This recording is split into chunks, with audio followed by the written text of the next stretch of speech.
Chapter 348. At the same time, noble consort Zhuang also asked Empress Dowager Zhuang of Runshou Palace. She beamed with joy and said, "Aunt, you did this, right? I knew you had the ability to deceive His Majesty." Aunt's move is called winning by surprise. Grand Consort Jing thought she could make things difficult for Aunt by moving back to the palace, but she didn't expect Aunt to be so skillful. She used a few tricks to bury the hatchet with His Majesty. Speaking of which, why didn't Aunt do this earlier? Empress Dowager Zhuang looked at her expressionlessly.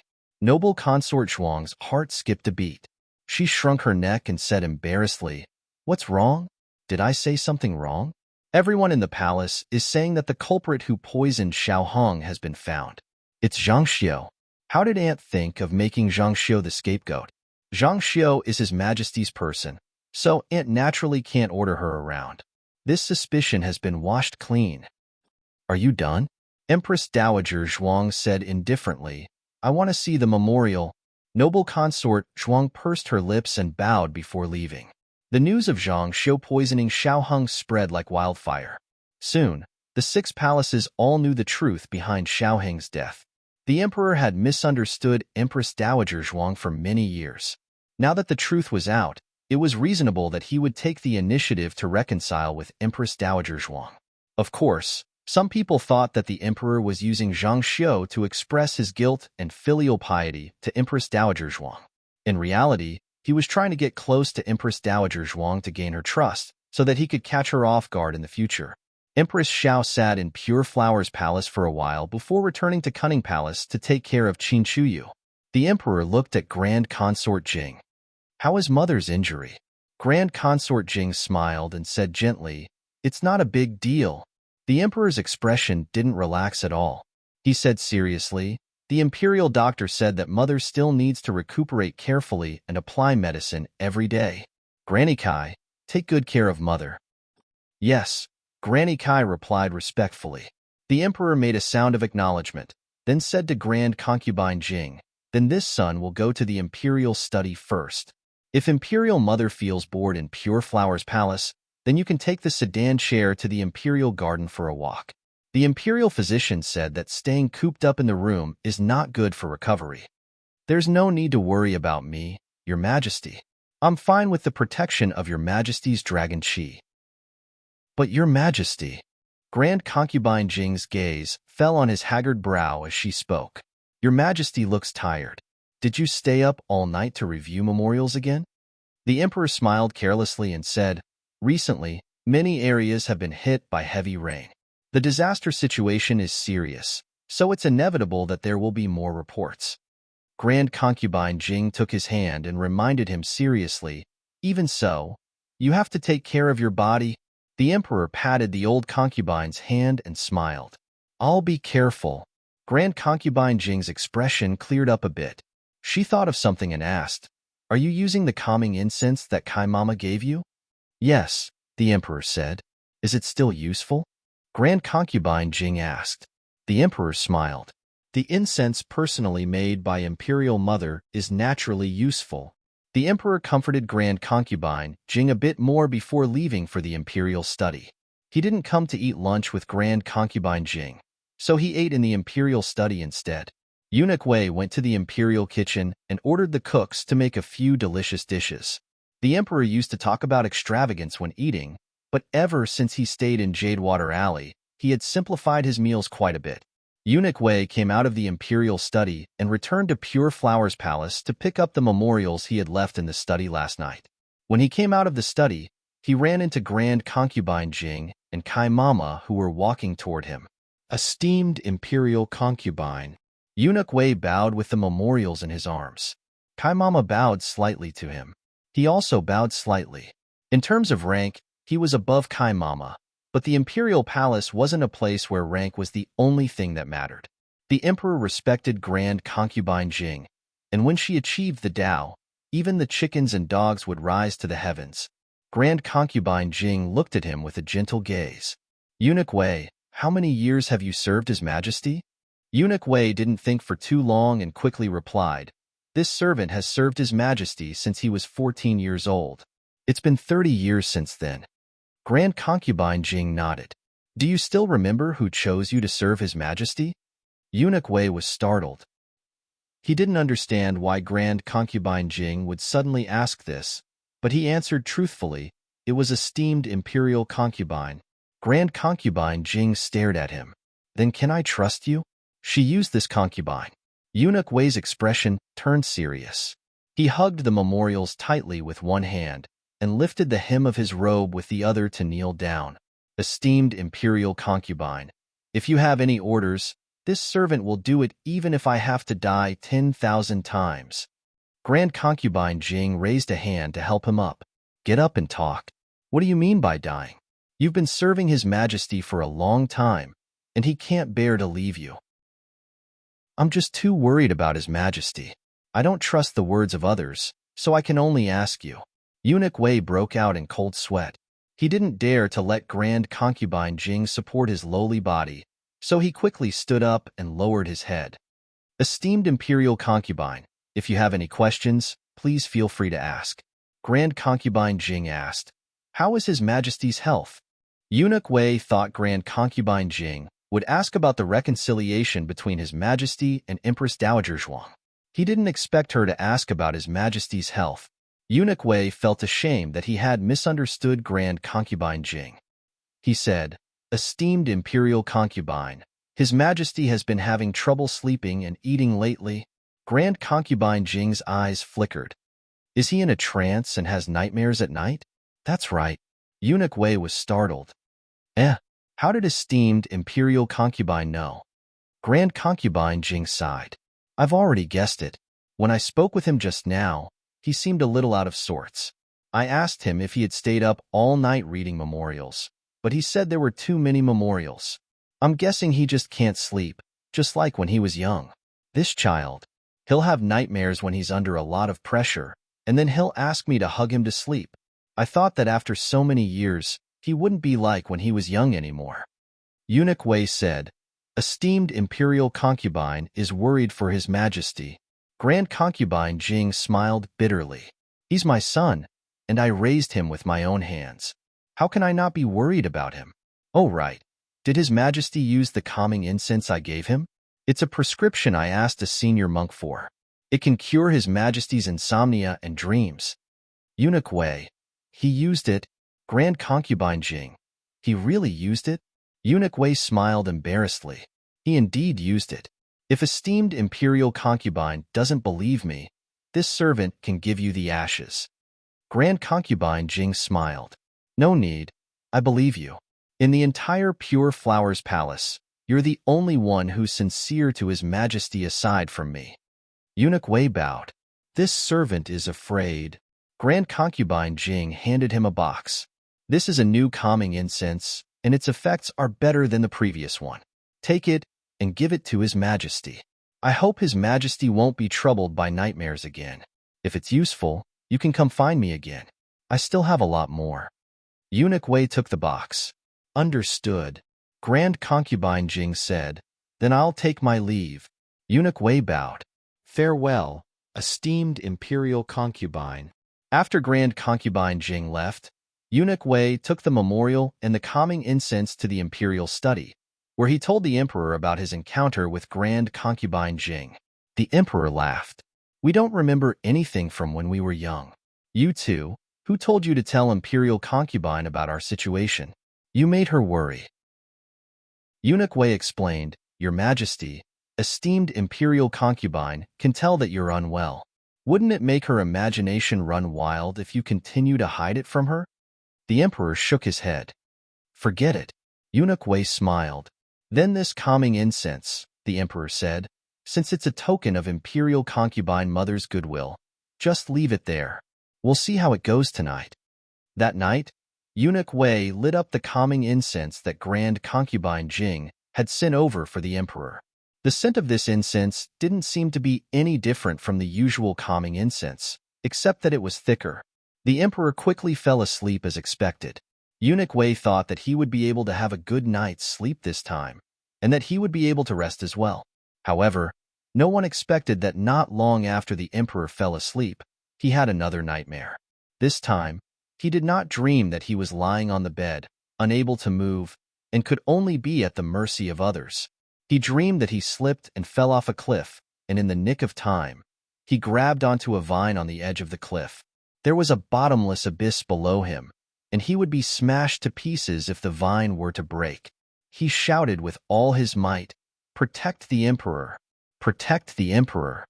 Finally, someone came over. It was Grand Concubine Jing. Grand Concubine Jing lay down. He was so moved that he was about to cry. Imperial Concubine Mother truly loved him the most in the world. However, Grand Concubine Jing didn't try to pull him up. Instead, she took out a dagger and cut off the vine. The feeling of weightlessness from falling into the bottomless abyss woke the Emperor up abruptly. He sat up and gasped for air. Eunuch Wei heard the commotion and walked over with an oil lamp without even putting on his shoes. "Your Majesty!" He was shocked to see the Emperor's pale face and cold sweat. "Did you have another nightmare, Your Majesty?" I. The Emperor clutched at his chest, his body trembling uncontrollably. That dream just now had been too terrifying. That feeling of falling into the bottomless abyss was worse than being stabbed 10,000 times with a knife. It was just a nightmare. He was the Emperor, not a cowardly person. How could he be scared to this extent? Even he looked down on himself. "Have some tea, Your Majesty." Eunuch Wei put down the lamp and poured a cup of herbal tea to calm the Emperor down. The Emperor gulped it down, but he didn't calm down. "I can't sleep, so I'll go read the memorials." Eunuch Wei couldn't persuade him otherwise, so he could only take the memorials from the imperial study. However, the Emperor couldn't calm down at all. The fear from the nightmare was like maggots in his bones, unable to be shaken off. The Emperor put down the memorials in frustration. "I'm going out for a walk. There's no need for them to follow." "Yes." Eunuch Wei held the lantern and left Pure Flower's palace with the Emperor. The Emperor walked aimlessly. Before he knew it, he had arrived at Cunning Palace. Eunuch Wei asked softly, "Your Majesty, do you want to go to the Empress' place? This servant will go and pass on the message." The Emperor looked at the tightly shut palace doors and said indifferently, "No need. It's late, so don't wake Imperial Mother." Eunuch Wei was startled. Imperial Mother? Wasn't Empress Xiao the one living here? Empress Dowager Zhuang had already moved to Ranshou Palace after the previous emperor passed away. Eunuch Wei looked at the emperor in confusion. The emperor suddenly came back to his senses and looked at him suspiciously. "What did I say just now?" Eunuch Wei was startled. In nothing. His Majesty said it's late, so don't wake the Empress." "Maybe I heard wrong." His Majesty said the Empress, not Imperial Mother. "Empress?" The emperor was dazed for a moment. He suddenly frowned and said, "Why did I come here? Why didn't you warn me? It's the middle of the night. If I wake up the harem, it'll be chaos again." Yes, it's this servant's fault." Eunuch Wei felt extremely wronged. "Ever since you left Pure Flower's palace, you've been rushing here as if you've made up your mind. Who can stop you?" "Let's go back," the emperor said unhappily.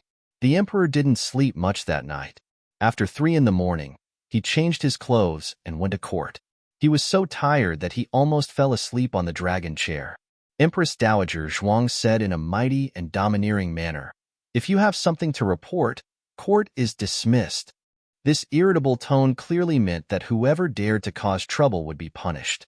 The civil and military officials all expressed that they had nothing to report. Eunuch Wei shouted, "Court is dismissed." After leaving the throne room, Empress Dowager Zhuang sat in her phoenix sedan.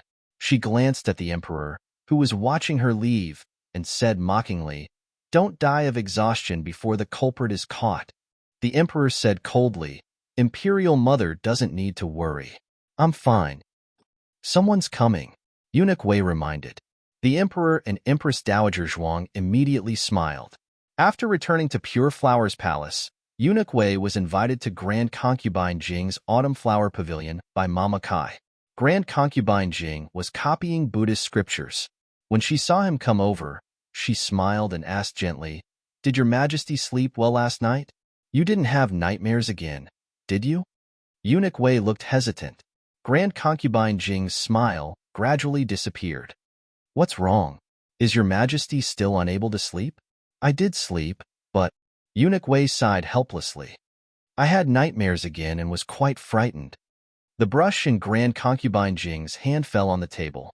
The tip of the brush rolled from the table to the ground, dirtying the page of scriptures she had just copied. How could this be? She murmured in disbelief. Eunuch Wei looked at Grand Concubine Jing strangely. Mama Kai quickly knelt down and picked up the brush. She used a handkerchief to wipe the ink on the floor. Everyone in the world cares for their parents, but His Majesty's body is not in harmony. It's unavoidable that Your Majesty is worried about His Majesty. This servant understands Your Majesty's feelings, but Your Majesty must take care of your body as well. The imperial physician said that your injuries haven't healed yet, so you shouldn't worry too much. Eunuch Wei looked at Grand Concubine Jing. Grand Concubine Jing's face was full of disbelief. She gripped the scriptures on the table so tightly that she crumpled them into a ball. Eunuch Wei was stunned. Mama Kai grabbed Grand Concubine Jing's wrist and stared at her. Grand Concubine, you must hold on. His Majesty is already working hard for the country. You can't be anxious and harm your body. So she was too worried about His Majesty? Eunuch Wei sighed inwardly. I'll have the imperial physician come over later. Mama Kai said gratefully, Thank you for your trouble, Eunuch Wei. Eunuch Wei replied politely, It's my duty. Mama Kai smiled. I'll see you out, Eunuch Wei. Eunuch Wei declined. No need. Mama Kai, you should take good care of the Grand Concubine. Mama Kai insisted on seeing him to the door. She smiled as she watched Eunuch Wei disappear at the end of the corridor before returning to the Autumn Splendor Pavilion. She looked at Grand Concubine Jing worriedly. Your Majesty. Grand Concubine Jing calmly rolled up her sleeves. All right, I'm fine now. The imperial physician went to the imperial study to take the emperor's pulse. He said that the emperor was overly worried, overworked, and had a weak liver fire. He prescribed a prescription that would strengthen the vitality and calm the mind. The emperor said disdainfully, This prescription again. How many times have I taken it? When has it ever worked? Eunuch Wei's eyes rolled. Why don't we go find the little divine doctor? The emperor snorted. Didn't you hear her say that she won't come to Pure Hua Palace for treatment anymore? Eunuch Wei smiled. If she doesn't come to us, we can go find her. You can't go on like this. Even the Grand Concubine is scared out of her wits. The emperor frowned.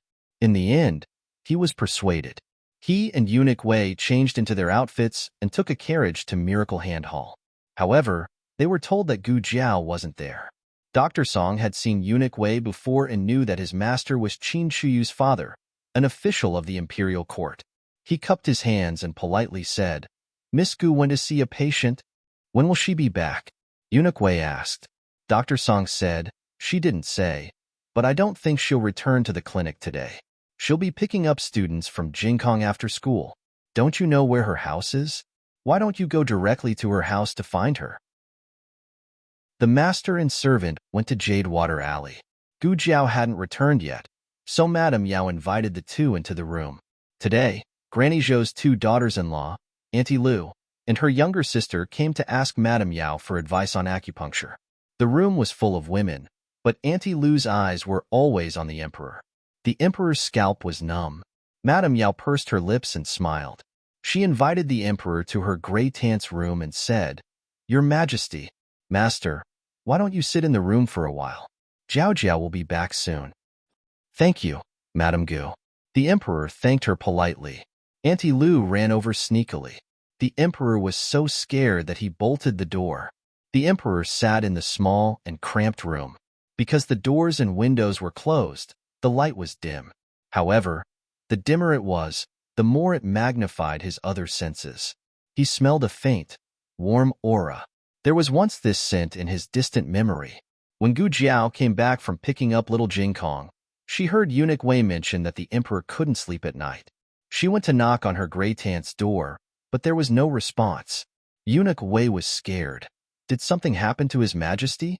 Gu Jiao pulled out a dagger and pried open the door. Eunuch Wei quickly pushed the door open and rushed in. Your Majesty! Your Majesty! He was dumbfounded. The emperor, who said that he couldn't sleep, was lying on his back on the bed. He was drooling and snoring. He was snoring and farting in his sleep. Chapter 349. Didn't you sleep well? Gu Jiao raised her brows and asked. Eunuch Wei opened his mouth but couldn't make a sound for a long time. From time to time, the laughter of Auntie Lu's sister and the two daughters-in-law of Granny Zhou's family could be heard. There were also the sounds of their children squabbling in the front yard with little Jingkong.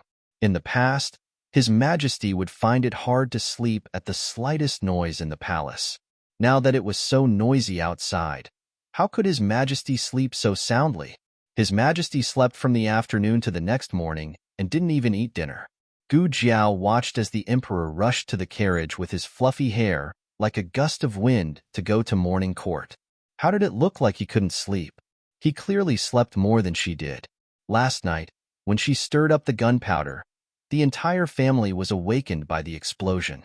Only the emperor was snoring like thunder, and the entire courtyard was filled with his dragon breath, commonly known as snoring. Oh, Gu Jiao rubbed her chin. I thought I blew him up in the middle of the night. Drive the carriage. What are you standing there for?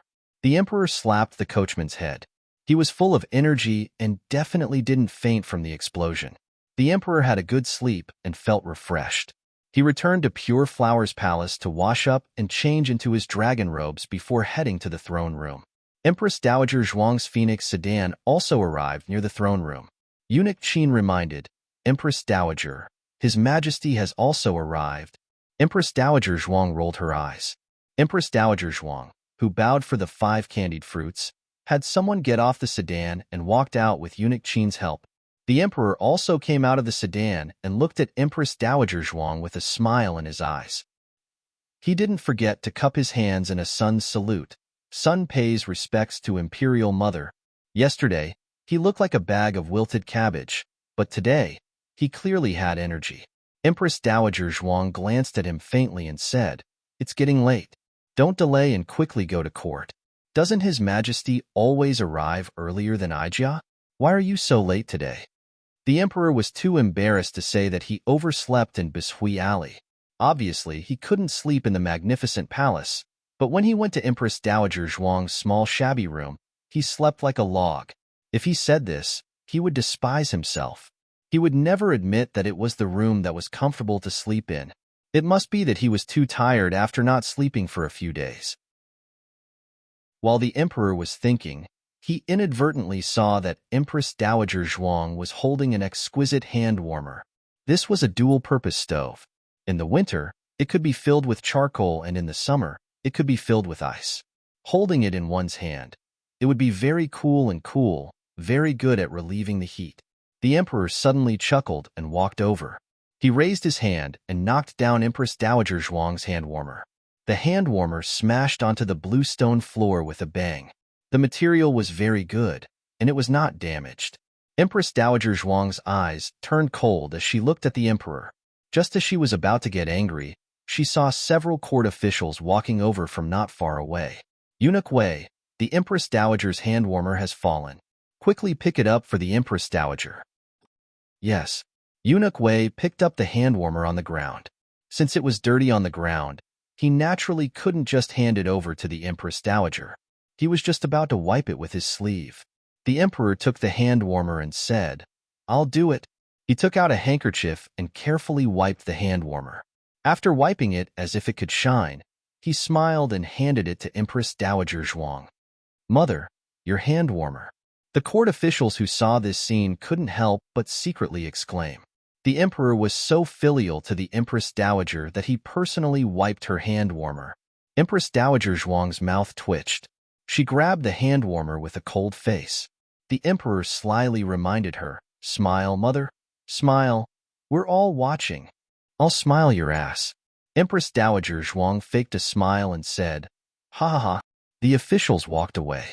Empress Dowager Zhuang stopped smiling in a second and threw the hand warmer that the emperor had taken to Eunuch Qin with disdain. When she walked up the steps of the throne room, Empress Dowager Zhuang lifted her phoenix robe to cover her feet and stepped on the emperor's instep. The emperor. Ow! There were people all around.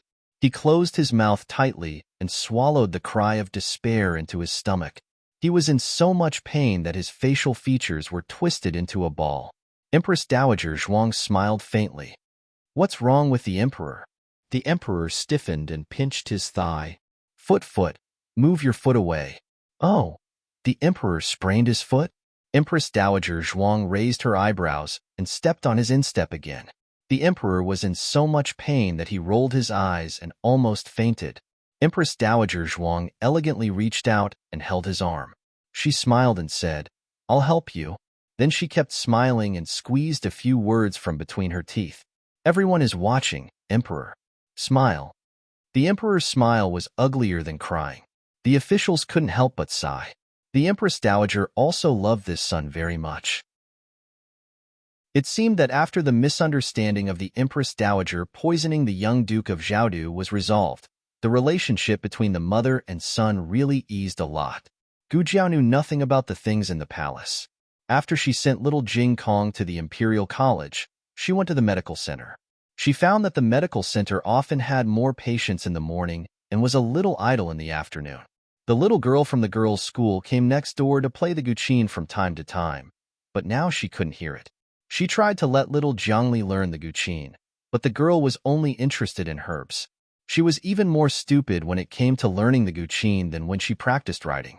She had to give up the idea of letting little Jiangli play the guqin for her. Gu Jiao looked at the fuxi guqin on the table. Her fingertips tapped on the guqin case a few times. She opened the case and took out the fuxi guqin with the burnt tail.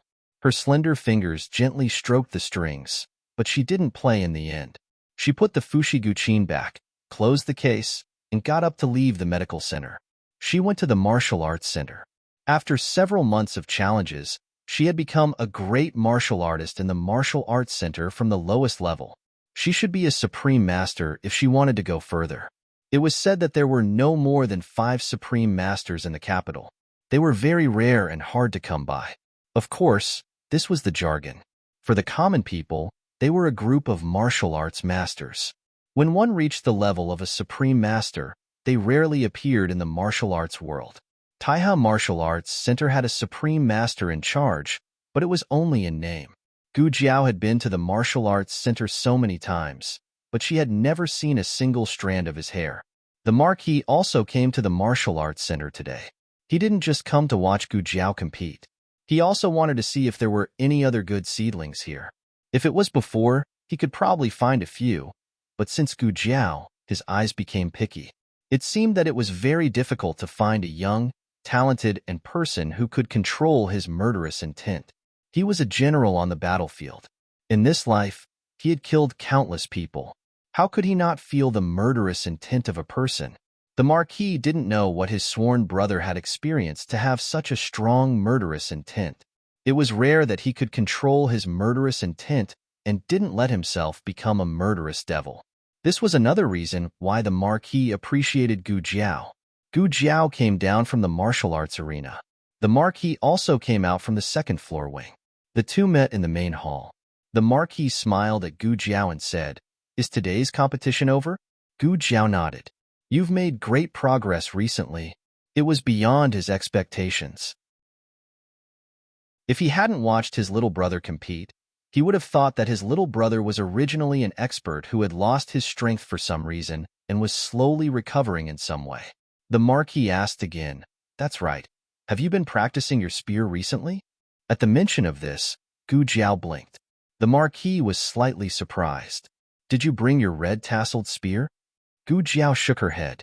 The Marquis didn't know that she had lost her red-tasseled spear on the night she saved the Emperor. He thought that she had left it at home. He smiled and said, "It's okay. I just happened to bring you a new red-tasseled spear." Gu Jiao followed him to the backyard of the martial arts center. The Marquis carriage stopped outside the back door. He went to the carriage and took a red-tasseled spear wrapped in red cloth. He handed it to Gu Jiao. "Try it." Gu Jiao took it and opened the red cloth to take a look. Wow! It was the big guy she had taken a fancy to in the barracks. This red-tasseled spear was 2 inches longer than the average red-tasseled spear. It was also heavier. The spearhead shone with a cold light. Gu Jiao held it in her hand and tried it out. It was like a flying dragon, extremely domineering. The Marquis's eyes unconsciously revealed a bit of satisfaction. Sure enough, his vision was very unique. This red tasseled spear of the Yin Kingdom was very suitable for his little brother. Don't you think it's heavy? He asked. Gu Jiao shook her head.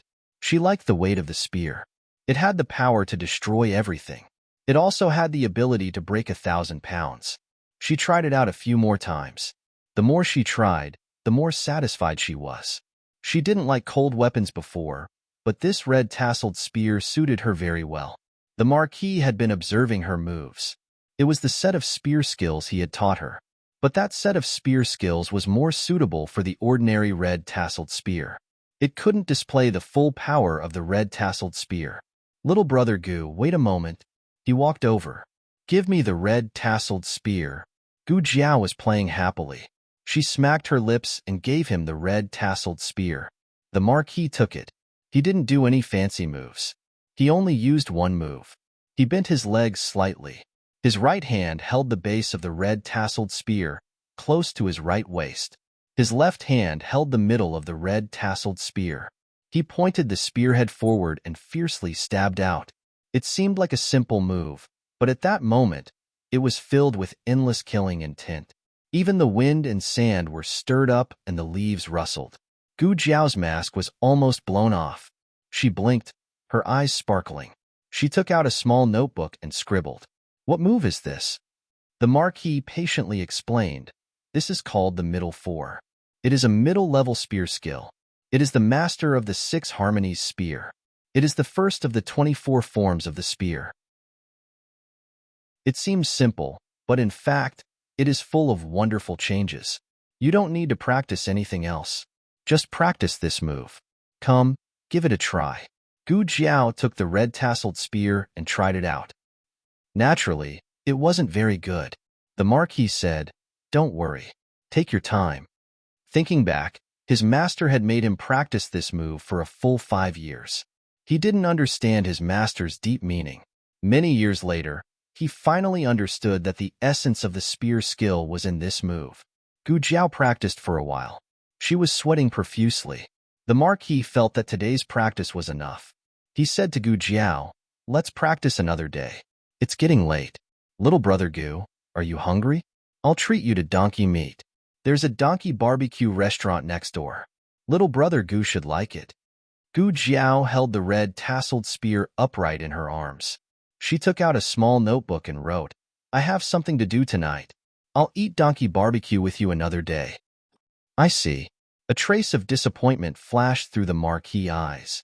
Gu Jiao looked at him and wrote, You seem to have something on your mind? No. He just wanted to find someone to drink to drown his sorrows.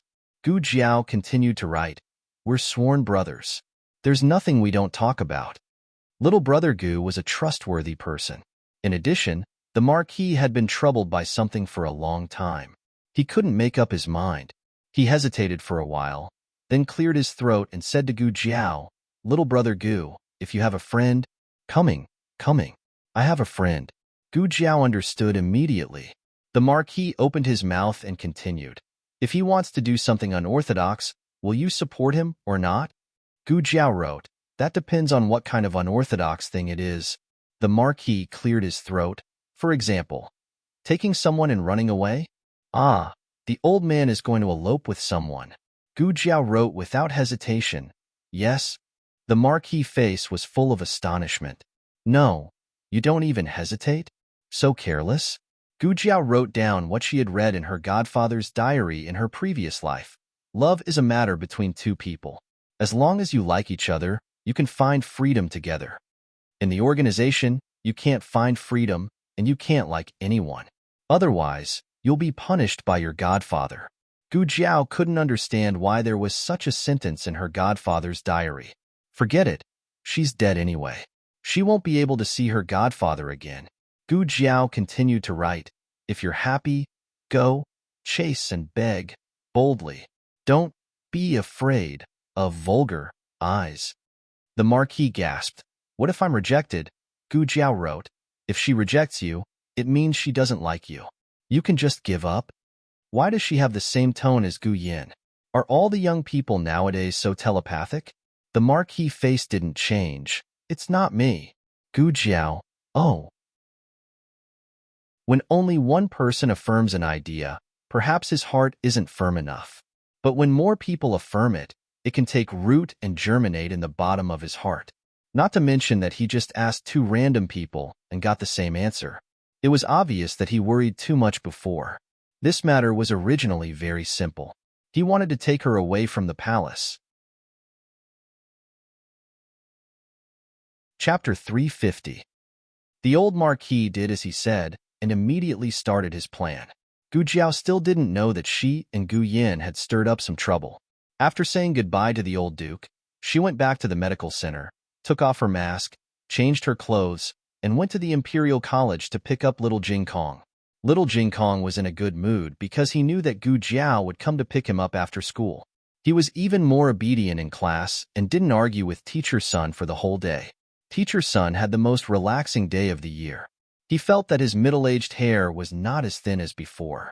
"Come to my house to play," Su Kanji, who came out of the classroom, said to little Jing Kong. Little Jing Kong shook his head coldly. "I'm not going today. I want to go home with Jiao Jiao." Su Kanji thought for a while. "Okay, then tomorrow?" Little Jing Kong continued to shake his head. "I'm not going tomorrow either. I want to go home with Jiao Jiao tomorrow too." Jiao Jiao would come to pick him up when his bad brother-in-law was away. He was very happy just thinking about it. Little Jing Kong shook his head and walked away proudly. Su Kanji was left alone in the same place with hidden bitterness. "Brother, I'm really used as a spare tire." Little Jing Kong walked out of the Imperial College. Gu Jiao picked him up and walked back hand in hand. Little Jing Kong tilted his head and said cutely, "Jiao Jiao, I miss you so much. You're even more beautiful today than yesterday." Gu Jiao curved her lips in amusement. "Really?" Little Jing Kong nodded quickly. "Yes, yes. Monks don't lie." "So, you're still a monk?" Gu Jiao looked at the little buzz cut that someone had grown for the umpteenth time. She thought to herself, nothing will go wrong this time, right? She should be able to grow a head of thick black hair and tie it into a beautiful little bun, right? Little Jing Kong skipped back to Pushui Alley excitedly. Gu Jiao went to fetch water and chop firewood while little Jing Kong went back to his room to do his homework. Since Xiao Lulang wasn't around, his homework was checked by the old chancellor. The old chancellor hadn't finished his duty yet. Little Jing Kong finished his homework very quickly. He came out of the house and walked to Gu Jiao, who was chopping firewood. With his hands behind his back, he rolled his eyes and said, "Jiao Jiao, I'm going next door to play with Xiao Bao." Xiao Bao was Master Zhao's biological grandson. He was 1 year younger than little Jing Kong and was the closest playmate to little Jing Kong. Gu Jiao didn't refuse. "Okay, I'll call you when dinner is ready." The little guy rolled his eyes again. "Then, can I bring something over?" "Sure." Gu Jiao didn't have any objection. She was chopping firewood and didn't see his sneaky expression. Little Jing Kong went back to his room, the East Room. That's right. Although his brother-in-law also lived in the East Room, little Jing Kong firmly believed that he was the master of the East Room. He had been taking in his bad brother-in-law, who might be laid off at any time. What kind of little cutie was he? Little Jing Kong's junk half stayed at home, and the other half moved to the small courtyard of the medical center. He opened the wardrobe, pulled out his small box, and poured out the books in the bag. Then, he picked up some interesting things from the small box and put them in. "Jiao Jiao, I'm leaving." He carried the bag on his back and ran out of the courtyard. When Gu Jiao turned to look at him, the little guy had already run away. She couldn't help laughing. Naughty. Little Jing Kong was a child with great self-control. He didn't run around. So Gu Jiao didn't expect that the little guy didn't go next door. Instead, he carried his junk to a pawn shop on Xuanwu Street. When the boss of the pawn shop saw that it was a child, he thought that he was here to play. He hurriedly waved his hand and asked him to leave. "Go play somewhere else." Little Jing Kong said, "I'm not here to play. I'm here to pawn." It wasn't his first time here. He had done some research with Su Tangtang and Brother Chuyu before, so he knew that there was a pawn shop here. The boss was amused when he heard that. It was always funny when a child talked like an adult. The boss wasn't in a hurry to ask him to leave. He smiled and asked him, "What do you want to pawn?" Well, these. See if there's anything you like. I'll pawn whatever you like. Little Jing Kong stood on his tiptoes, but still couldn't reach the counter. He was anxious. Hey, you, come out and see for yourself. The boss was amused by Little Jing Kong. He opened the door at the side and walked out. Okay, let me see what you have. He didn't think that this child was really here to pawn. He was most likely here to play. Little Jing Kong handed the bag to him. The boss took out the things inside and placed them on the counter. He was the first one to laugh out loud. In their line of work, they had to be knowledgeable. From the antiques of the previous dynasty, to the calligraphy of the great scholars, and even the rare items of the Six Nations, they had more or less dabbled in them. Look at what this child had in his bag. The house deed of the Liang Nation, the tiger talisman of the Zhao Nation, the luminous cup of the Chen Nation. The next item was even more impressive. He even had the imperial jade seal of the Jin Nation. The boss laughed until his stomach hurt. Were there so many different kinds of toys for children these days? Not to mention, the impersonation was quite realistic. The boss didn't think that these things were real at all. The boss put the things back and handed him a piece of malt candy with a smile. He only gave it to him because he was cute. So many good things. You're amazing. Okay, go back. Little Jing Kong held back his saliva. I don't want candy. I want to pawn it. The boss said, You can't pawn it. Little Jing Kong widened his eyes and said, Why? Is there nothing here that catches your eye? You haven't finished looking at it. There's more inside. If you like it, I can pawn it for you at a cheaper price. Little Jing Kong was in urgent need of money. Although he was a small landlord and received 2 payments of rent every month, his money had been handed over to the Jiao Jiao for safekeeping. If he needed it, he had to get it from the Jiao Jiao. But he didn't want the Jiao Jiao to know. That was why he thought of pawning it. Looking at his cute little face, the boss couldn't bear to tell him that his things were fake and that he couldn't pawn it. He only said to him, You can't pawn it. Don't run around, kid. Go back quickly. Little Jing Kong was rejected and let out a long sigh. He lowered his head and walked out of the pawn shop slowly with a bag of books on his back. There were a total of 3 pawn shops on Xuanwu Street. He went to the other 2 pawn shops, but he was chased out before he could even enter. The little guy who was rejected again and again was traumatized. He pursed his lips and felt wronged. He walked back dejectedly. Suddenly, a man wearing a crescent-white long-sleeved robe, an ink-blue gauze robe, and a jade belt around his waist blocked Little Clear Sky's path. The man had a gentle expression and held a folding fan in his hand. He smiled and looked at Little Jing Kong. Little brother, do you want to pawn something? How did you know? Little Jing Kong looked at him warily. The man patted his palm with the folding fan and smiled. I was looking for something in that pawn shop just now. I saw you being chased out by them. Oh, Little Jing Kong was relieved. So you saw it. The man smiled. What a coincidence.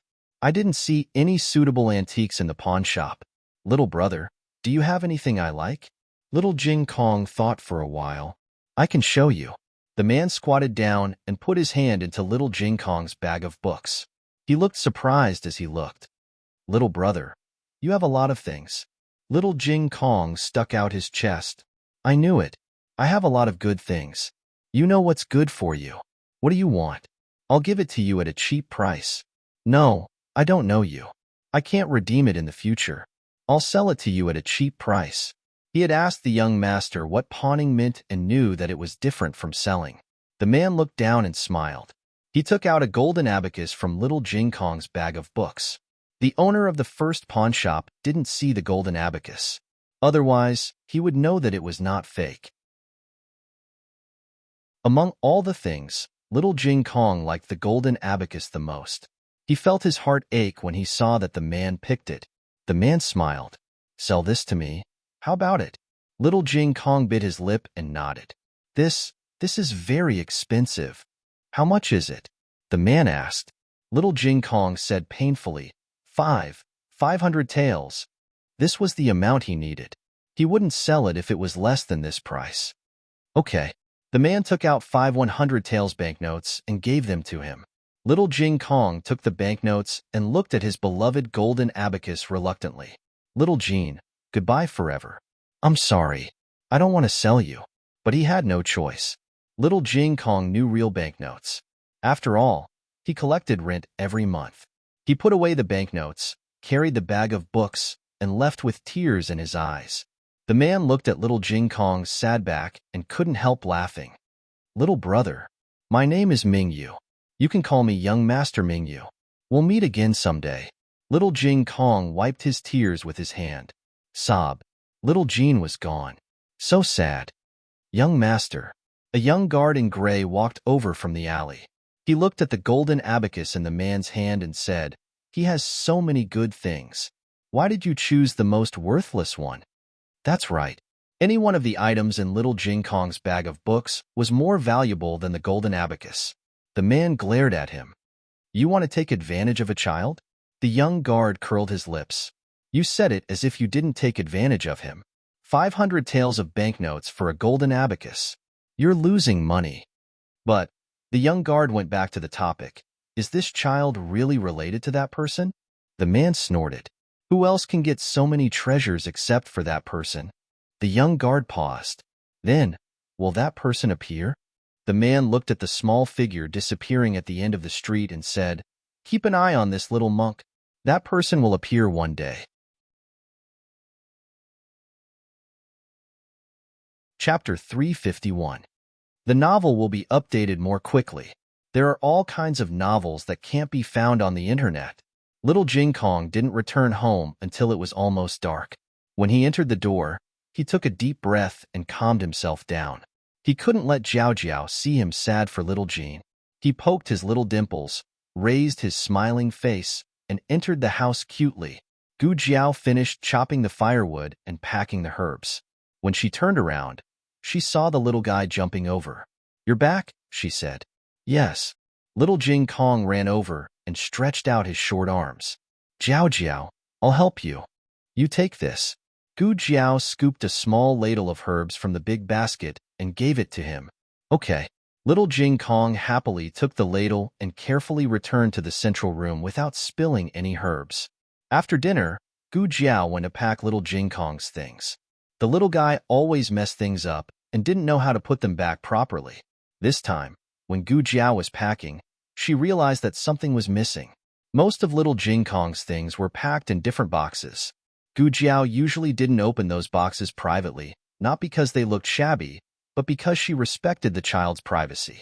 However, some things were directly exposed, such as little Jin's abacus. Jing Kong, Gu Jiao called. Little Jing Kong, who was arranging little chicks' array in the central room, came in and asked with his head tilted, What's wrong, Jiao Jiao? Where's your abacus? Gu Jiao asked doubtfully. Little Jing Kong rolled his eyes. I put it in the clinic. Really? Gu Jiao thought for a while. But I just cleaned up the small box you put in the clinic today. I didn't see your abacus. Little Jing Kong blinked and said, Oh, I forgot. I lent it to Brother Chu Yu. He said he would return it to me later. Little Jing Kong rarely lied. He had a good reputation, so Gu Jiao did not suspect him. After leaving the east room, little Jing Kong covered his chest and heaved a long sigh of relief. That scared him to death. He was almost discovered by Jiao Jiao. Luckily, he was a clever little devil. It rained in the evening. Gu Yan's secret guard came back to report that the road was difficult to travel. Gu Yan and Gu Shaoshun stayed at Nanxiang and Master Lu's house. Tomorrow, they would go directly to Qinghe Academy from there. Nanxiang and Master Lu liked Gu Shaoshun and Gu Yan very much. Gu Jiao had nothing to worry about. She asked the secret guard to bring 2 sets of clean clothes for them. On the other hand, the old duke, who was encouraged by Gu Yan and Gu Jiao, felt that he had received unprecedented support. He had lived for the Zhao country and the duke's manor all his life. Except for fighting desperately on the battlefield, he had done almost nothing bold in private. He had been cautious and conscientious all his life. But perhaps because he was old and did not have many years left to live, he did not want to have regrets in this life. He had let her down as long as he lived for others. In the few days left, he did not want to let her down again. Fortunately, the army that he had cultivated for His Majesty had been trained. Gu Chongqing had also grown up. The duke's manor had a successor, so he could rest assured. Go and call the crown prince here, the old duke ordered. Yes. The manservant went to Gu Chongqing's courtyard and called Gu Chongqing over. Gu Chongqing looked at the old duke who was sitting on the main seat. His expression was clearly different from before. He said lightly, "It's so late. Grandfather is looking for me?" The old duke looked at him deeply. This was the grandson that he had brought up. He had poured all his heart and soul into him, more than he had poured into his son Gu Chong, and he had lived up to his expectations. He had grown up to be his ideal son. The old duke handed him 2 tokens of different quality. One was the Gu family army's token. The other was the secret army's token. "Grandfather, what is the meaning of this?" Gu Chongqing asked strangely. The old marquis looked at him and sternly said, "You've grown up, and some burdens should be handed over to you. I may not be able to see the day when the Gu family army reinvigorates, but I hope that you can see that day." "Why won't I be able to see it?" Gu Chongqing asked lightly. The old duke wanted to say something but hesitated. He pinched the corner of the table and said, "I have my own arrangements. You don't need to ask." Gu Chongqing laughed coldly and said mockingly, "Grandfather always has his own arrangements, just like that matter back then." Finished speaking, he didn't wait for the old duke to ask him what it was and turned to leave. He accepted the token. He was a son of the Gu family. Whether it was his authority or his burden, he would spare no effort to bear it. The old duke looked at his grandson's resolute figure and sighed helplessly. Afterward, he had the manservant call for Gu Chengfeng and Gu Chenglin. They were all his grandsons, so he naturally doted on them. However, he didn't regard them as highly as he did Gu Chongqing, nor did he cherish them as much as he did Gu Yin. This was probably the sorrow of not being able to occupy both sides. He wasn't as capable as Gu Chongqing, nor was he as delicate as Gu Yin. Naturally, he received less attention.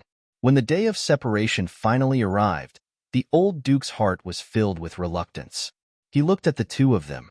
He originally wanted to say some emotional words between grandfather and grandson, but when he saw Gu Chenlin's newly grown bald head, the corner of his mouth twitched. He couldn't say anything. He also gave the two of them a token and some family assets. The family assets were first sent to Gu Chongqing for safekeeping and would be handed over to them on the day the two of them set up their own families. He also left something for Gu Yin. He had already sent someone to send it to the hidden guards. When the time was right, he would hand it over to Gu Yin. Gu Jiao was married. A married lady was like spilled water. He didn't leave a token for her, but seeing that she was wholeheartedly devoted to Gu Yin, he still gave her a sum of money. It was also in the hands of the hidden guards. Marquis Gu went to repair the roads and wasn't in the residence. However, the old duke didn't even think about this invisible son of his. After handing everything over, the old duke left the manor in the middle of the night. Gu Chenglin looked at the token in his hand. He didn't know what it was used for and asked in confusion, "Second brother, don't you think grandfather is acting a little strange today?" Gu Chengfeng looked at the token, then at the boundless night sky, and said thoughtfully, "Quite strange indeed." It was a dark and windy night. The bustle and liveliness of the day faded from the capital, turning it into a quiet, isolated city. In the hazy night, a dark shadow leaped onto the walls and snuck into the palace like a ghost. A group of patrolling imperial guards walked past. Ever since the assassination attempt on Grand Concubine Jing, the palace's defenses had been strengthened and the number of imperial guards had doubled. Did you hear anything just now?"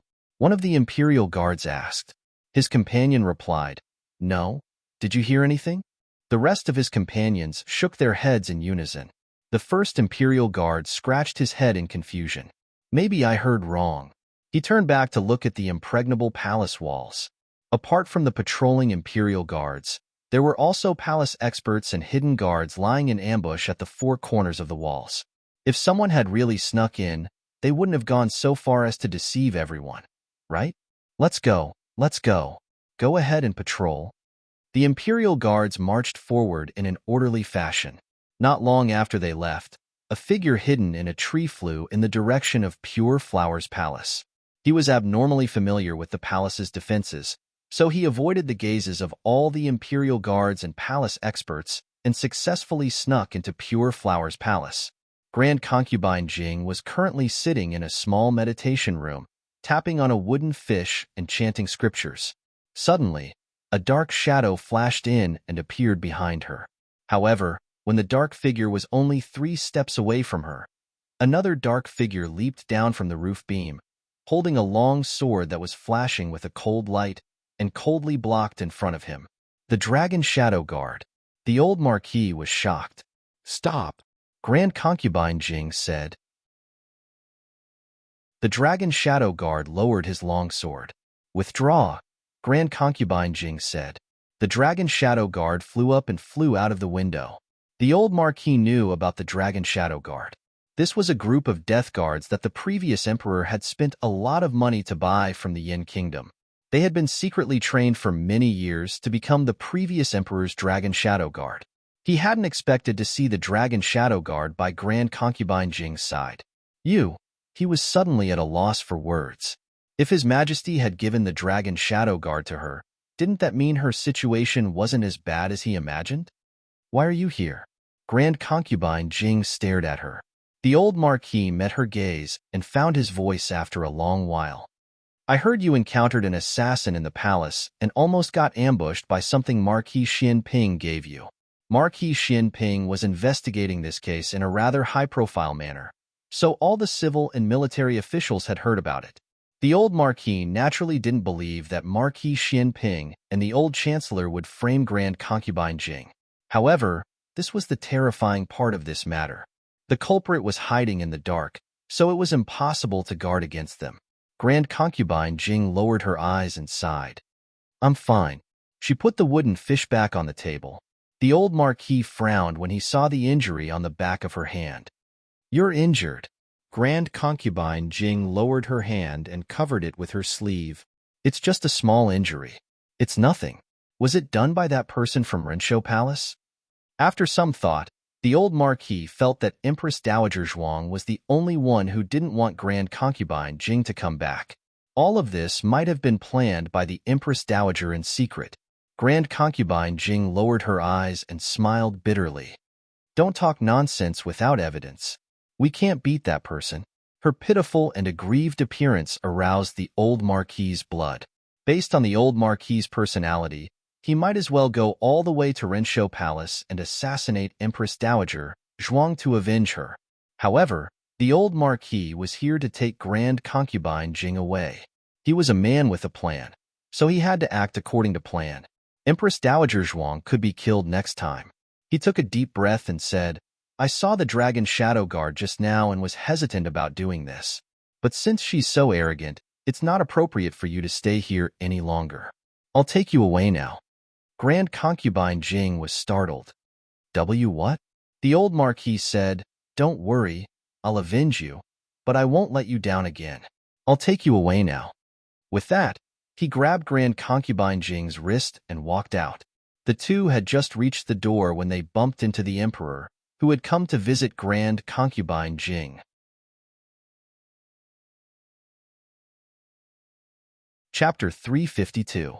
The Marquis moved so quickly that Grand Concubine Jing didn't even have time to react before she was brought to the door. Of course, the main reason was that she hadn't expected the Marquis to do this all of a sudden. Even she herself was outside of the situation. The only person who was even more outside of the situation was the Emperor. The Emperor looked at the Marquis in his night-traveling clothes, then at the hand that was holding Grand Concubine Jing's wrist. His brain exploded on the spot. All he heard was a buzzing sound, and then his mind went blank.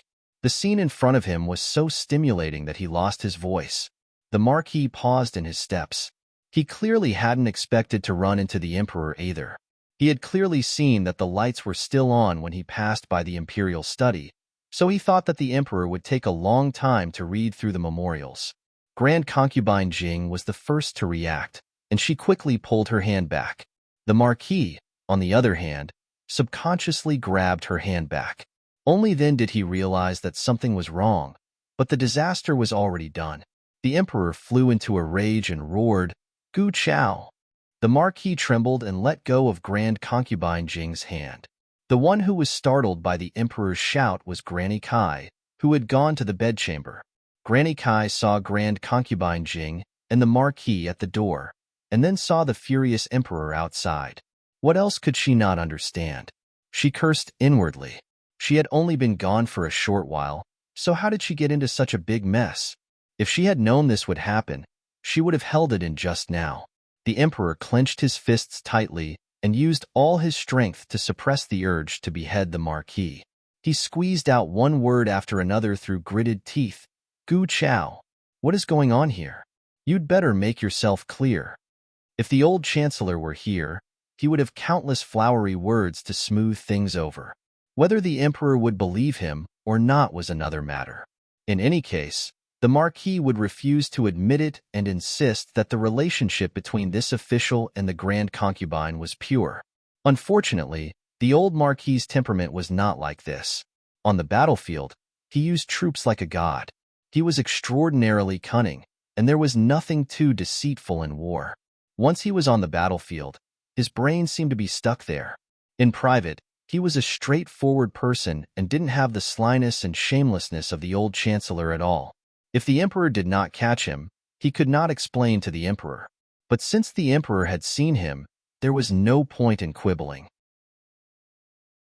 He knelt down with a thud, and the floor almost cracked. Your Majesty. He raised his head and said sorrowfully, I am guilty. Granny Kai took the opportunity to point at his nose and said, Of course you're guilty. As a subject of His Majesty trusts you so much, but you sneaked into the palace in the middle of the night to kidnap Imperial Concubine Dowager. Admit it, admit it. Senior Marquis, hurry up and take the blame for yourself. You mustn't implicate Her Highness. An inconspicuous eunuch quietly retreated from behind a large tree not too far away. He sprinted all the way to Rendezvous Palace and reported the movements in Pure Flowers Palace to Eunuch Qin.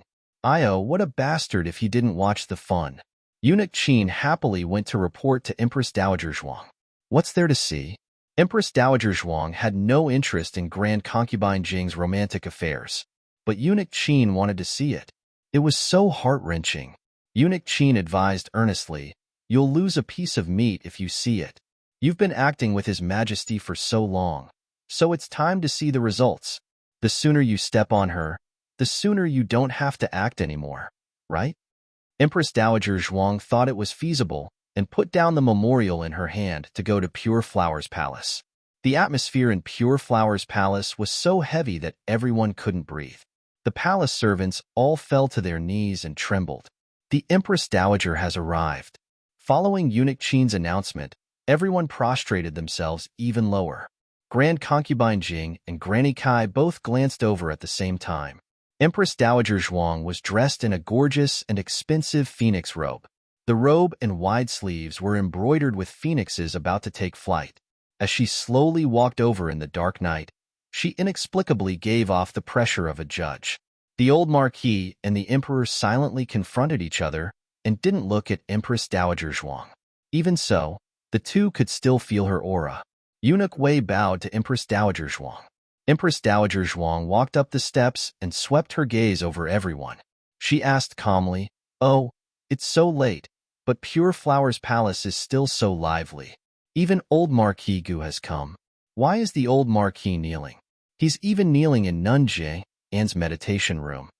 At the mention of this, the Emperor remembered that Gu Chao was kneeling in the wrong place. He gritted his teeth and said, Get out here and kneel. The old Marquis knelt in the courtyard. Empress Dowager Zhuang slowly asked, What happened? Does His Majesty want to punish him to kneel?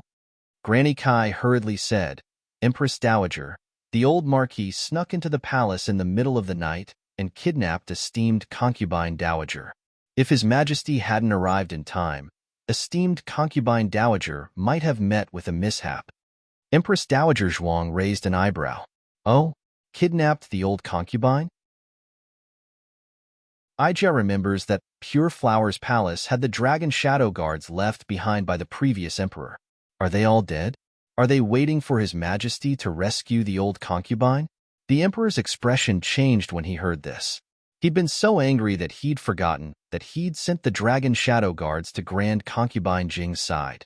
That's right, with the dragon shadow guards there, How did Gu Chao get close to Grand Concubine Jing? It couldn't be that the dragon shadow guards were lured away again. Even if they were lured away for a while, he'd been here for so long that the dragon shadow guards should have returned by now. The dragon shadow guards hadn't appeared from beginning to end, so there was only one possibility. Grand Concubine Jing had them withdraw. Therefore, it wasn't Gu Chao who'd kidnapped Grand Concubine Jing. It was the two of them. The two of them. The emperor forced himself not to think about those two words, but eunuch Qin said them out loud. It's the middle of the night. Is Nun Jing'an thinking of escaping the palace with the old marquis? Eunuch Wei said, That's right, that's right. You two aren't really thinking of escaping the palace, are you? Granny Kai was about to go crazy. She glared at Eunuch Wei. Whose side are you on? Eunuch Wei covered his mouth. Aya, his mouth was loose. Eunuch Qin, be careful with your words. Granny Kai shouted. But what was the use of being loud? It was just a bluff. The truth was right in front of them. No amount of sophistry could cover up the fact that the dragon shadow guards hadn't made a move. Grand Concubine Jing looked at Empress Dowager Zhuang through the dark night. Empress Dowager Zhuang didn't even have a child, but she was still able to stand tall in the harem for so many years. How could it be just luck?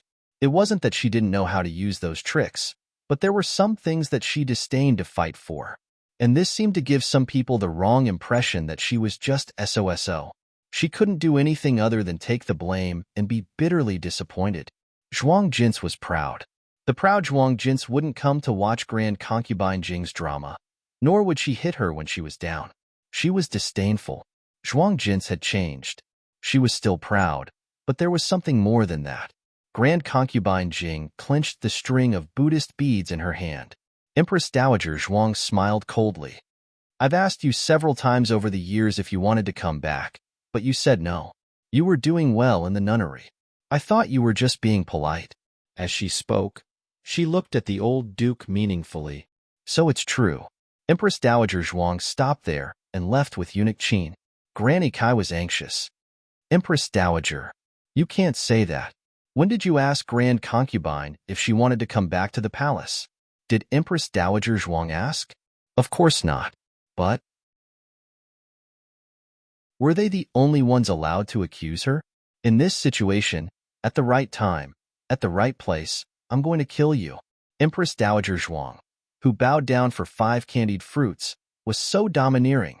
Men always cared about this kind of thing, and because they cared, they were suspicious.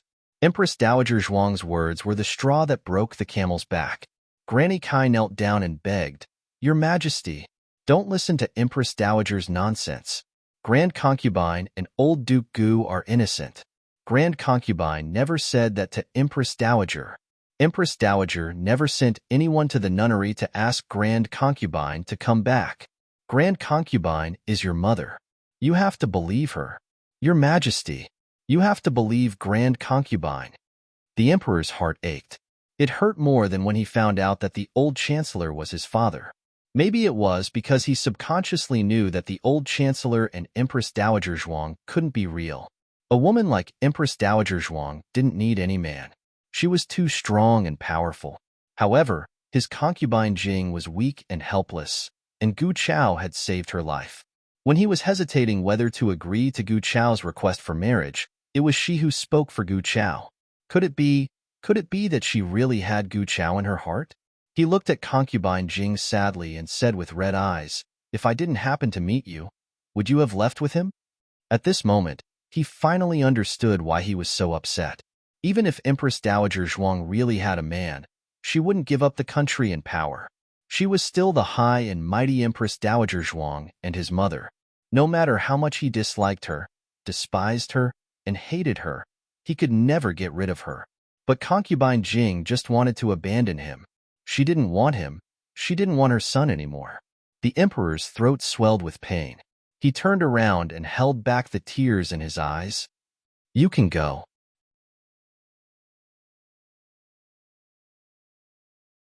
Chapter 353. If he didn't leave now, he was afraid that he wouldn't be able to stop himself from chopping off Gu Chao's head, even though he deserved to die. Your Highness, Grand Imperial Concubine. Granny Kai cried out miserably. The emperor turned around abruptly and saw the old concubine's pale face. She looked like a withered autumn leaf that was about to fall. She took one last look at the emperor with tears in her eyes before she closed her eyes and fainted. The emperor stepped forward to catch her. Holding her bony body, he yelled anxiously, "Mother! Mother! Summon the imperial physician." By the time the old concubine woke up, it was already past midnight. The emperor was reviewing memorials in his study with the old marquis kneeling in front of him. The emperor hadn't thought of how to deal with him yet, but it was too embarrassing to let him kneel in the courtyard. A young eunuch came to the door of the study. Eunuch Wei walked over and listened to him say a few words. He nodded and returned to the study, whispering, "Your Majesty, the old concubine is awake." The emperor didn't have the urge to rush over to see her like he used to.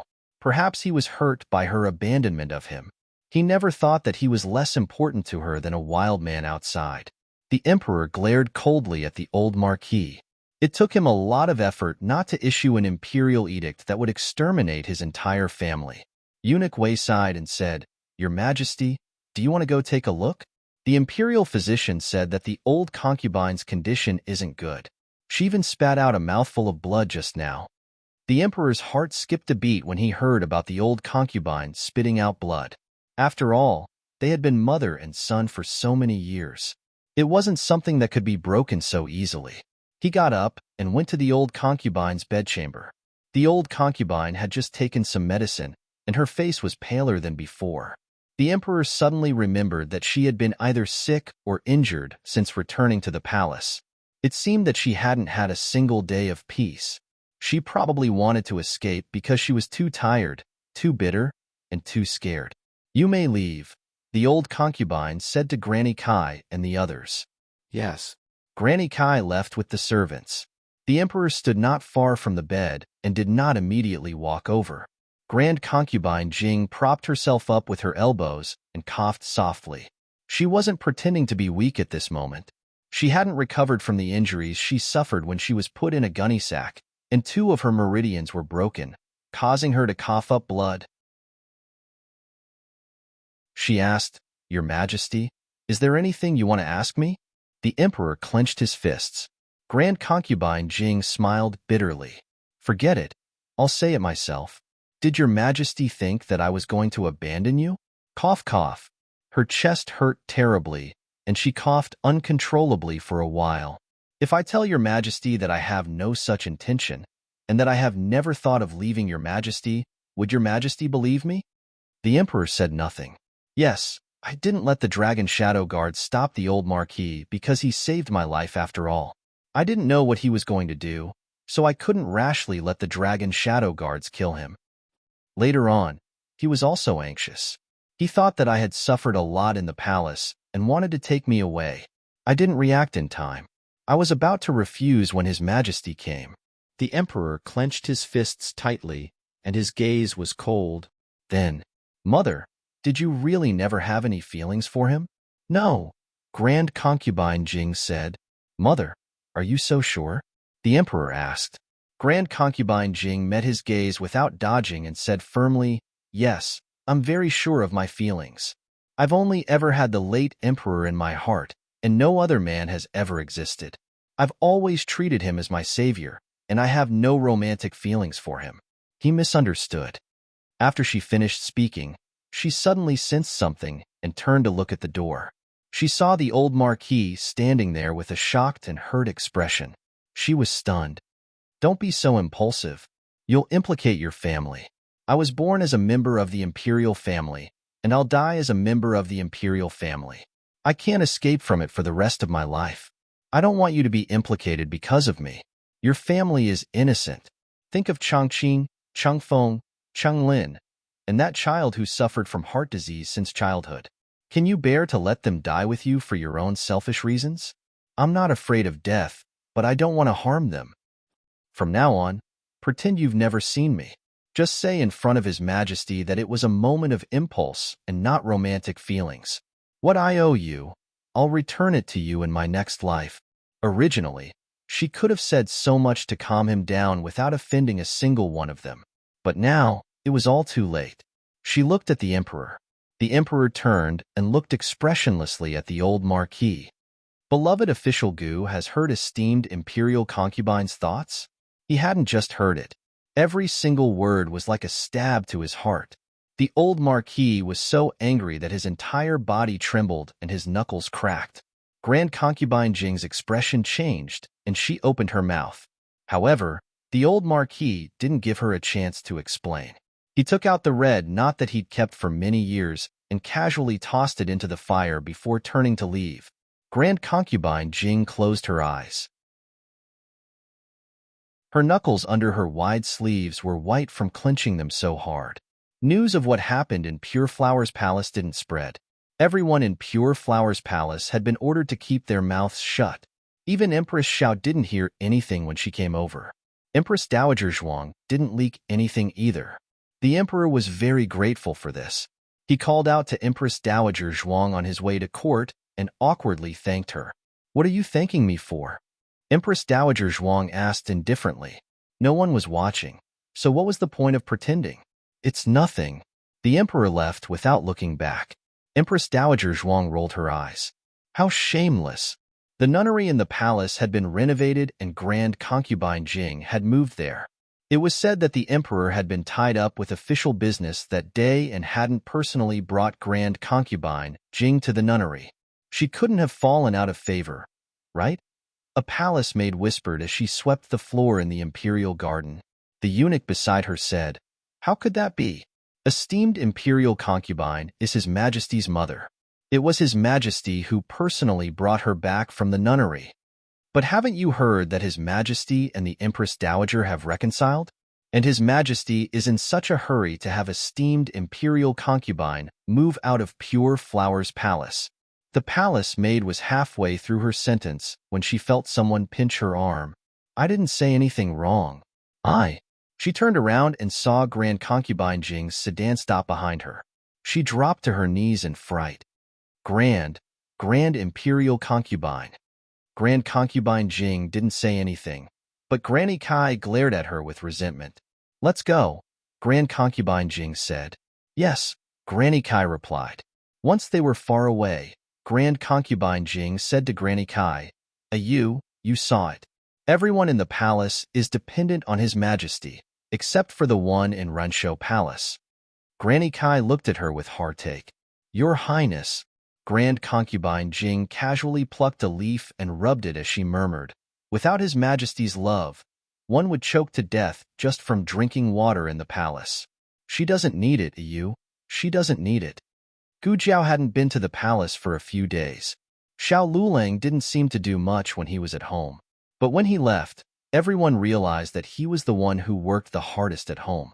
Not to mention other things, just tutoring 3 little boys was enough to torture them to death. Little Jing Kong always had 100,000 whys, Gu Yin always had 100,000 reasons why he didn't want to learn, and Gu Xiaoshun always had 100,000 reasons why he didn't understand. The old chancellor was old after all. He could handle it for a day or two, but he was on the verge of schizophrenia after working so hard every day. Moreover, he wasn't free every day. Once he was held up by the directorate's official business, the task of tutoring fell on Gu Jiao. Therefore, Gu Jiao was very busy recently. Little Jing Kong had an abacus homework today. Gu Jiao asked him to take out the golden abacus. "Where's your abacus? Didn't Chu Yu return it to you?" Little Jing Kong rolled his eyes. "I returned it, but I lent it to Brother Kanji again. We're all good friends. We should treat each other equally." Yes, treat each other equally. He was really a clever little boy.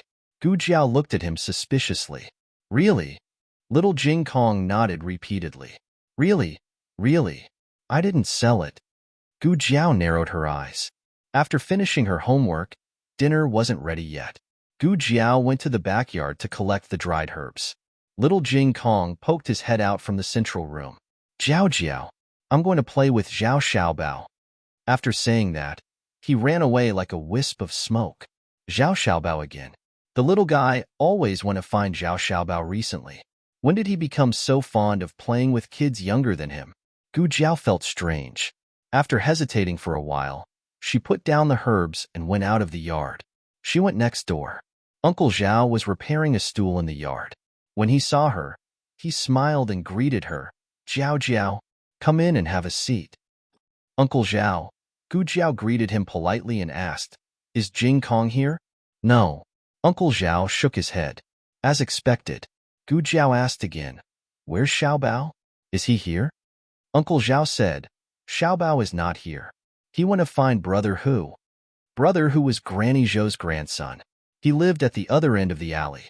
Did little Jing Kong go there to find Zhao Xiaobao? Uncle Zhao asked. Did Jing Kong go out? Gu Jiao said, yes. He said he went to find Xiaobao.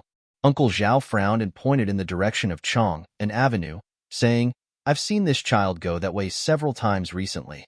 I thought you knew. Then I'll go look for him. Gu Jiao left the Zhao family's house and walked in the direction of Chong, an avenue. The little guy had become bolder recently. He even dared to lie and sneak out of the alley. Gu Jiao decided that when she caught the little guy later, she would punish him severely no matter how cute he acted. Gu Jiao came to Chong, an avenue. Chong, an avenue used to be more prosperous than Xuanwu Avenue. However, since the girls' school opened on Xuanwu Avenue, it had attracted a lot of customers.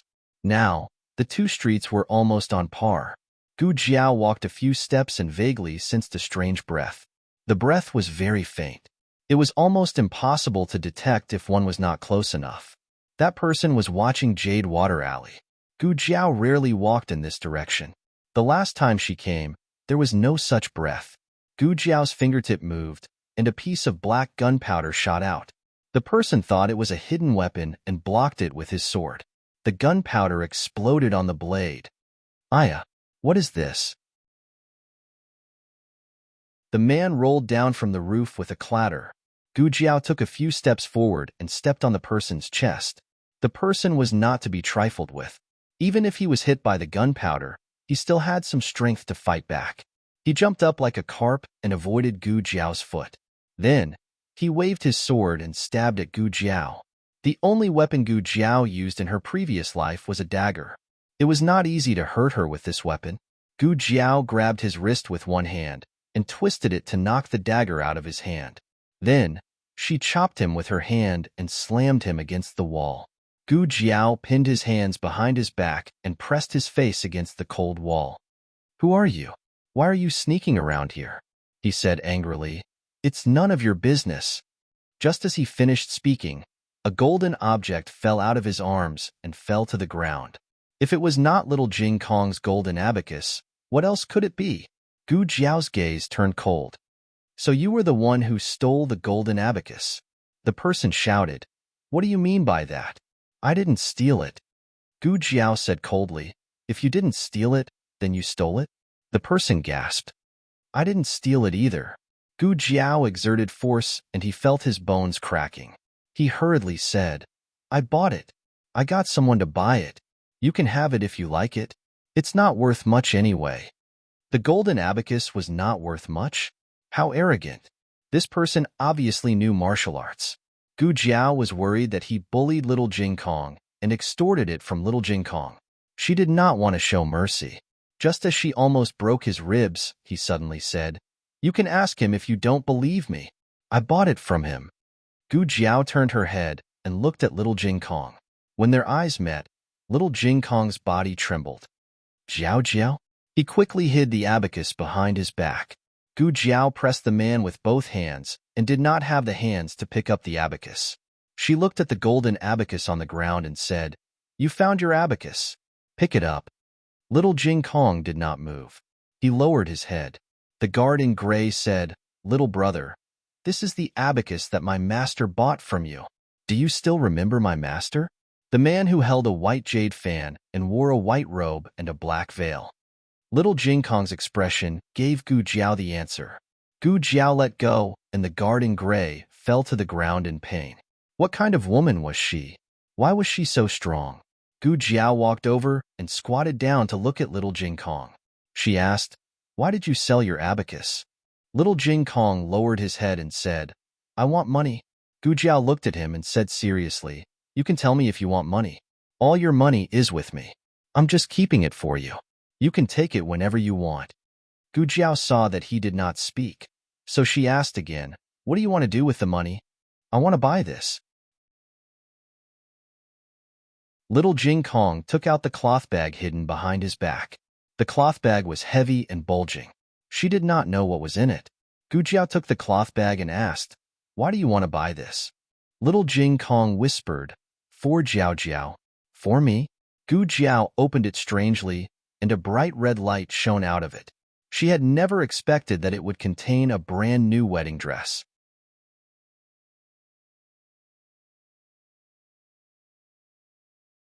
Chapter 354. A strange emotion filled Gu Jiao's chest. She felt that her heart was slightly swollen, as if someone had placed a sun in it. Even the tip of her heart was hot and painful. She had never dealt with such strong and complicated emotions before, so she didn't know what it was. "What a beautiful dress. Who did you make it for?" "It's for Sister Jinyu." "Why did you make such a beautiful dress for her? Jiao Jiao doesn't even have it." The conversation between the little guy and Yao flashed across Gu Jiao's mind. It wasn't that she didn't hear it, but she didn't take it to heart. Did the little guy take it to heart? Did he feel bad that someone else had a wedding dress but she didn't? She didn't think about the wedding dress. She was already married and didn't need a wedding dress anymore, although she had never worn one before. In this world, no one would think that she still needed a wedding dress. Except for this little guy who didn't know anything. This little guy who wanted to give her the best things in the world. In order to buy her a beautiful wedding dress, he sold his most beloved Xiao Jin. She always asked very little from others. Perhaps it was because she had been in deep despair when she was young. So when she grew up, she avoided all expectations in order to avoid disappointment. This had always been her principle of doing things. She realized that living like this would make her feel peaceful. "But Jing Kong, you'll spoil me like this." Gu Jiao stared at him, almost speechless. Little Jing Kong thought that she was angry. He lowered his head, grabbed his little fingers, and said nervously, "Jiao Jiao, don't be angry. I'll buy Xiao Jin back when I earn money in the future." He just wanted to give Jiao Jiao a surprise, so he didn't ask Jiao Jiao for money. But he didn't expect that Jiao Jiao would catch him selling Xiao Jin. So sad. More sad than losing Xiao Jin. He did not want Jiao Jiao to dislike him. The gray-clothed guard also didn't expect that the little monk he was tailing would end up in such a situation. Both he and the young master were puzzled as to why the little monk needed so much money at such a young age. Who would have thought that he wanted to buy a wedding dress for this little girl? After keeping an eye on the little monk for so long, the guard in gray finally got some information about him. The little monk was called Jing Kong and came from a remote temple in Yuzhou province. About 1 year ago, he was adopted by someone and returned to the secular world. This little girl should be the little monk's current family. She couldn't tell that the little monk knew how to dote on people. It was really strange. That person didn't raise such a good disciple, but instead gave her to someone else to raise. Why? Was he not afraid that others would mistreat this little fellow? However, looking at the little fellow's fair and tidy clothes, it was obvious that he had been treated very well. The pain on the gray-robed guard's body finally subsided a little. However, the explosion just now had left a bald patch on his forehead. He stood up with one hand holding the wall and touched the bald spot on his forehead with the other. He gritted his teeth and asked Gu Jiao, "Hey, what kind of hidden weapon did you use just now?" Gu Jiao looked back at him and asked lightly, "What does it have to do with you?" The guard in gray was speechless. Did this little girl return his words to him? The guard in gray said, "I didn't steal or rob. I was beaten up by you for no reason. Don't you feel sorry for that?" Gu Jiao said, "You were looking for a child to buy something, and you were tailing him sneakily. Don't you think you deserve to be beaten up?" It seemed to make sense. The guard in gray was speechless. Gu Jiao had never been polite to such people. Not to mention a fair deal. From the moment they approached little Jing Kong, their motives were already impure. It was just that she didn't want to fight in front of little Jing Kong. Gu Jiao took back the golden abacus and said, "Why are you still here? Are you waiting to be beaten up?" The guard in gray weighed the pros and cons, and after confirming that he really couldn't beat her, he left resentfully. Little Jing Kong lowered his head and tugged at the corner of his little clothes. "Jiao Jiao, if you don't like it, I can." What he got in response was a warm hug. He was stunned and blinked his big eyes. His eyelashes flickered. Jiao Jiao? I like it. Gu Jiao hugged the little guy in her arms tightly and breathed in his warm breath and milky fragrance. I like it very much. Thank you, Jing Kong. Little Jing Kong finally felt relieved. He buried his little head in Gu Jiao's neck. Jiao Jiao liked his present. It was so nice. Gu Jiao patted his little head and put the golden abacus in his hand. Don't sell it in the future. It's so beautiful that I'll be reluctant to part with it. Okay. He nodded. Xiaojin also came back. It was so nice. The two of them went home happily. The gray-clothed guards also returned to their temporary residence. They were originally staying in an inn, but later on, their young master felt that there were too many people in the inn, so he found a guarantor to rent a residence near Jadewater Alley. It was in a small alley at the end of Chong An Avenue. Firstly, it was quiet. Secondly, it was close enough to monitor the little monk. But it seemed that he had a bad start today. What happened? The man who called himself Master Mingyu in front of little Jing Kong looked at the guard in gray with disheveled hair and a dirty face. He frowned and said, "How did you get yourself like this? And why is your head bald?" The guard in gray quickly covered the bald spot on his forehead and said gloomily, "Master also said that if you didn't ask me to keep an eye on the little monk, I wouldn't have gotten into trouble." The man put down half of the incense and snorted coldly. "Don't be so pretentious. I indulged you too much in the past. As a guard, you're not good enough and you're not as good as others. How dare you put the blame on me?" The guard in gray was embarrassed. The man continued to mix the incense. "What happened? Were you discovered?" "Yes. The little girl beside the little monk is so powerful. I don't know what kind of hidden weapon she used, but it actually..." The guard in gray gestured and said, "It actually exploded, like a firecracker." The man's handsome brows furrowed. "Exploded? Firecracker?" The guard in gray shook his head. "It's not a firecracker. Firecrackers were bamboo. When it was burned in a fire, it would make a crackling sound like an explosion. That was why it was called a firecracker." "Oh, I don't know what it was. I didn't see it clearly. I thought it was a dart, so I pulled out my knife to block it. In the end," he touched his bald forehead, "I became like this." The man stopped mixing the incense again. He pondered for a moment and said thoughtfully, "Could it be the black fire pearl?" The guard in gray was puzzled. "What black fire pearl, master?" The man said slowly, "It's a hidden weapon from the Yin Kingdom. It's similar to what you described just now. It's said that this hidden weapon is made of sulfur and is more powerful than ordinary darts. If you encounter it, you can't take it head-on. You can only avoid it. Otherwise, you'll be blasted into a bloody mess." "Sulfur?" The guard in gray was suddenly enlightened. Yes, that's the smell of sulfur." Then the man shook his head. "It shouldn't be just sulfur. I also used sulfur to make it, but it didn't work." The guard in gray was surprised. "So, that girl is from the Yin Kingdom?" The man smiled faintly. "Do you know that only the royal family of the Yin Kingdom has that kind of hidden weapon?" "What?" The guard in gray was shocked. The man said again, "But it could be that person who gave it to her. After all, she even took away the letter of credence of the Yin Kingdom. What's the big deal if she took away a few black fire pearls?" The guard in gray nodded. "That's right." The man smiled. "Otherwise, do you think she made it herself? Or she has something to do with the royal family of the Yin Kingdom?" The guard in gray didn't think it was possible. Even his master couldn't make it. How could a little girl make it? As for having something to do with the royal family of the Yin Kingdom, forget it. A small country like the Zhao Kingdom couldn't even walk on the official road of the Yin Kingdom. How could she have something to do with the royal family? The guard in gray asked, "Then, should I continue to keep an eye on the clear water alley, master?" The man glanced at him and said angrily, "You've been exposed. Don't go there for a few days." The guard in gray said, "Oh, but he really wanted to go there. He wanted to see the black fire pearl. It didn't matter if he was blasted." After returning home, little Jing Kong couldn't wait to let Gu Jiao try on the new clothes he bought for her. Gu Jiao thought for a while and asked him if he knew what she bought. "Beautiful clothes," little Jing Kong said. It seemed that he didn't know it was a wedding dress. Gu Jiao explained to him, "It's a wedding dress. You can only wear it when you get married." Huh. Little Jing Kong was stunned. He raised his two small hands and scratched his small buzz cut. Jiao Jiao and brother-in-law are married. So I can't wear Jiao Jiao? It seemed that it could be said that way. It's okay. Little Jing Kong suddenly straightened his back and patted his small chest.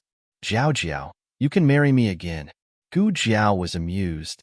Children can't get married. He thought for a while. Then wait for me to grow up. When I grow up, I'll marry Jiao Jiao. When Jiao Jiao gets married again, I'll be able to wear the wedding dress. That's right, that's the reason. He's really a clever little boy. He was so proud of himself that he shook his little head. Little Jing Kong still didn't know that his words had come true. Later, Gu Jiao did get married again and wore the wedding dress he gave her. Unfortunately, the groom wasn't him.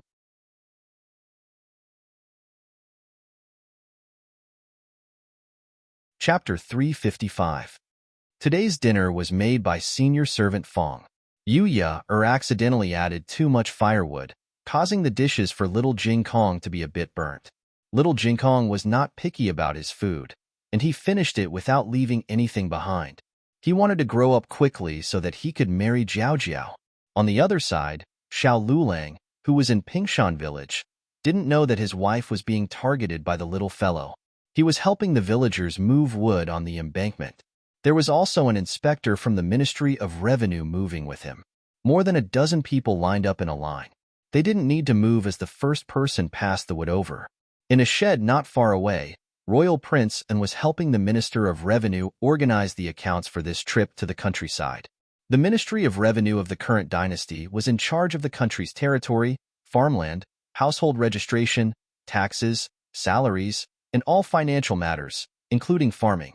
They were going to the countryside this time to provide relief and also to help the villagers dig canals to draw water and rebuild the fertile fields after the disaster. They didn't have enough manpower, so some things had to be done by the officials themselves. Royal Prince suddenly appeared in the group on the day of departure. Before that, no one knew that he would go to the countryside with them. Royal Prince An's leg injury was almost healed, so he should be able to walk. He and Grand Tutor Zhuang had sent someone to inform the Minister of Revenue, so he was asked to stay by the Minister of Revenue's side to do some idle things. While he was recording the accounts, he inadvertently glanced at Xiao Lulang, who was beside the embankment. Because of the hot weather, the villagers had all taken off their shirts. Even the inspector from the Ministry of Revenue was shirtless. Xiao Liulang's white undergarment was particularly eye-catching. His clothes were soaked in sweat and clung tightly to his body. Usually, it wasn't very obvious because of the heavy official's robe. Today, one could see that his body was more muscular than expected. His sleeves were rolled up high, revealing his well-defined forearms. Royal Prince subconsciously pinched his forearms. He didn't seem to be as muscular as him. Moreover, Royal Prince vaguely remembered that a year ago in the countryside, Xiao Lulang was not as tall as him. Why did he look so much taller now? Editor Zhuang, are you done with this? The Minister of Revenue reminded him. Just a little bit more. Royal Prince came back to his senses and handed the last page to the Minister of Revenue. All right, please take a look. Xiao Lulang and the villagers were busy until the sun set in the west. The villagers baked pancakes, steamed cornbread, and mixed pickled vegetables for everyone to eat. Originally, he wanted to kill the chicken, but was rejected by the Minister of Revenue. The imperial court does not extort the wealth of the people, does not take a single cent from the people, does not covet a single grain of rice from the people. The rice and flour were also paid for by the villagers. Princeton was not used to it.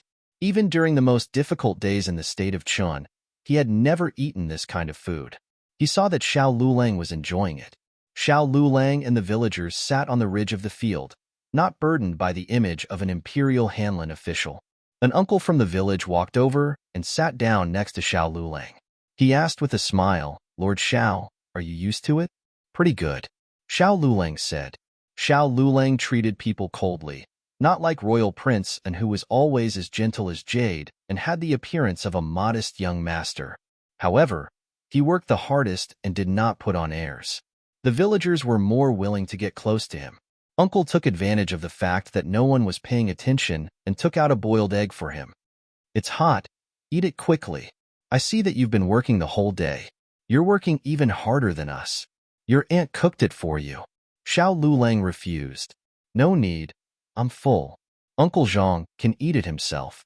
Eldest uncle forced the egg into his hand. Hey, just eat it. Last time when Gooden had a stomachache, if you didn't give him medicine, he wouldn't have recovered so quickly. Also, last time, when Li Zhang was bitten by a poisonous insect, it was also you who treated him. This has nothing to do with the court, it's all your medicine. Gooden was the youngest son of uncle and aunt. Uncle knew that medicine was very expensive no matter how ignorant he was. In order to treat the villagers, Lord Xiao had emptied his own medicine bag. He didn't know how much money that was, but it definitely wasn't something that an egg could pay for. Uncle sighed, if you don't eat it, your aunt will nag me again when we get back. It's not like you don't know how naggy that woman is. In the end, Xiao Lulang accepted the egg. Uncle was very happy and told him many things about the village with relish. Only when Gooden came to call him did he reluctantly leave. He said that he would come find Xiao Lulang the next day. Xiao Lulang also returned to the temporary hut. The hut was built temporarily. There was only a table, a cabinet, and 2 wooden beds piled up with wooden stools. One was his and the other was Royal Prince Anne's. Royal Prince Anne was more particular about the finer things than him. He even put in a mosquito net. He didn't use a mosquito net. He had the mosquito coils made by Gu Jiao, so he didn't need a mosquito net. It wasn't too late now. He planned to go to the nearby forest to pick some medicine for Gu Jiao. He didn't know the name of the medicine, but he saw Gu Jiao drying it in the courtyard a few times. He took his basket and walking stick. When he reached the door, he heard a horse carriage coming towards them. After it stopped, a middle-aged man wearing an official's robe came down. Who else could it be but Marquis Gu? After Marquis Gu fixed the road, he immediately came to inform them. He first went to greet the Minister of Revenue. Royal Prince Anne was also there. Considering the marriage between the 2 families, Royal Prince Anne was now his son-in-law. Marquis Gu was very cordial and polite to Royal Prince Anne. When Xiao Lulang walked past him with a basket, he didn't even look at Xiao Lulang. Royal Prince Anne reminded him, Marquis Gu, that was Xiao Xiuzhua. This Marquis knows. Marquis Gu said carelessly. They had met in the countryside. He would recognize him even if he turned into ashes. He didn't know any etiquette at all. He was clearly a poor boy from the countryside, but he didn't care about him, his father-in-law. Royal Prince Anne was born noble, but he wasn't as arrogant as him. Royal Prince Anne felt Marquis Gu's contempt towards Xiao Lulang. He said with slight confusion, he's Marquis Gu's son-in-law. Marquis Gu thought, I didn't acknowledge that girl. What son-in-law or not? Even if he acknowledged that girl, he wouldn't accept a poor boy from the countryside as his son-in-law. So what if he was the top scholar? So what if he entered Hanlin Academy? He's still a country bumpkin. He, Gu Chong, only had one son-in-law, Royal Prince Anne. I heard that you're not used to the food in the countryside, so I brought some good food for you. Marquis Gu didn't want to talk too much about Xiao Lulang. He took the roast duck, crispy chicken and jerky that he bought on the way from the carriage and gave them all to Royal Prince Anne. He didn't leave anything for Xiao Lulang. Xiao Lulang didn't know that Marquis Gu was favoring Royal Prince Anne. He entered the forest. He had come to pick herbs a few times, so he was quite familiar with the path in the forest. After walking for a few minutes, he found the herbs he needed. He squatted down and started picking the herbs. He had heard Gu Jiao tell Yu before that this kind of herb was hard to buy in the capital. She had to carefully dry it. When Xiao Lulang went to deliver the herbs to Gooden, he accidentally saw a few stalks of this kind of green grass lying on the ground in their house. After asking, he found out that there were many stalks of this kind of grass near the river in the forest on the east side of the village. Xiao Lulang quickly picked a basket full of herbs. It was about time for him to go back. Just as he turned around and walked down the mountain, he suddenly heard a rustling sound behind him. He felt a chill down his spine and quickly turned around.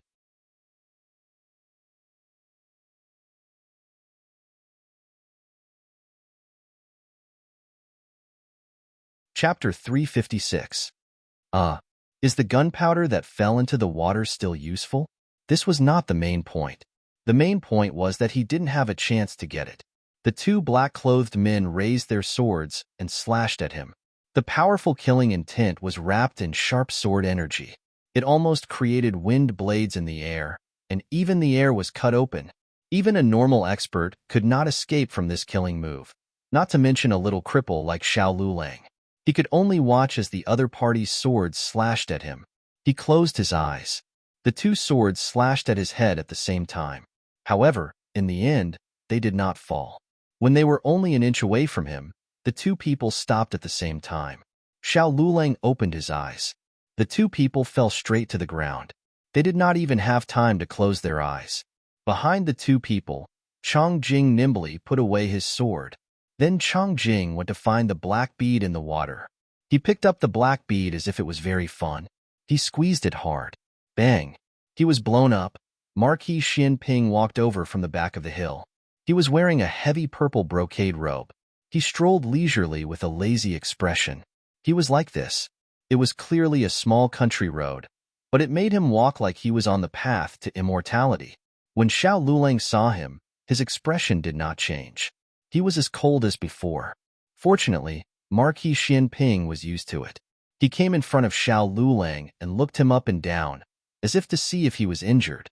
After confirming that his child was unharmed, he looked at Chong Jing, who was sitting on the ground in a daze. He used the tip of his foot to lightly kick Chong Jing's little butt. Who told you to kill everyone? How many times have I said, leave them alive, leave them alive? Chong Jing ignored him. He stood up with a dark face and used his qinggong to leave. Yes, he was angry. Marquis Xian Ping looked in the direction Chong Jing left and said to Xiao Lulang, Chong Jing is still young. Don't be angry with him. Xiao Lulang looked at Marquis Xian Ping expressionlessly. Who was angry with him? Marquis Xian Ping was still unaware of Xiao Lulang's disdain. Magnanimously and confidently, he flicked his wide sleeves. Who did you offend? Why would someone come to kill you? Xiao Lulang ignored him. He picked up his walking stick from the riverside and brushed past Xiao Lulang, walking straight ahead. Although it was called a crutch, it was actually a beautiful cane made by Gu Jiao herself. After the piercing pain in his foot disappeared, he was no longer as difficult as before. Marquis Xian Ping was continuously ignored, but he was not angry.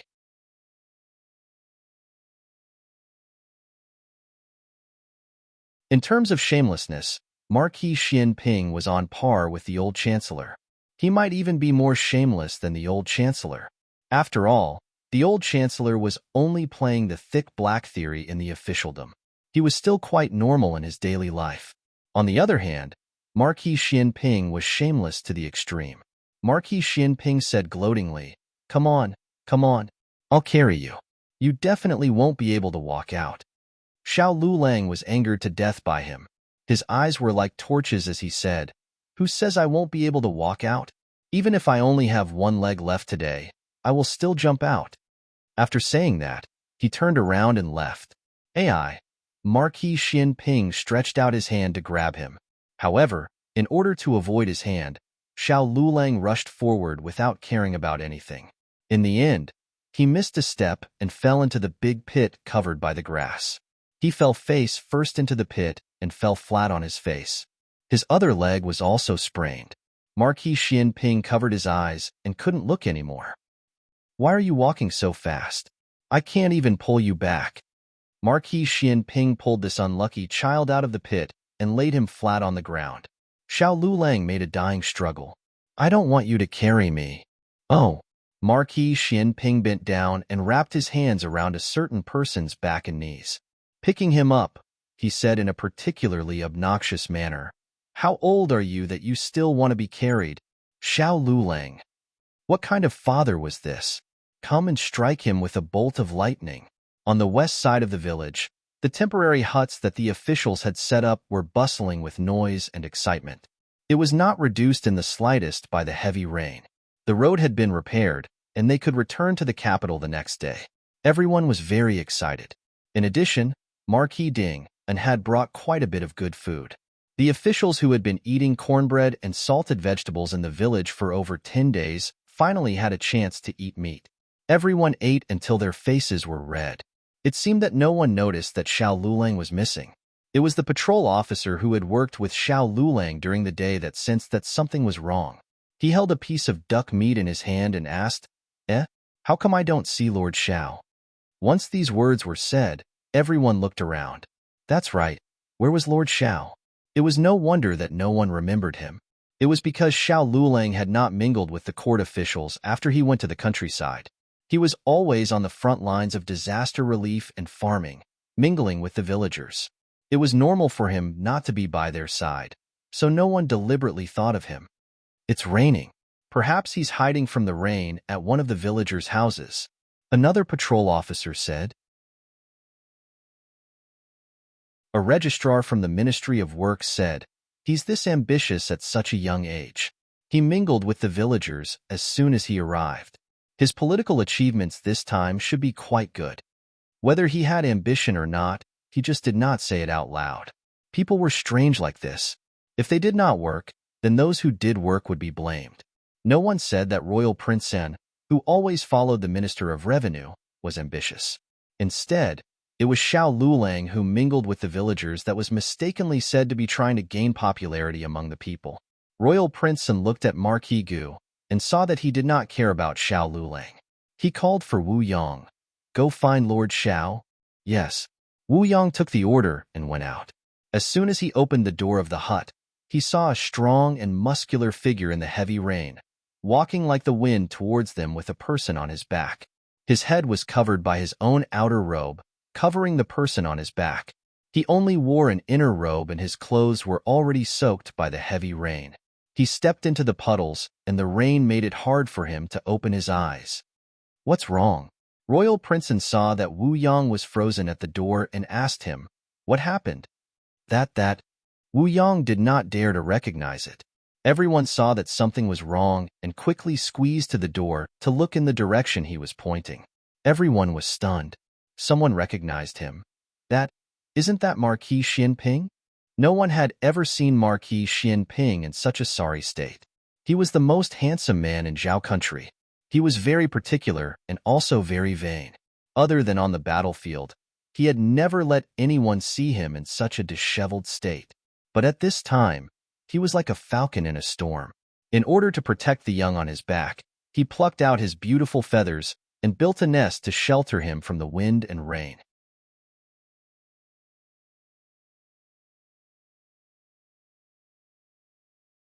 Chapter 357.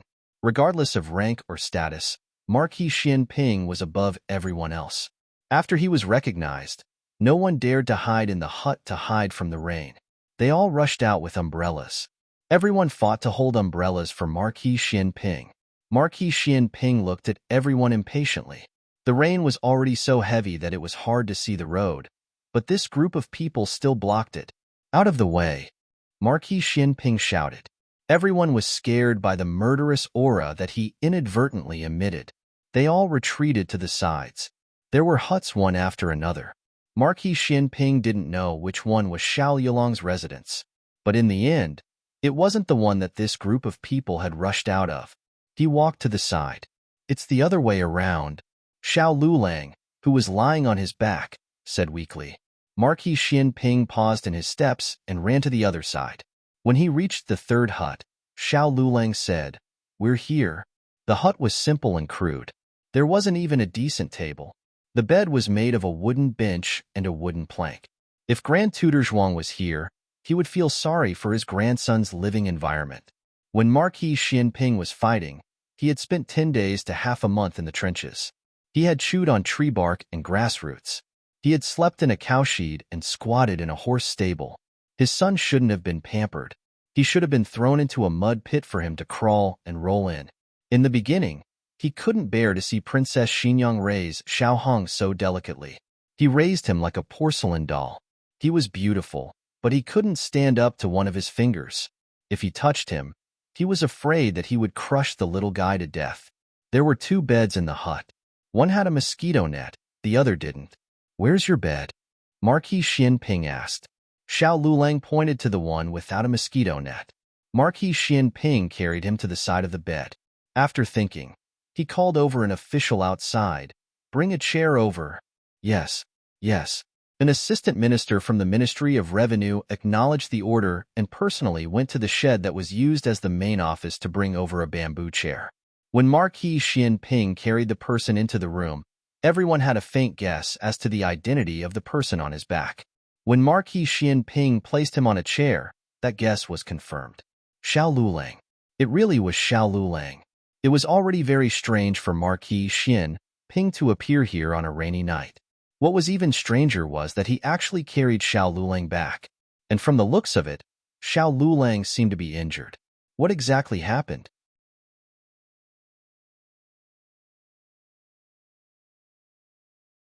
In the end, he was an official and should not criticize the emperor in front of his colleagues and Hanlin Academy officials.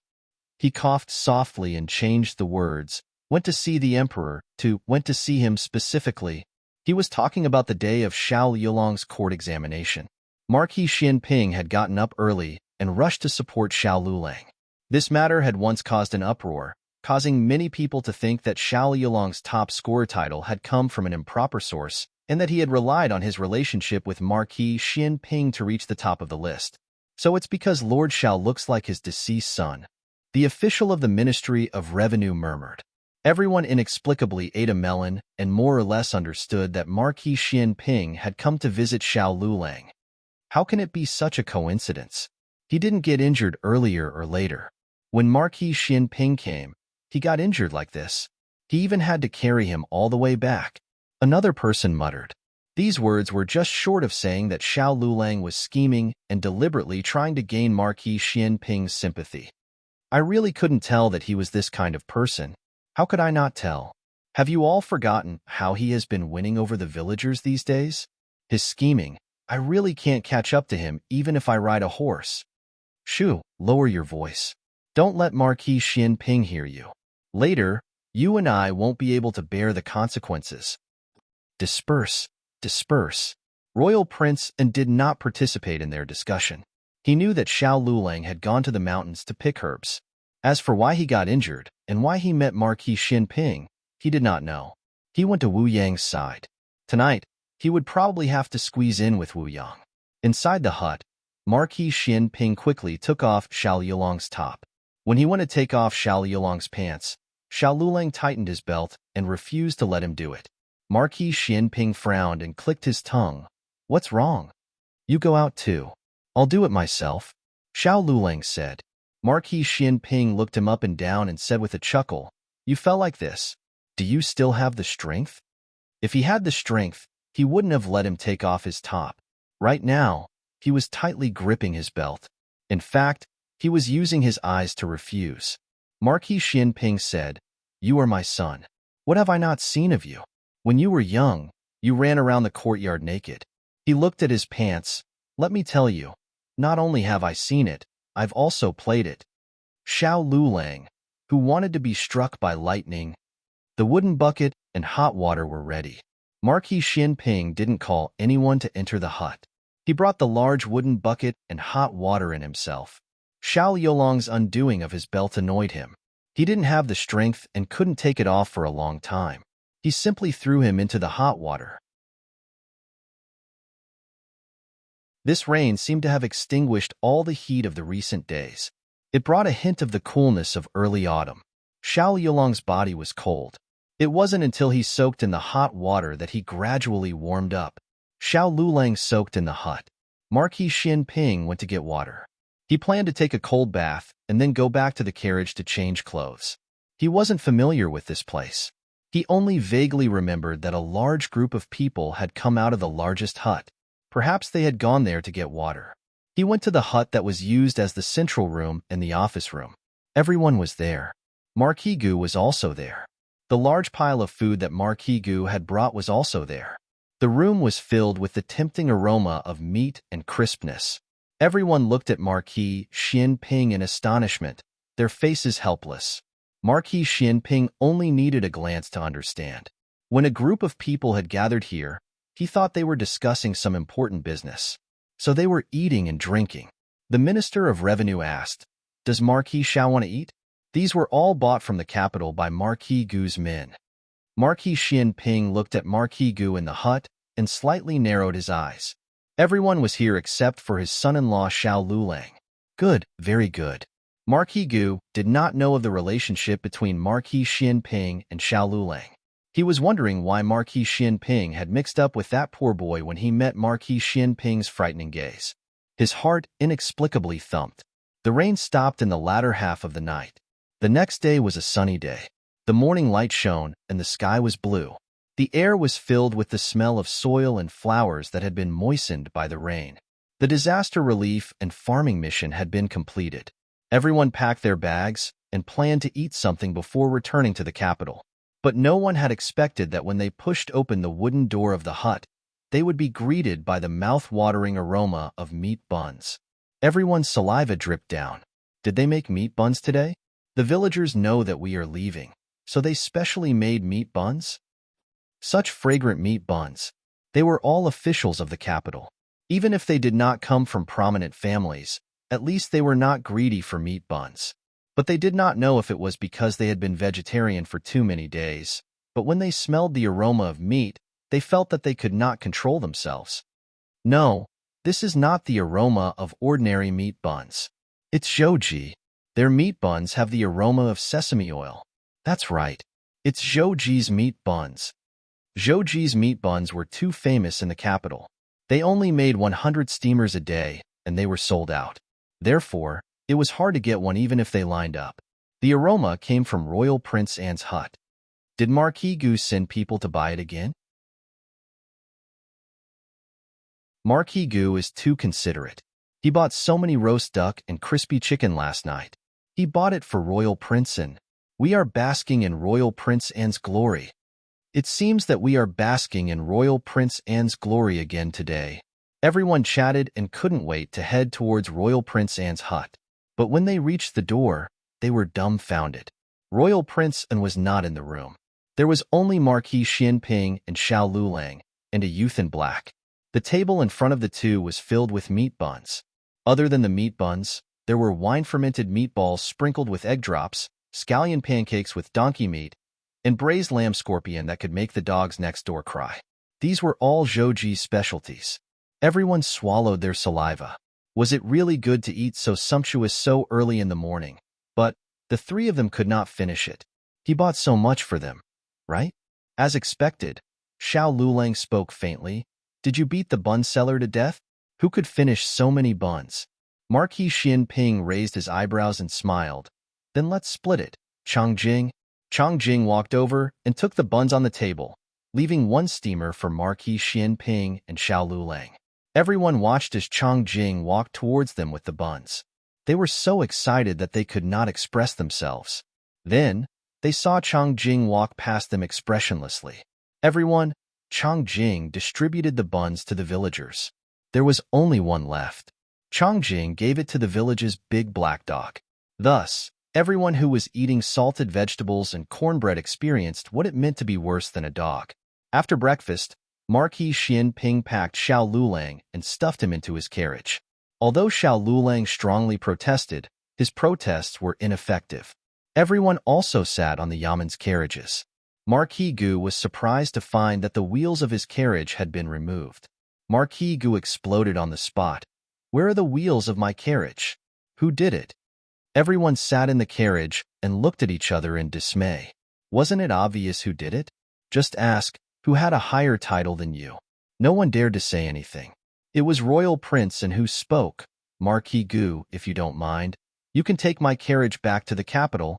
That's the only way. Marquis Gu sighed and sat on Royal Prince Anne's carriage. This son-in-law was still the best. He knew how to help at the crucial moment. Before she could finish her sentence, she heard a loud bang. The wheels of Royal Prince Anne's carriage were removed as well. No one saw anyone do it. The two wheels seemed to have betrayed him and rolled out of the carriage. The carriage landed heavily on the ground. Marquis Gu's head hit the roof of the carriage, and there was a big bruise on his head. The Minister of Revenue did not want to get involved in this mess. However, He was entrusted by someone to take good care of Royal Prince An. But after taking care of Royal Prince An, he could not leave his future father-in-law. He could only invite the two of them into his carriage. Marquis Xianping brought Chang Jing out of Xiao Liulong's hut. Chang Jing was holding Xiao Liulong's luggage and the herbs he picked these days. The Minister of Revenue thought for a while and cupped his hands towards Marquis Xianping. Marquis Xianping, for old lady Zhao's sake, please be merciful. Marquis Xianping's mother, old lady Xiao, and the Minister of Revenue's mother were cousins. Strictly speaking, they were cousins. All right, Marquis Xianping agreed. The Minister of Revenue secretly heaved a sigh of relief. It seemed that old lady Zhao's face was still useful. In the next second, Marquis Xianping kicked off the wheels of the Minister of Revenue's carriage. He only said to be merciful. He did not say to be merciful. When it came to bullying people, Marquis Xianping was a professional. After this, no one dared to invite Marquis Gu into the carriage anymore. They all left with their tails between their legs. Royal Prince An also wanted to help but could not. He cupped his hands towards Marquis Gu and asked Wu Yang to find the wheels and install them. Then, he returned to the capital alone. Marquis Gu was left alone on the ridge of the field. Behind him was a carriage without wheels. Even the horse had run away. It was as if he was abandoned by the world. Marquis Gu was miserable and miserable. Wu.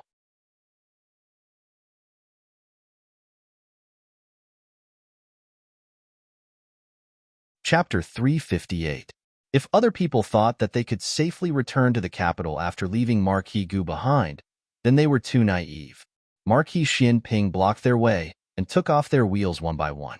There was no village to the front and no shop to the back. Even if one called for help, the heavens and the earth would not respond. Of course, there were a few people who didn't offend Xiao Lulang, but they also had their wheels taken off by Marquis Xianping. This was helping them, not harming them. Marquis Xianping wouldn't make things difficult for them in the future, but if Marquis Xianping let them go, the people who didn't like Xiao Lulang might make things difficult for them. So, they might as well take them off together. Xiao Lulang didn't know anything about Marquis Xianping blocking their way and bullying them. He didn't sleep well last night and woke up with a slight headache. Not long after getting on the carriage, he fell into a deep sleep. This sleep was so deep that when he woke up, he was already in the capital. He opened his eyes and found himself lying in a room filled with familiarity. He immediately sat up and looked at the mermaid curtain on the bed, then looked at the Jiangnan screen with 6 fans of misty rain on the other side of the bed. He even turned around to look at the pillow he had just slept on. They were all things from his memory. Even the fragrance of fruit and flowers in the room was the same as in his memory. This was the princess's residence. Princess Xian Yang and Old Madame Xiao didn't have a good relationship.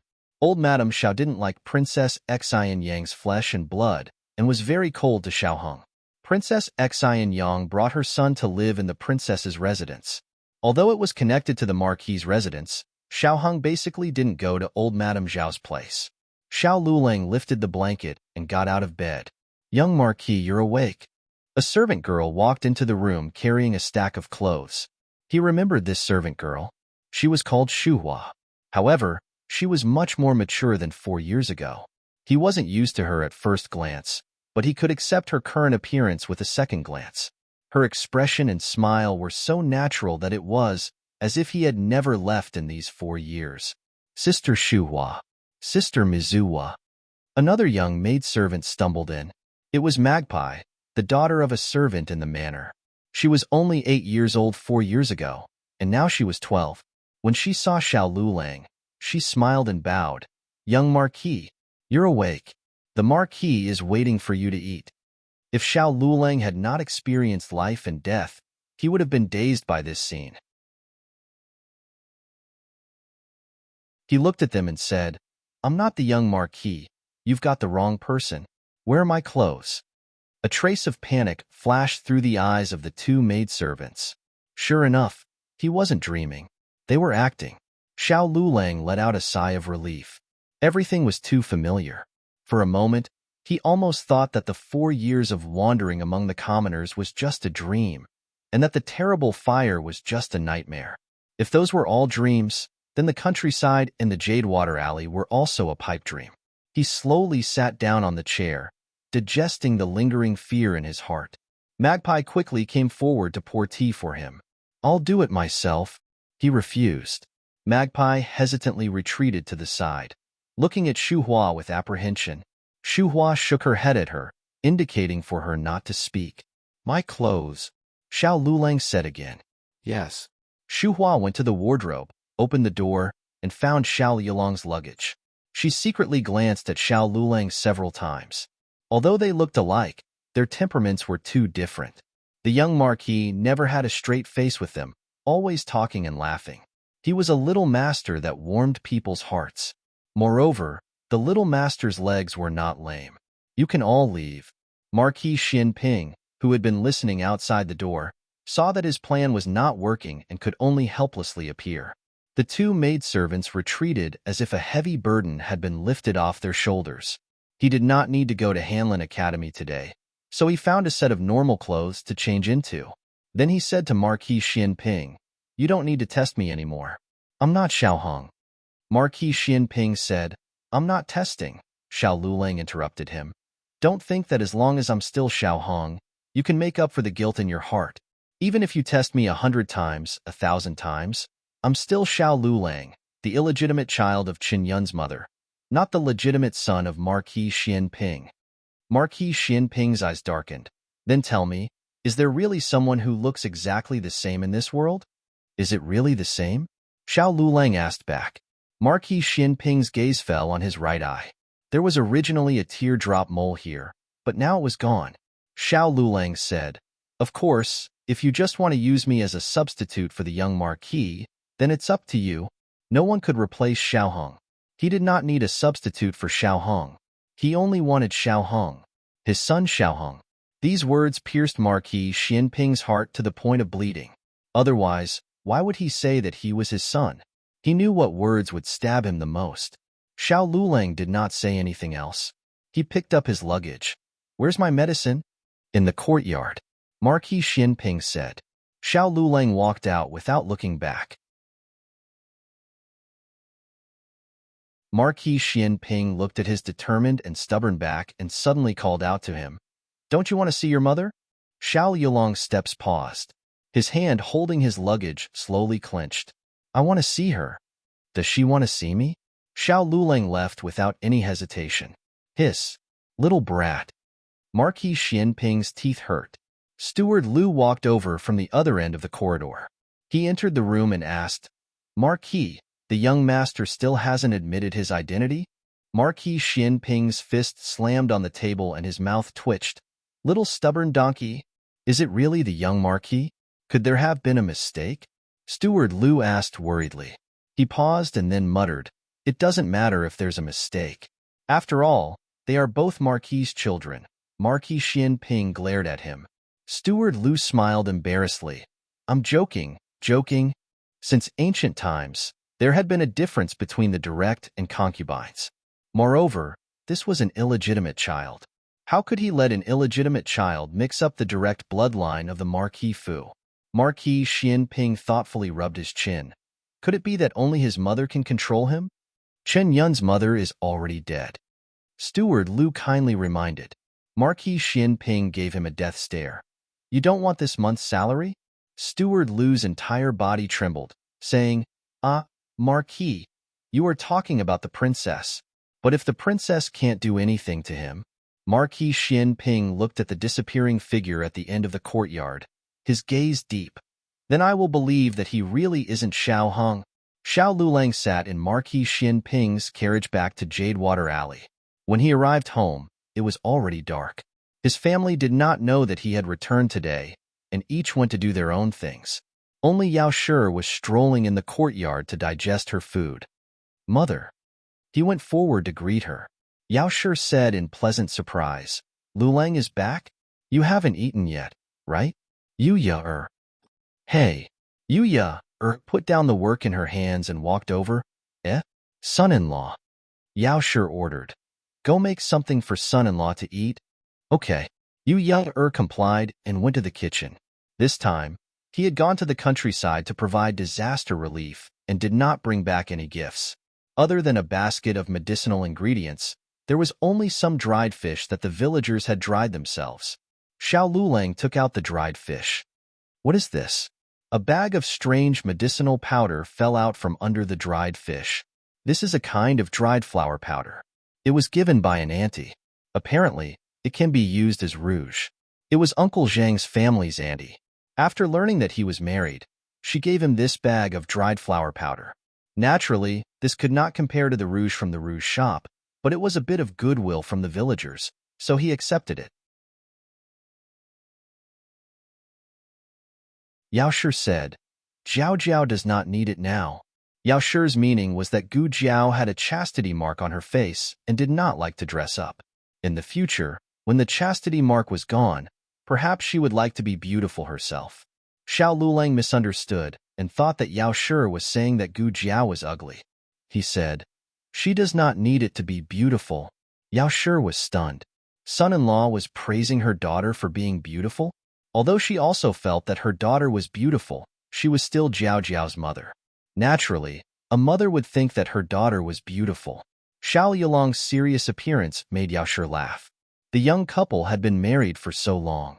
Although they had always lived in separate rooms, they had never said that they had not consummated their marriage.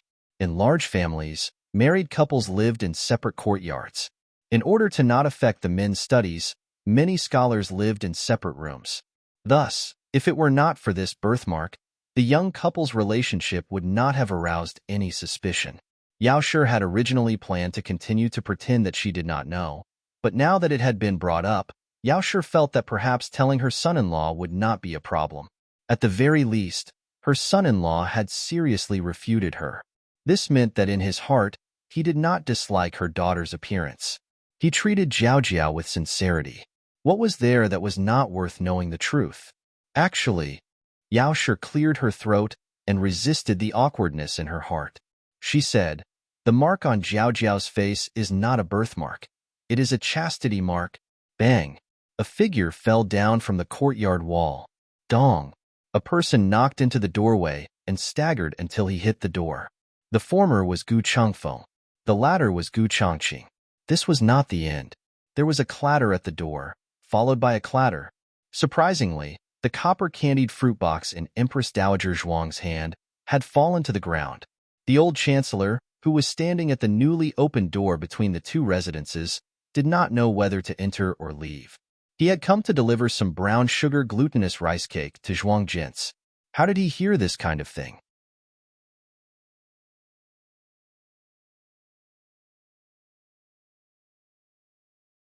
Chapter 359. Yao Shi was so shocked by the commotion that she stood up from her chair. She clearly didn't see a single person just now. So how did so many people appear out of thin air after she finished speaking? They didn't come when they didn't, but they all came when they did. Was this arranged? Also, it was fine that Gu Changqing and the matriarch appeared here. One came to see the twins and the other came to play cards, but what was up with Gu Changfeng? What was he doing climbing up the wall of their house? Yao Shi was so shocked that she couldn't even speak. Of the 5 people present, it was unknown who was the most embarrassed. Was it the 4 people who accidentally heard this huge secret? Or was it Xiao Lulang who was caught in the whirlpool of secrets? In short, the 5 people all had different expressions and didn't speak for a long time. The atmosphere became more and more awkward. In the end, it was Gu Chengfeng's nose that itched and he couldn't help but sneeze. Only then did the strange silence in the courtyard be broken. That, Gu. Empress Dowager Zhuang wanted to call Gu Changqing, but she couldn't remember his name. Her mind was filled with this guy who won money from her. So angry. Gu Changqing came back to his senses and turned about at Empress Dowager Zhuang, who was dressed as an old lady. He didn't call the Empress Dowager. After all, she was traveling incognito. He was afraid that the walls would hear her identity. HM? Empress Dowager Zhuang gave a look to the candied fruit jar on the ground. Gu Changqing understood and endured the pain in his head. He picked up the candied fruit jar on the ground. Fortunately, it was made of iron and didn't break. Empress Dowager Zhuang hugged her beloved candied fruit jar and entered the courtyard with a complicated expression. How could it not be complicated? The little great-grandson she had been looking forward to for so long wasn't even a shadow. Was this the truth behind why she couldn't wait for her little great-grandson? Her mentality was collapsing. Her complicated and painful gaze fell on Xiao Yulong's body. Starting from his head, it slowly moved down until it reached an unspeakable place. It wasn't like they hadn't slept together before. Could it be they couldn't? Xiao Lulang felt his scalp go numb. What kind of look was that, however? Not only did Empress Dowager Zhuang have this expression, even the old chancellor was synchronized and looked at Xiao Lulang sympathetically. As a man, this was a little embarrassing. I thought you had only injured one leg. Xiao Lulang felt terrible. He was still trying to figure out how the birthmark on Gu Jiao's face could be the mark of chastity.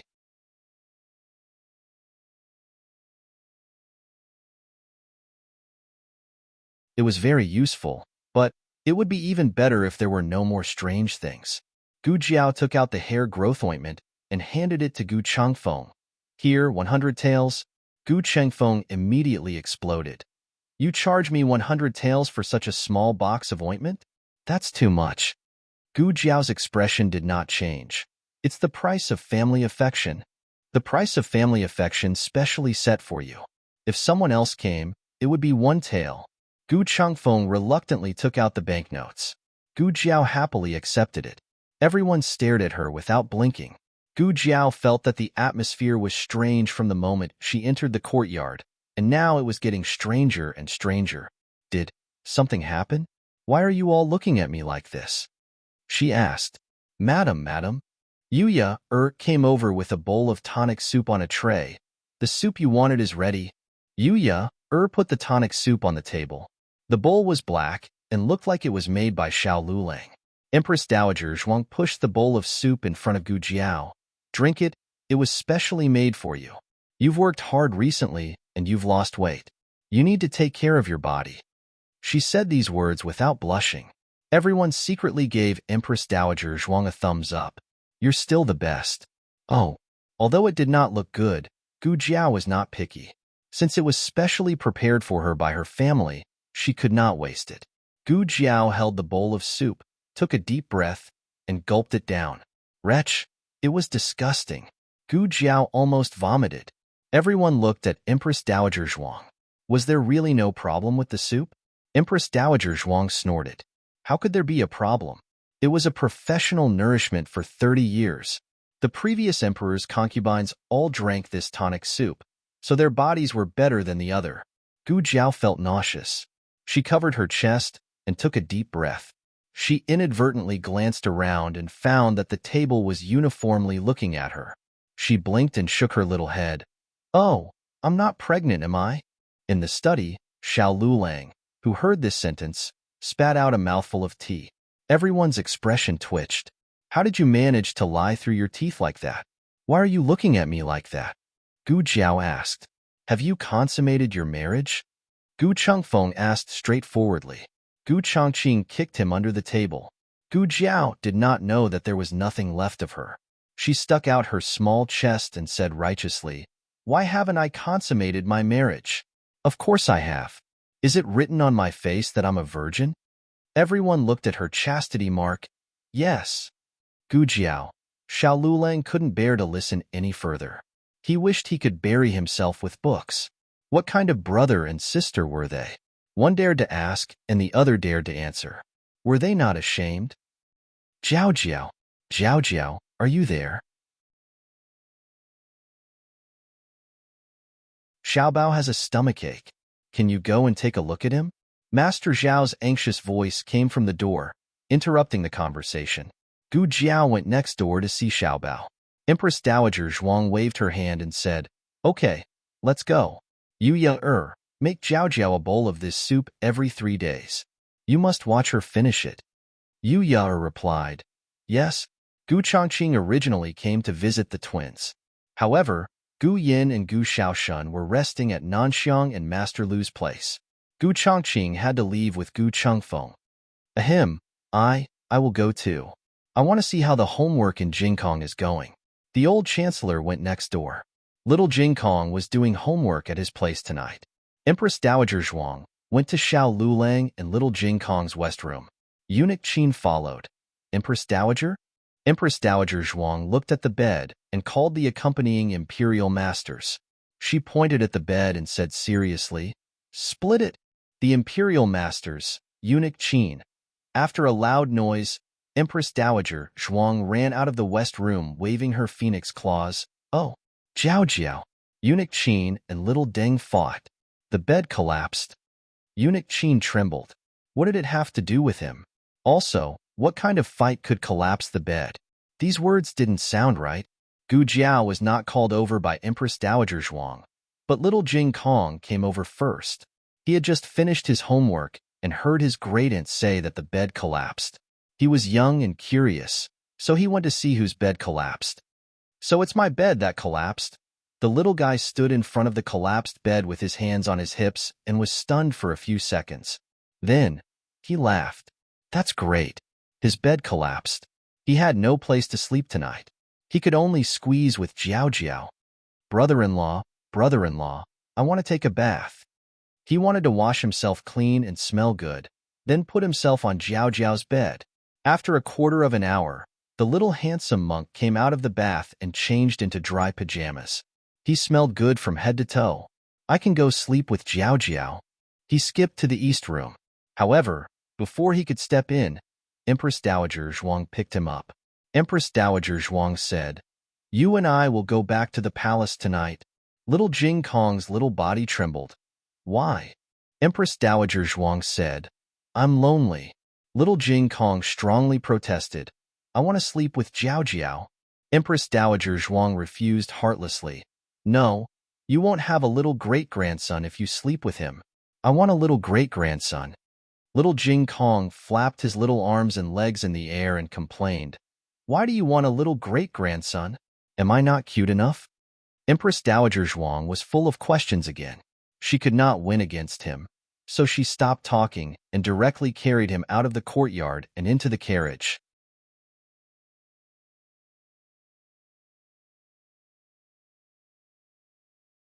Gu Jiao widened her eyes and said with a serious face, "I'm coaxing you to sleep. Don't worry, I'm not doing anything. I'm a serious person." At first, the serious person, Gu Jiao, was indeed patting his shoulder to coax him to sleep, but as she patted him, it felt so good that she wanted to move around. She stole a glance at Xiao Lulang. Xiao Lulang's eyes were closed, and his breathing was even and long. He seemed to be asleep. Gu Jiao became bold and touched his small chest muscles. After touching his chest muscles, she moved on to his abdominal muscles. After touching his abdominal muscles, she moved on to his waist muscles. When she used her finger to poke his waist that didn't have a trace of excess fat, Xiao Lulang suddenly opened his eyes. Xiao Lulang grabbed her restless little hand and flipped her over, pressing her under his body. His movements were so fast and domineering that even Gu Jiao could not react in time. Gu Jiao looked at him in a daze. He domineeringly locked her wrists on both sides. This was the first time that Gu Jiao felt the domineering power of a man from him in a sober state. It was so exciting. Gu Jiao thought. The little puppy she had been raising suddenly turned into an adult wolf with an irresistible domineering and wild nature. He stared at her and said, "Aren't you still young?" Gu Jiao blinked. His eyes deepened and his hoarse voice came out from his throat. "If you tease me again, I won't care." "Oh." Gu Jiao's eyes moved, and she slowly pulled her wrists out of his strong palm. He had used too much strength just now and her wrists were red. Xiao Lulang was a little regretful, but he did not show it on his face. Tonight, he had been set up by the elders in his family. Naturally, he would not be obedient, so he did not intend to do anything to her from the beginning. But this girl was too mischievous. Did she forget that he was already 18 years old? Did she still think that he was that immature brat from before? A 14-year-old girl who was older by a year was completely different from a 17-year-old boy who was older by a year. He had grown up and was a real man.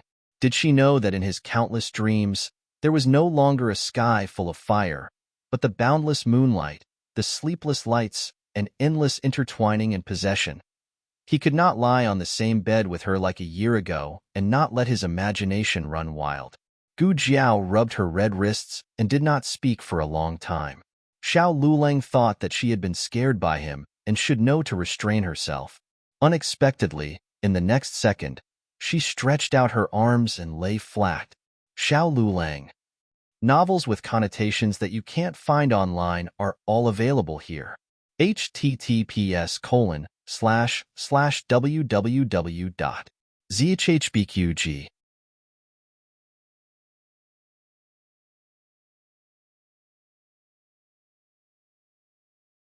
Chapter 360. There are novels with connotations that can't be found online here. The next day, before the sun rose, everyone in the family got up early. In the past, Gu Jiao was the first to get up, but today, when she walked out of the room, she found that Madame Yao, the old chancellor, Nurse Feng, and Yu Yura were all gathered in the central room. Not only that, eunuch Qin also came. What was going on? Good morning. Gu Jiao greeted them. Everyone looked at the birthmark on her face and sighed. Gu Jiao, why do you all look a bit disappointed? Is my status in the family already so low? You don't want to see me anymore? Everyone exchanged knowing looks. Thus, after Gu Jiao drank a bowl of tonic soup, Xiao Lulang also had a bowl of tonic soup in front of him during breakfast. Eunuch Qin specially emphasized, it's venison soup. It's very good for men. Xiao Lulang. Xiao Yulong's anger was stuck in his throat and couldn't go up or down. Last night, when a certain someone was lying down, he really thought that she was ready to tease him to the end. He hesitated out of conscience, and then he heard a certain someone's small snoring sound. He was stunned on the spot. Okay? He was the one who was teased, and the one who couldn't eat was also him. In the end, he was the one who was misunderstood. Where could he go to reason? Xiao Lulang drank the venison soup with a dark face. Eunuch Qin returned to the palace with a smile. The officials of the Ministry of Revenue and the Hanlin Academy finally arrived in the capital after a long journey of a day and night. The Minister of Revenue didn't dare to delay and reported to the emperor with his 2 legs that were about to break. He didn't make any mistakes about Xiao Lulang, nor did he deliberately erase Xiao Yulong's contributions. First, there were Hanlin officials who accompanied him to record this trip, and second, Marquis Xinping was standing in the throne room. That's right, this fellow who never attended morning court sessions and only knew how to sleep in had made an unprecedented appearance today. The Minister of Revenue didn't have a bad impression of Xiao Lulang. However, he received orders from Grand Tutor Zhuang to give the credit to Royal Prince and as much as possible. As for Xiao Lulang, he didn't do anything, so there was no need to mention him.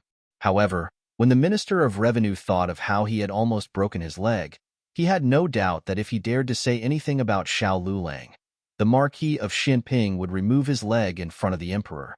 The Minister of Revenue reported truthfully. Xiao Lulang and Royal Prince Anne's performance was remarkable. They both made contributions.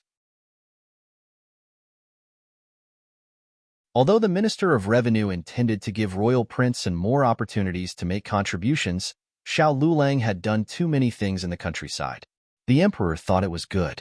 Both of them were pillars of the Zhao kingdom.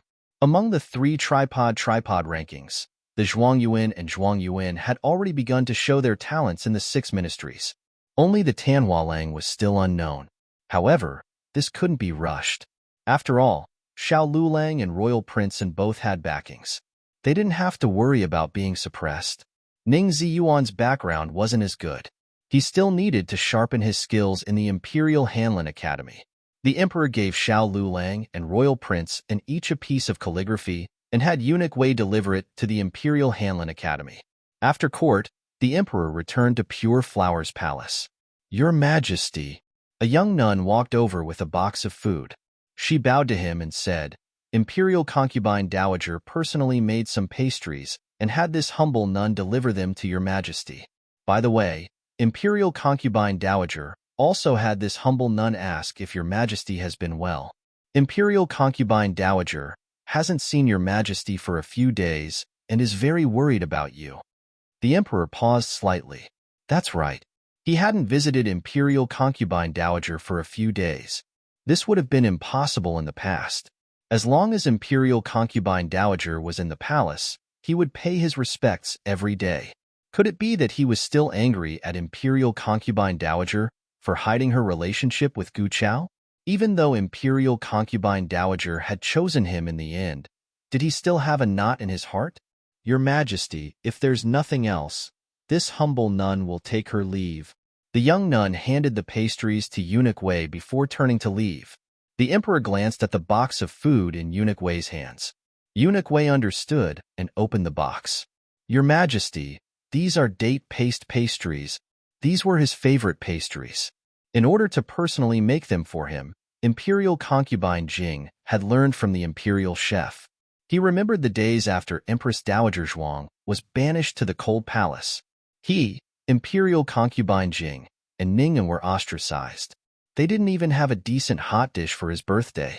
Thus, his Imperial concubine Dowager Zhuang personally went to the tree to pick dates and made a date paste pastry with crisp dates. It didn't taste too good, but it was the best taste he could remember at the time. The emperor picked up a piece of date paste pastry and tasted it. It was also made with crisp dates. Memories flooded his mind, and he let out a long sigh. Go to the nunnery and tell Imperial concubine Dowager that I'll accompany her for dinner tonight. Yes, Eunuch Wei replied. The second master had recently recruited another doctor. To be precise, he had poached a doctor from Rejuvenation Hall.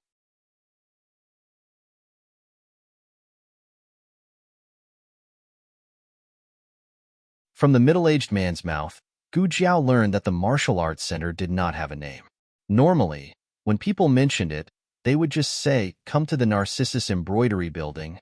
The martial arts center was very large. It was almost as large as 4 Taihe martial arts centers. If Gu Jiao had not seen it with her own eyes, she would not have believed that someone had built such a large underground place. In the center of the martial arts center were 4 martial arts stages. This was the same as the martial arts centers. Around them were countless rooms. The middle-aged man did not say what they were used for. The middle-aged man waved his hand and pointed, saying, Do you see those rooms with gourds hanging on their doors? You must not go in. Why? Gu Jiao asked with her eyes. The middle-aged man explained, Those are the rooms of experts. If you rashly charge in, you will be beaten to death. So it was allowed to kill people here. The 4 martial arts stages were carrying out martial arts.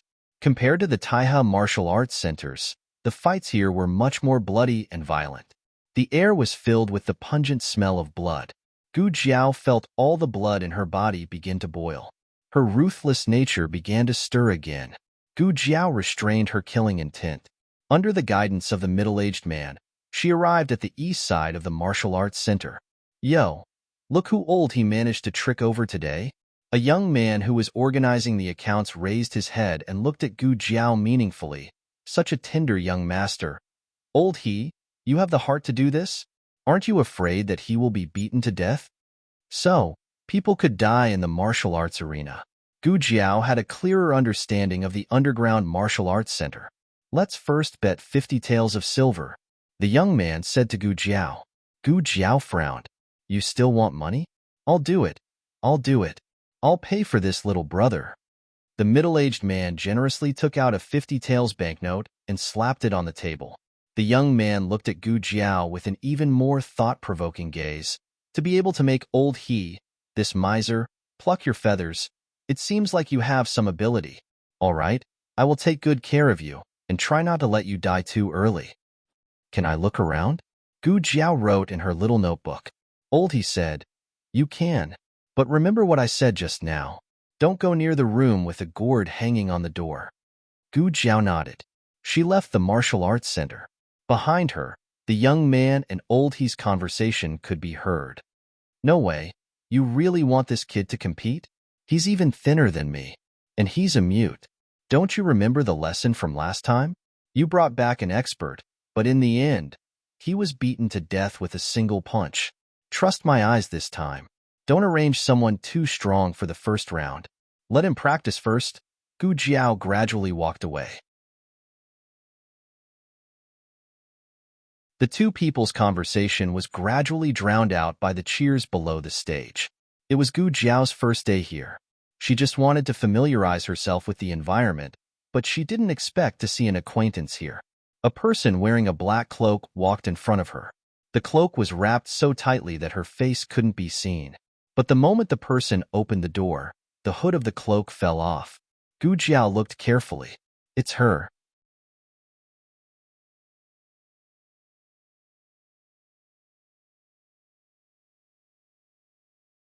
Chapter 361.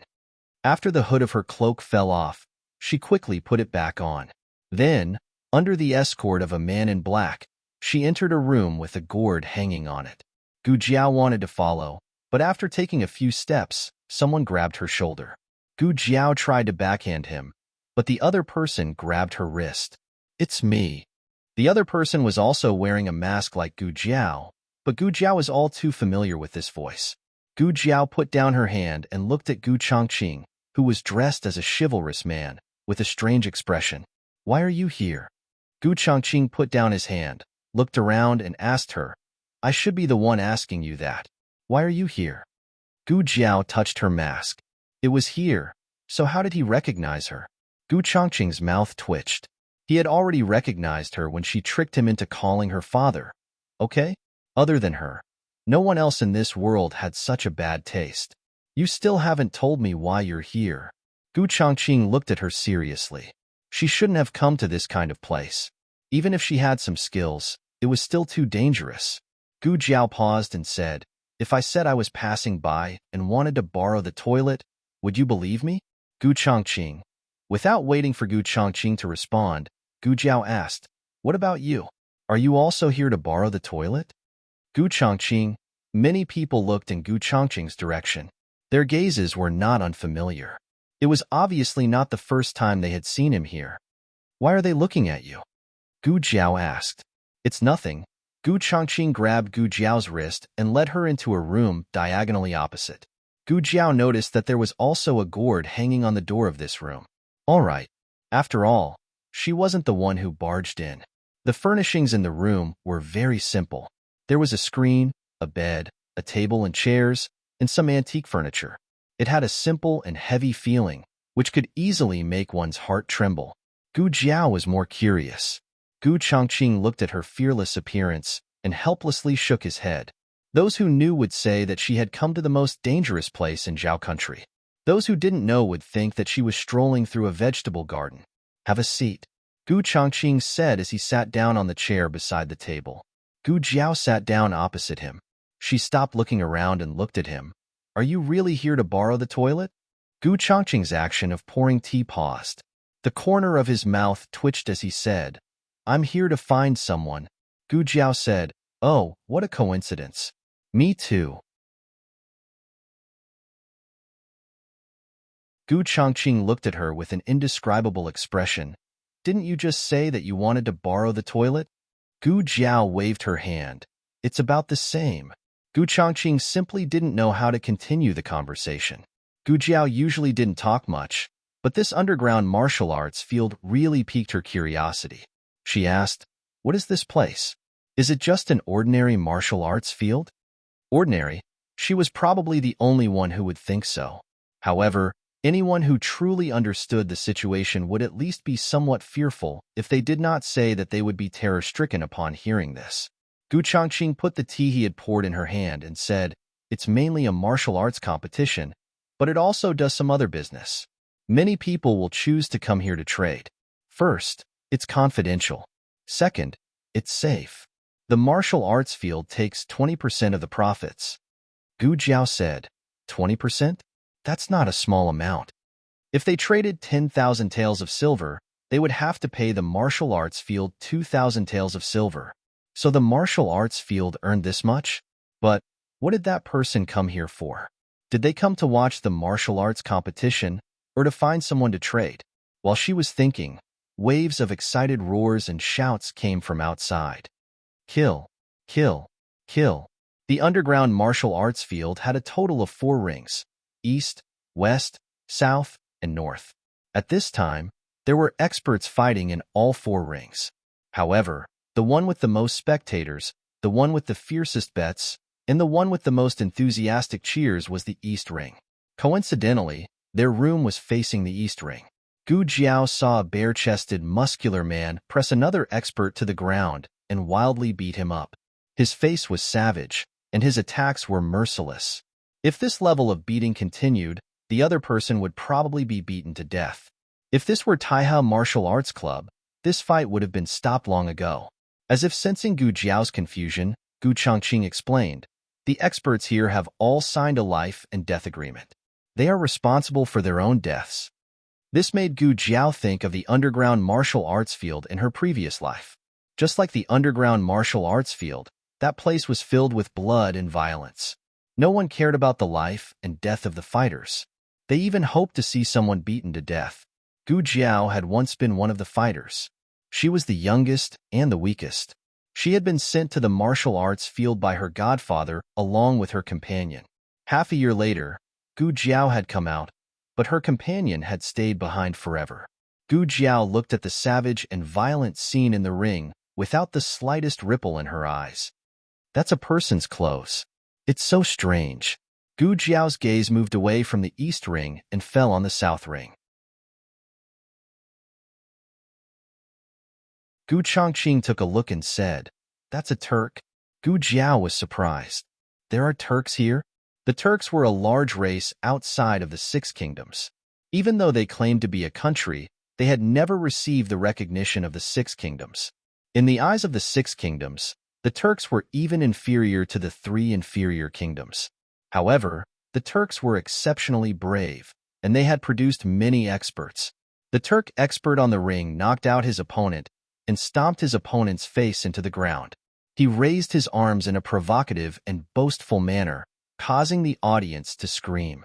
Gu Jiao's gaze fell on the expert he was stomping on. Is the person he defeated also a Turk? His clothes are strange too.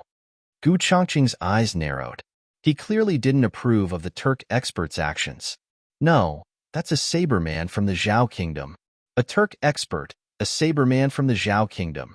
This underground martial arts arena was beyond her expectations. Who were you following just now? Gu Chongqing returned to the topic at hand. Who was it that said that all generals were brainless? In Gu Jiao's eyes, Gu Chongqing's scheming was no less than Gu Yan's. He hadn't chased after her to ask, and had instead sold her information for a long time. Only after she let down her guard did he suddenly ask. Forget it, there was nothing she couldn't say. Gu Jiao said, I think I saw old concubine Jing just now. Old concubine Jing? Gu Chongqing's eyes flashed with surprise. Why would she be here? Isn't she in the palace? Are you sure you didn't see wrong? I'm sure, Gu Jiao said. She would recognize that bad woman even if she turned into ashes. Gu Jiao continued. She was wearing a cloak and acting suspiciously. She must have snuck out of the palace. As Gu Jiao spoke, she waved her hand and pointed. She entered that room. Gu Chongqing took a look and frowned. What's wrong? Gu Jiao asked. Oh right, I forgot to ask you. What's the meaning of hanging a gourd on the door? Gu Chongqing said seriously. It means that no one is to provoke it in this arena. Gu Jiao made a oh sound and didn't take it to heart. She said, there's a gourd on your door too. How do I get it? Gu Chongqing looked coldly at Gu Jiao. You still want to do that? Be careful, or I'll tell Lu Lang. Gu Jiao. You win. Gu Chongqing looked at the room diagonally across. If I remember correctly, the current owner of that room seems to be an alchemist. Gu Jiao rubbed her chin. Alchemist? A doctor? Gu Chongqing thought for a bit.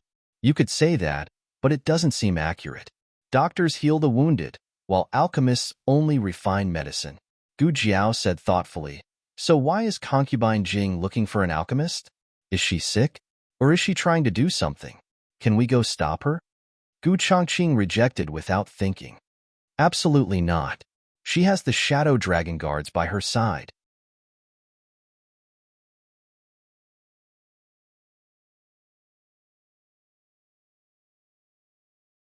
The emperor thought that Gu Jiao was using this opportunity to reconcile with him, so he didn't suspect her motives at all. He chuckled. All right, since she's giving us a way out, we'll take it. Eunuch way. But why do I feel that Miss Gu doesn't think that way? The emperor was going to come to the nunnery for dinner tonight, so concubine Jing had already ordered the kitchen to prepare a table full of vegetarian dishes. However, who would have thought that there would be someone else by the emperor's side? Miss Gu? Concubine Jing was startled. Esteemed concubine dowager, Gu Jiao greeted her. The emperor said amiably, Imperial Mother's body hasn't fully recovered, so we brought the little divine doctor over to take a look at her. Concubine Jing smiled helplessly. My body has been fine for a long time. It's all the Imperial physician's fault for making your majesty worry. There's no need to trouble Miss Gu. Gu Jiao hurriedly said, It's just taking a pulse. There's no need to trouble yourself. The emperor was very satisfied with Gu Jiao's filial piety. He held Concubine Jing's hand and said, Let the little divine doctor take my mother's pulse. We can't completely trust the imperial physician's words, so we can only be at ease after the little divine doctor has taken a look. Concubine Jing couldn't refuse, so she sat down and agreed to let Gu Jiao take her pulse. Gu Jiao put 3 fingers on Concubine Jing's pulse. There were internal injuries. She didn't beat her up last time. After all, Gu Jiao asked doubtfully, Did esteemed concubine dowager encounter another assassination attempt recently? Her veins are all broken. The emperor turned pale with fright. My mother's veins are broken? Gu Jiao said calmly, It's just a few broken veins. It's not a serious injury, but she should have spat out blood. Didn't anyone notice? The emperor suddenly remembered the night the old marquis eloped with Concubine Jing. He left in a huff, and a servant came to report that Concubine Jing had spat out blood. Could it be that Concubine Jing's veins were broken at that time? But he didn't hear anything about her being assassinated.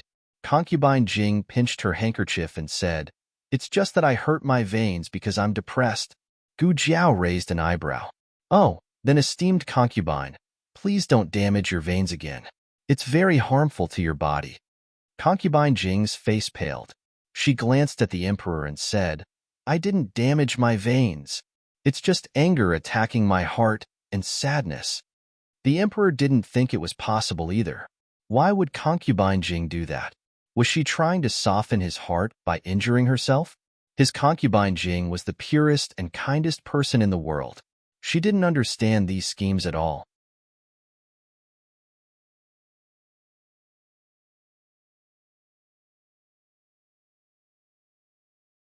Chapter 362. Novels with hidden meanings that can't be found online can be found here. A person could hide their cultivation, but they couldn't hide their illness. Gu Jiao felt Concubine Jing's pulse and found that she was fine apart from being a little weak. In other words, her condition wasn't at the point where she needed to ask an apothecary from the Yin Kingdom for medicine. She couldn't have gone there just to chat. Gu Chongqing had said that the apothecary was a loner who never interacted with anyone except for selling medicine. Therefore, Concubine Jing must have gone there to buy medicine today. Granny Kai brought in a plate of freshly cut fruits. Gu Jiao looked at her and said, Granny Kai, you don't look well lately. Are you feeling unwell? Let me take a look at you. Granny Kai was startled. Ah, this, take a look, the emperor said to her. Granny Kai looked at Concubine Jing in confusion, but the latter's expression didn't change. Granny Kai had no choice but to go over and let Gu Jiao take her pulse. To be honest, Nanny Kai's health had not been good recently. When Gu Jiao saw that there was something wrong with her and wanted to take her pulse, she was happy. But she hesitated when she remembered that Gu Jiao was one of the Empress Dowager's people. Great. Now the emperor had given the order. Granny Kai, you're overworked and have a bad temper. You're a little heaty, and your tongue is sore. I'll get you some medicine and you'll be fine. Gu Jiao turned around and opened the medicine box to take out some Bezor detoxification pills, but it didn't have any. You're picky about your patients? You've got a temper. A gust of cold wind blew past, and the medicine box fell silent. Gu Jiao closed the box and coughed lightly. I've run out of medicine. Don't worry. I'll write a prescription and Granny Kai can follow it. Gu Jiao wrote a prescription for clearing heatiness and handed it to Granny Kai. Looking at the messy calligraphy, Nanny Kai was so scared that her eyebrows almost escaped from her face. Gu Jiao had only seen a few of old Concubine Jing's trusted aides. Gu Jiao didn't dare to say that old Concubine Jing wasn't asking for the medicine for someone else. Perhaps it was for the Dragon Shadow Guards? Or perhaps it was for someone else. However, there was another possibility behind the request. The medicine that Grand Concubine Jing requested might not be used to cure people, but could be used to harm people. Gu Jiao stayed in the nunnery to have a vegetarian meal. Considering the unknown drug, Gu Jiao paid extra attention while eating. She was sure that there was no poison in the food. After the meal, Gu Jiao didn't seem to have any intention of leaving, so the emperor couldn't just leave Gu Jiao to have a private conversation with concubine Jing. After a few words of greeting, he left the nunnery with Gu Jiao. The emperor was very happy. The little divine doctor still had him in her heart. She even took his mother's pulse for him. He couldn't hide his smile as he looked at Gu Jiao. "We have a new box of." Before he could finish his words, Gu Jiaoxiao walked away with a cold face. The emperor was speechless. Eunuch Wei said embarrassedly, "This servant will send Miss Gu off." When Gu Jiao glanced at him just now, he felt that Gu Jiao had something to say to him. The emperor didn't object. Eunuch Wei quickly followed after Gu Jiao. "Miss Gu." Gu Jiao looked around vigilantly. After making sure that no one was watching them, she said, "You have to pay extra attention to the food in Pure Flower's palace. Don't eat anything sent in by anyone outside of Pure Flower's palace. Even if it's from a esteemed imperial concubine, you can't eat it." "Why is that?" Eunuch Wei asked in confusion. "It's nothing," Gu Jiao said calmly. "It's just to guard against the possibility that an assassin might poison His Majesty." Eunuch Wei laughed dryly. "Do we have to guard against esteemed imperial concubine as well?" Gu Jiao said seriously. "She's the one we have to guard against." Eunuch Wei was stunned. Gu Jiao said calmly, "She's the person His Majesty trusts the most. If someone tampers with the food she sends over, don't you think it'll be hard to guard against it?" Eunuch Wei thought about how His Majesty had eaten the date paste pastry sent over by the little nun by esteemed imperial concubine Jing's side without another word. He broke out in cold sweat. Luckily, the date paste pastry wasn't poisonous. If it was, then wouldn't His Majesty? Eunuch Wei was scared out of his wits. He quickly promised, "This servant understands. This servant will be on guard and definitely won't let His Majesty eat anything outside of Pure Flower's palace." Gu Jiao didn't remind her grandaunt. Esteemed imperial concubine Jing's hands couldn't reach into Renshou Palace at the moment. Gu Jiao continued, "You should keep this matter to yourself. Don't tell His Majesty about it to avoid enmity." "This servant understands," Eunuch Wei said. "This servant will arrange for a carriage to send Miss Gu back." "All right." Gu Jiao sat in the carriage heading back to Jadewater Alley, while Eunuch Wei returned to Pure Flower's palace.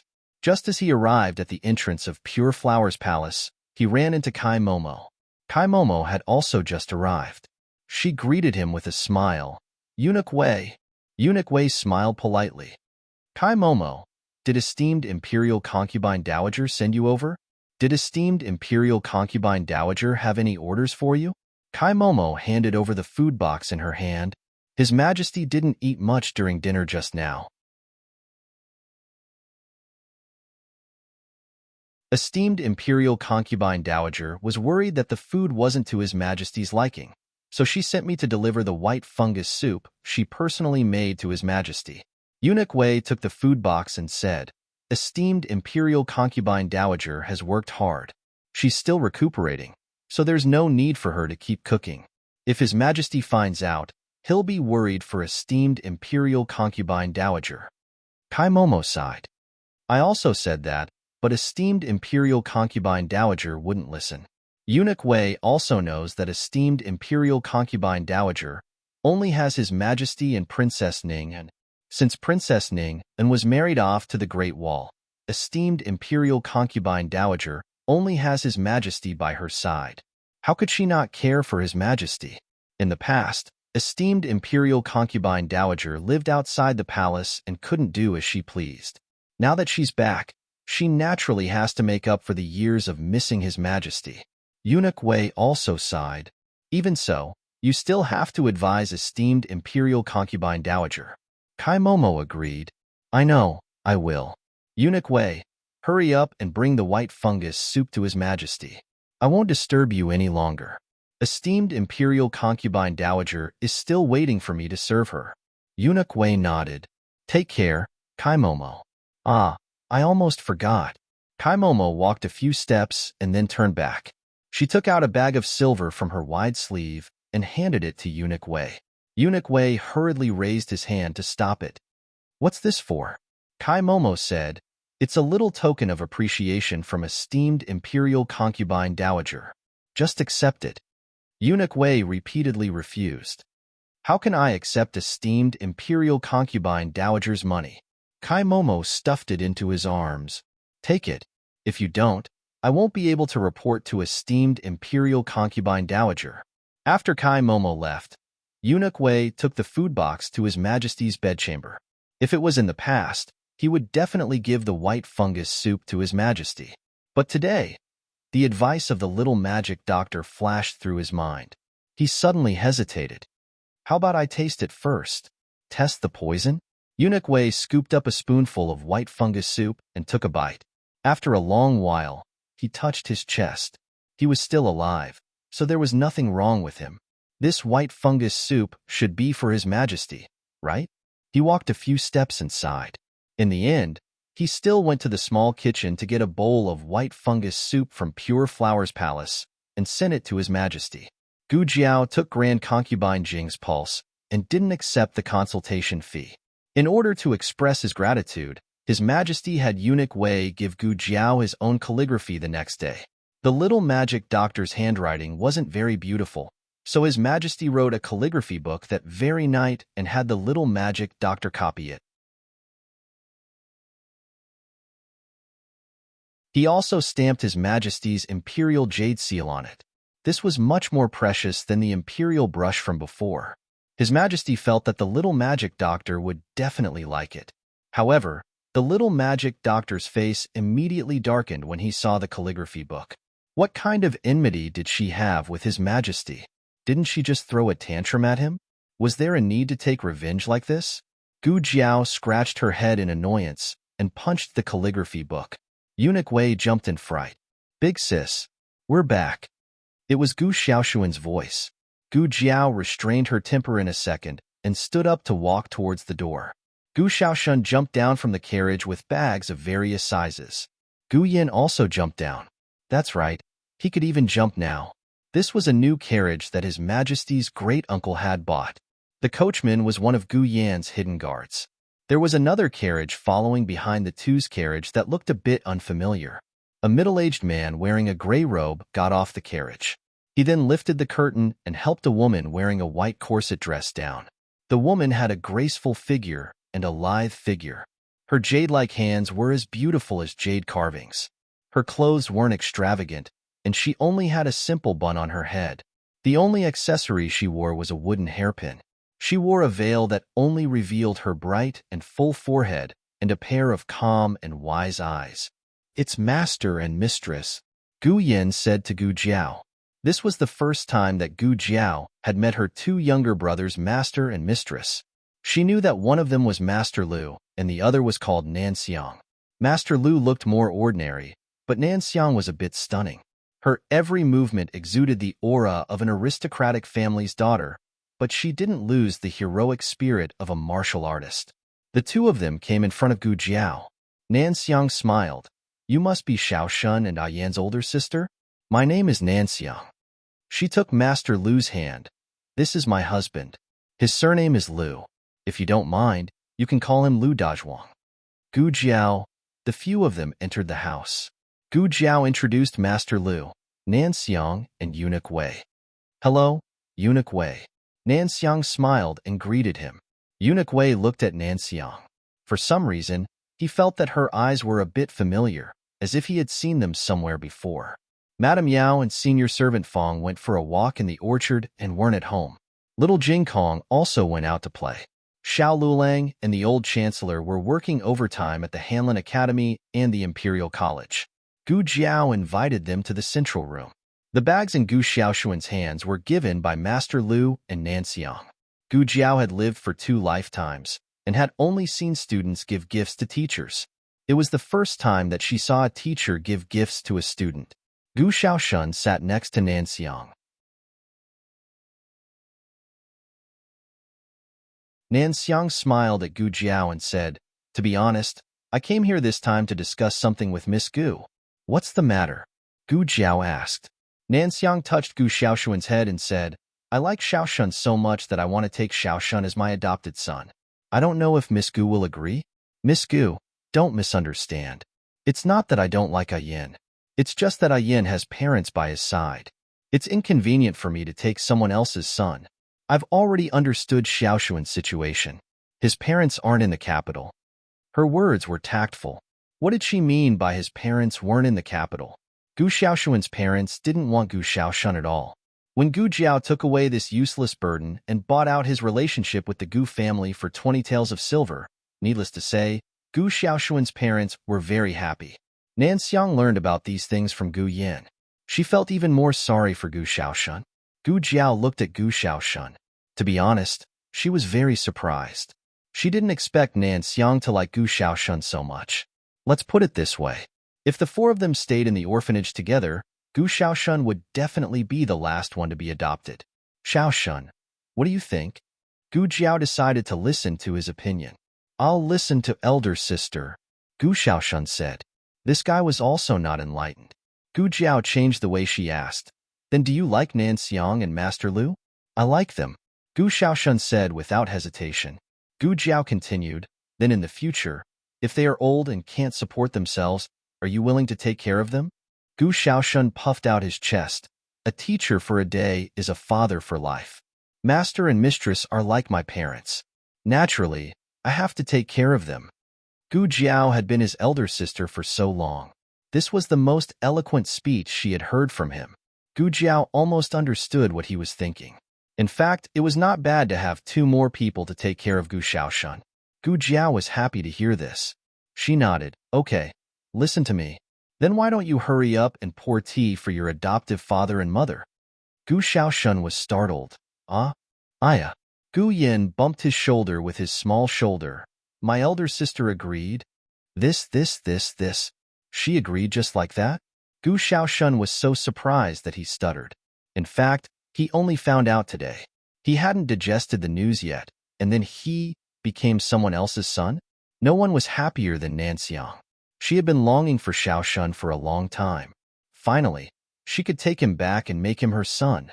Eunuch Wei didn't expect to encounter such a joyous event when he came to Bai Shui Alley to deliver things. He didn't know that Gu Xiaoshun's background was so pitiful. He suddenly felt a little sorry for Gu Xiaoshun. Come, Xiaoshun, come here. He waved at Gu Xiaoshun. What?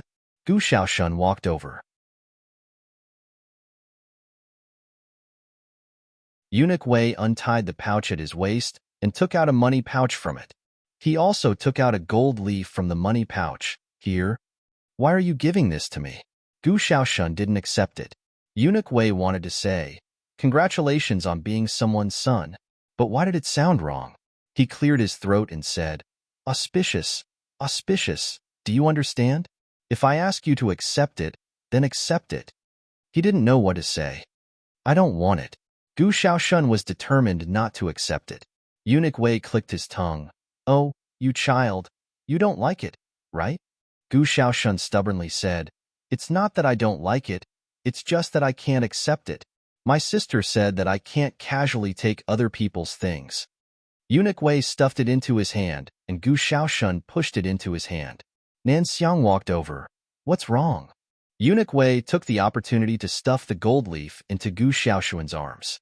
Gu Xiaoshun took out the gold leaf and said, Eunuch Wei wants to give me this. I don't want it. Nan Xiang smiled and took the gold leaf. Just as she was about to return it to Eunuch Wei, she suddenly smelled an unusual fragrance. She frowned and put the gold leaf to the tip of her nose to smell it. What's wrong? Eunuch Wei asked. Nan Xiang's eyes flashed and smiled. This gold leaf is very unique. It's made like a real one. Eunuch Wei, do you have more? Can I take a look? Yes. It's all here. Eunuch Wei handed a bag of gold leaves that Nanny Kai gave him to Nan Xiang. Nan Xiang quietly flipped through the gold leaves in the bag and scratched with her fingertips. Oh, sorry. My fingernails are too long, and scratched Eunuch Wei's money bag. Eunuch Wei smiled. It's okay. It's just a money bag. Nan Xiang asked, does this money bag belong to Eunuch Wei? It's really beautiful. Eunuch Wei said, it was given by the master in the palace. If Madame Lu likes it, I'll ask if there's more.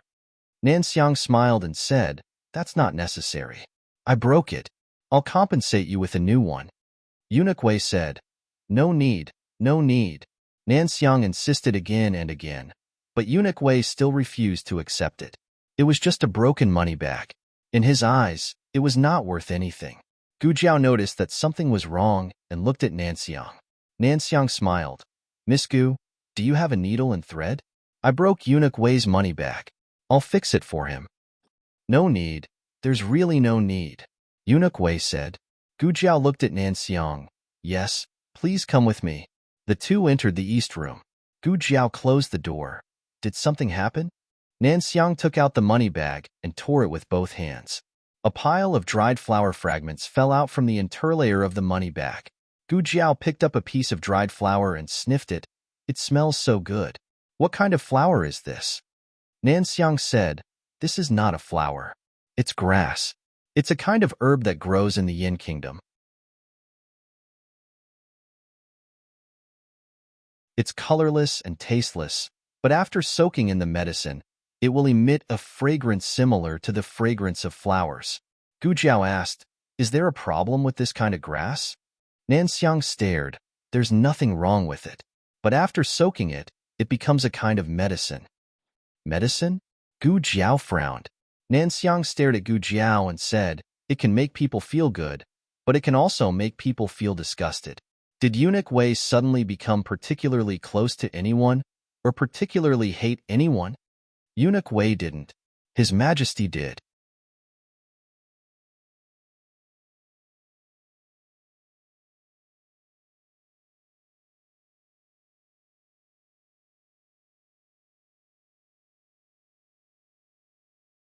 His grandaunt hadn't put up her guard against Grand Concubine Jing back then, so she must have been set up by the latter. Gu Jiao asked again, "What about the guiding drug?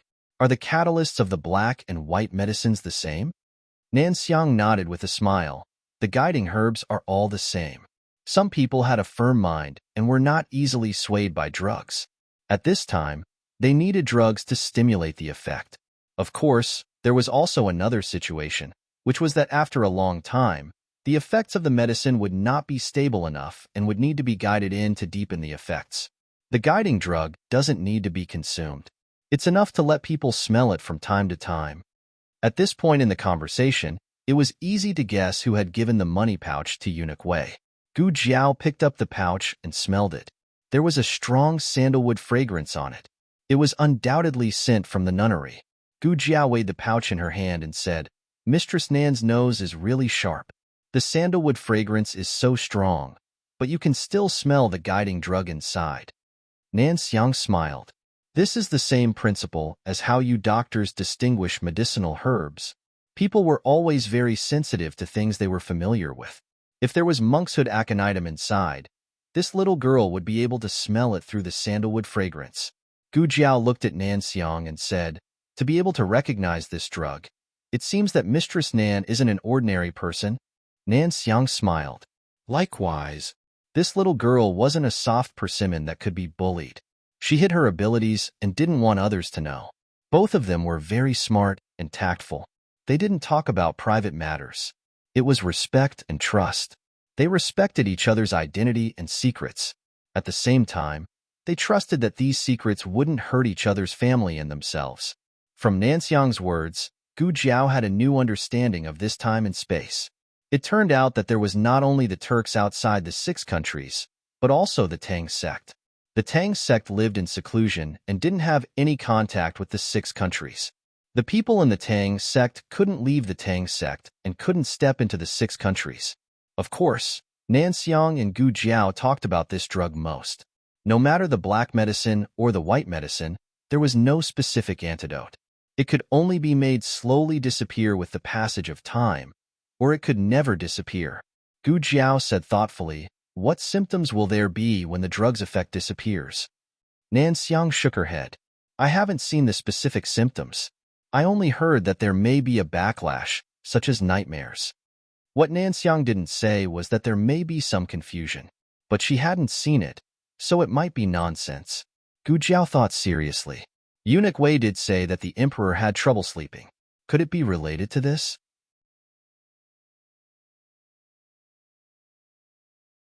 She looked at the dried flowers on the table and said, "Can the guiding drug prevent the drug's effect from disappearing?"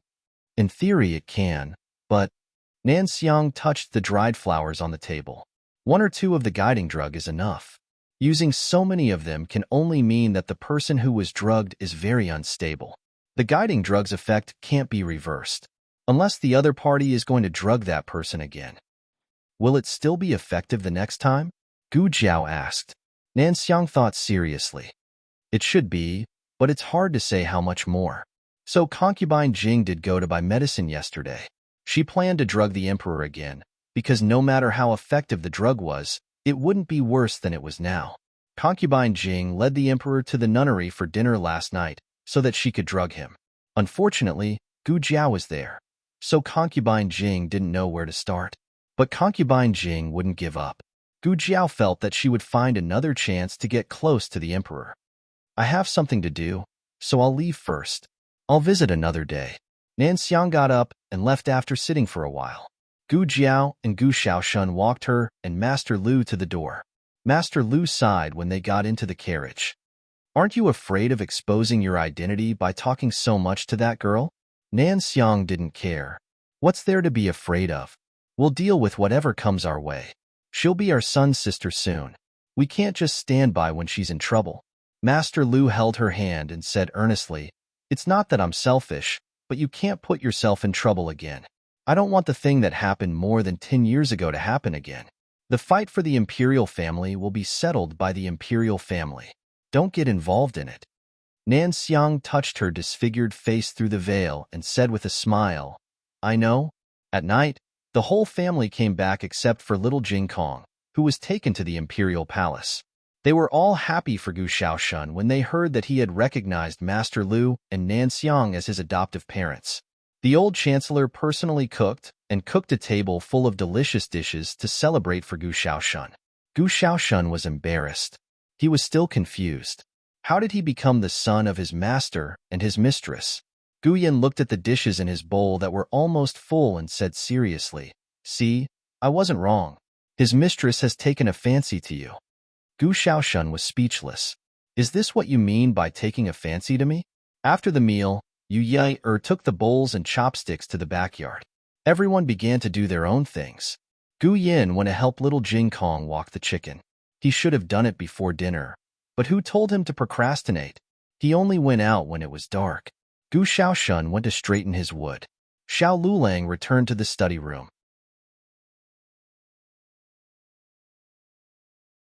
Gu Jiao was watering the vegetable garden in the front yard. Yao Shi walked over. "Jiao Jiao, and?" Gu Jiao looked at Yao Shi while watering. Yao Shi was holding a box in her hand. She looked nervous and perturbed.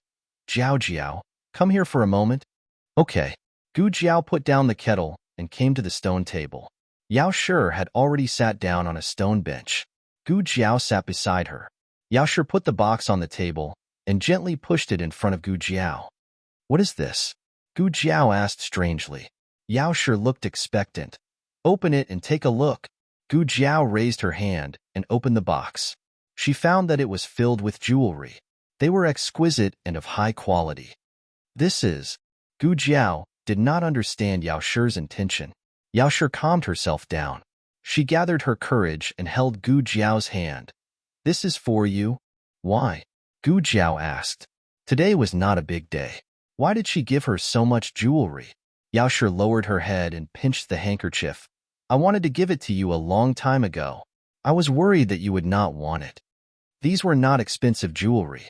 Although the quality was good, they were all given to her by her grandmother before she married. She did not know how many years had passed, but the style was old. She was not really living a poor life. It was just that the jewelry she bought outside was not as meaningful as the ones her grandmother gave her. But she did not know if her daughter would like the things she thought were meaningful. Moreover, other than making a few sets of clothes for her daughter every month, her daughter did not want money. Gu Jiao did not say a word. Yao Shi thought that she was going to refuse and quickly said, It's not worth much. It's all old jewelry." If this was not worth much, then what was worth much? Gu Jiao did not understand much about the styles of the ancient era, but she still recognized gold. A box of gold jewelry could be sold for a small residence in the capital. Gu Jiao made a sound. It's very old, Yao Shi. It's not very old. Aya, what exactly was she saying? If it was too valuable, she was worried that she would not accept it. If it was too worthless, it would seem that the gift did not have enough weight. Yao Shi had never felt so conflicted before. Gu Jiao's lips curled into a smile. It's beautiful. I like it a lot. This was A agreeing to accept it? Yao Shi's eyes lit up. Her heart that had been in suspense all night finally relaxed. She could not help but let out a sigh of relief. In reality, rather than saying that she was worried that her daughter would refuse her gift, she was more worried that her daughter would refuse her kindness. Gu Jiao returned to the East Room and took out the jewelry box one by one to admire. As a visitor from another world, she really liked these jewelry. They were all antiques. While she was admiring them, Xiao Lulang stopped in front of the door. Gu Jiao was keenly aware of the breathing outside the door. She turned her head to look at him. Her eyes sparkled. Husband, Xiao Yolong's habitual address, which didn't contain any lingering thoughts, nearly messed up his breathing. Xiao Lulang clutched his chest. His eyes swept over the jewelry on the table, and he used his sleeve to cover his right hand. What did you take? Gu Jiao's sharp eyes noticed.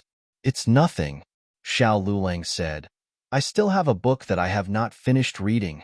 As he said this, he turned and left.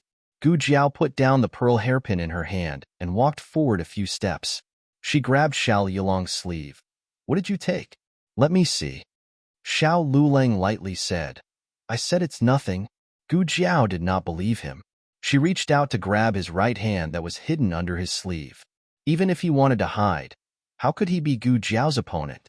Gu Jiao quickly took the red string from his hand. This was a hand-woven red string with a few small pieces of jade. The color of the jade was not very good, but the craftsmanship of the red string was exquisite. Is this for me? Gu Jiao asked. Since she had it, there was no point in denying it. Xiao Lulang gave a vague unsound. This was personally woven by an old woman on his way home from the Hanlin Academy. The moment the bright red color came into his eyes, he almost immediately thought of her. At that time, he did not think too much about it. He thought that she would look good wearing it. But when he bought it home, he found that she had so many expensive jewelry. Then his shabby bracelet. Gu Jiao handed the red string and her left wrist to him. Help me put it on? Xiao Yulong's eyelashes trembled. He took the string and his fingertips accidentally touched hers. A tingling feeling went from his fingertips to the bottom of his heart. He put the red string on her slender wrist. Her jade-like wrist was accentuated by the bright red color, making her look extremely alluring.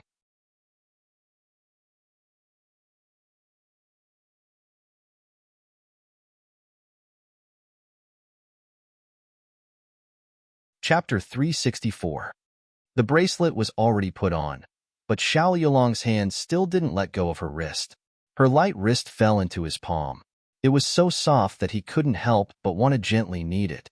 This snow-white and delicate wrist ignited a ball of raging flames in his chest, burning his blood and qi to the point of surging. If it was a year ago, Xiao Lulang would have immediately let go, but now he couldn't let go. He had never experienced such a thing, nor had he gone to a place he shouldn't go, but occasionally Feng Lin would talk about Min's topics in front of him and Lin Chengya. He knew that it was normal for Min to have such thoughts, but he wasn't sure if his feelings for her were just a man's instinct, or if he really had feelings for her. Does it look good? Gu Jiao tilted her head and looked at him. Caught off guard, Xiao Lulang panicked as if his thoughts had been seen through. His throat moved, and he quickly let go of her hand. It looks good. Gu Jiao raised her left wrist and gently fiddled with the small jade stone on the red string with her right hand. I think it looks good too. Xiao Lulang saw that she really liked it, and the corners of his mouth unconsciously curled up. Then Xiao Lulang saw her turn around and put away the jewelry on the table. Any of those jewelry was more expensive than the red string, but she only wore the one he gave her. Xiao Yolong's eyes flashed with a trace of emotion that he didn't notice. Gu Jiao closed the box and opened the cabinet door. She planned to put it in the highest drawer, but she found that she was too short to reach it. Xiao Lulang walked over, and was about to help her put it up, but she jumped on the spot and put the box down. After putting it down, Gu Jiao saw Xiao Liulong's hand frozen in the air. She rolled her eyes and jumped up to sweep the box down. "Oh, I didn't put it down properly." Xiao Lulang put the box down. He was tall and had long arms, so he put the box in a very deep place without much effort. What Xiao Lulang didn't know was that when Gu Jiao looked up and saw him do all this, she was shocked in her heart.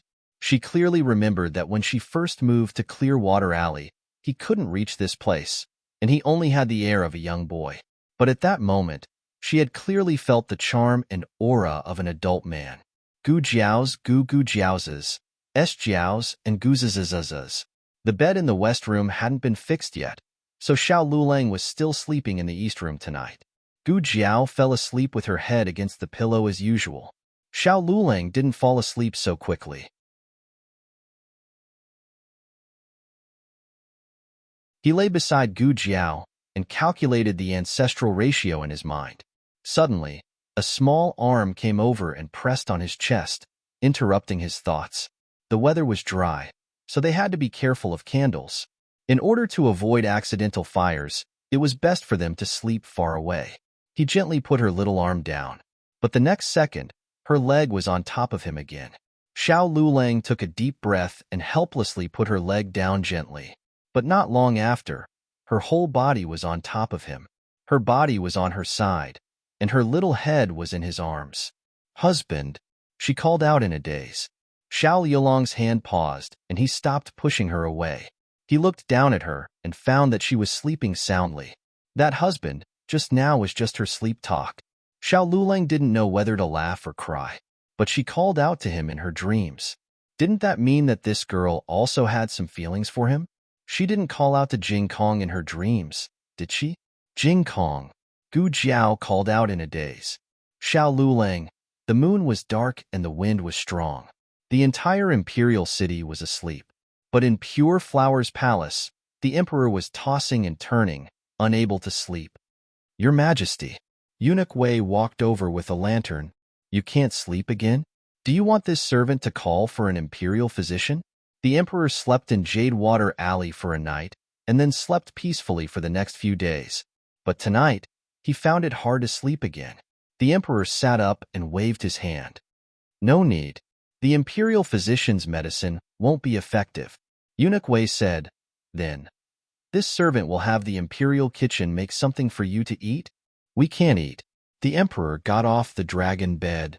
"We will look at the memorials for a while." Eunuch Wei earnestly advised, "Your Majesty, don't look at them. Even if you can't sleep, you should lie down. You're resting after all." The emperor sat down behind the desk. "What's the point of lying down and not sleeping? Stop wasting time and bring the memorials." "Yes." Eunuch Wei helplessly agreed. He personally went to the imperial study and brought back a stack of memorials. The emperor pinched his swollen eyebrows and began to read through one of the memorials. Eunuch Wei saw that the emperor's complexion wasn't good, so he still secretly had someone call for an imperial physician. Fortunately, he did, because just as the emperor finished reading the third memorial, he collapsed due to exhaustion. "Your Majesty! Your Majesty! Your Majesty!" Eunuch Wei's voice became more and more distant. The emperor closed his eyes and fainted. The emperor was awakened by the sound of wind chimes. When he opened his eyes, he felt a glaring ray of sunlight. He raised his hand to block it. After adjusting to the light, he realized that he wasn't lying on a bed in Pure Flower's palace. "This is..." He sat up. "Someone come. Your Majesty."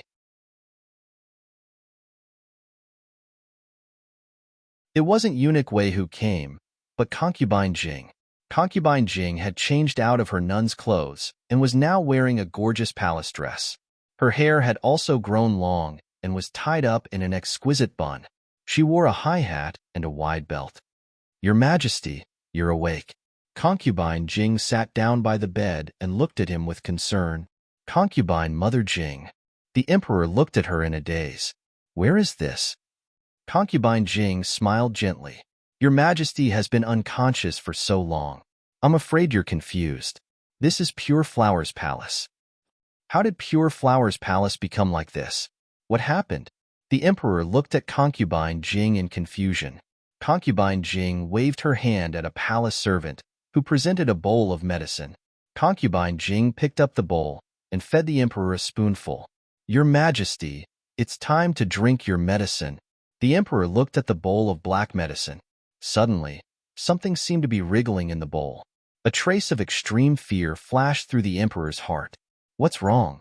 "Your Majesty, drink your medicine." Concubine Jing looked at him in confusion. The emperor looked at concubine Jing, then at the wriggling medicine in the bowl. He was so disgusted that his stomach churned. He knocked over the bowl and got out of bed. However, he didn't have much strength left. His legs gave out and he fell to the ground. Concubine Jing looked down at him from above. She grabbed his chin and poured the terrifying medicine down his throat. "No." The emperor shuddered and opened his eyes.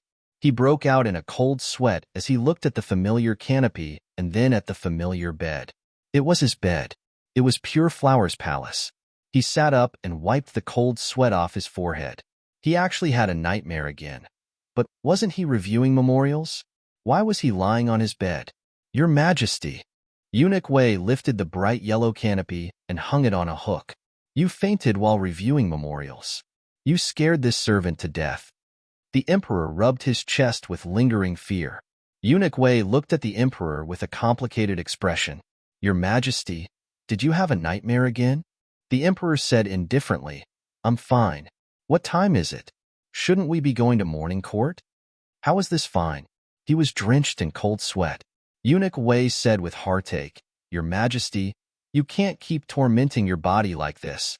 When the imperial physician took your pulse, he said that your body is severely damaged and that you should rest more. You shouldn't worry about the morning court." "That won't do." Cough, cough, cough. The emperor coughed violently halfway through his words. "Where's the medicine? Is it ready?" Eunuch Wei hurriedly urged the young eunuch in the hall. The young eunuch quickly said, "This servant will go take a look now. The medicine is here." Accompanied by a familiar voice, a bowl of steaming hot medicinal soup was presented before the emperor.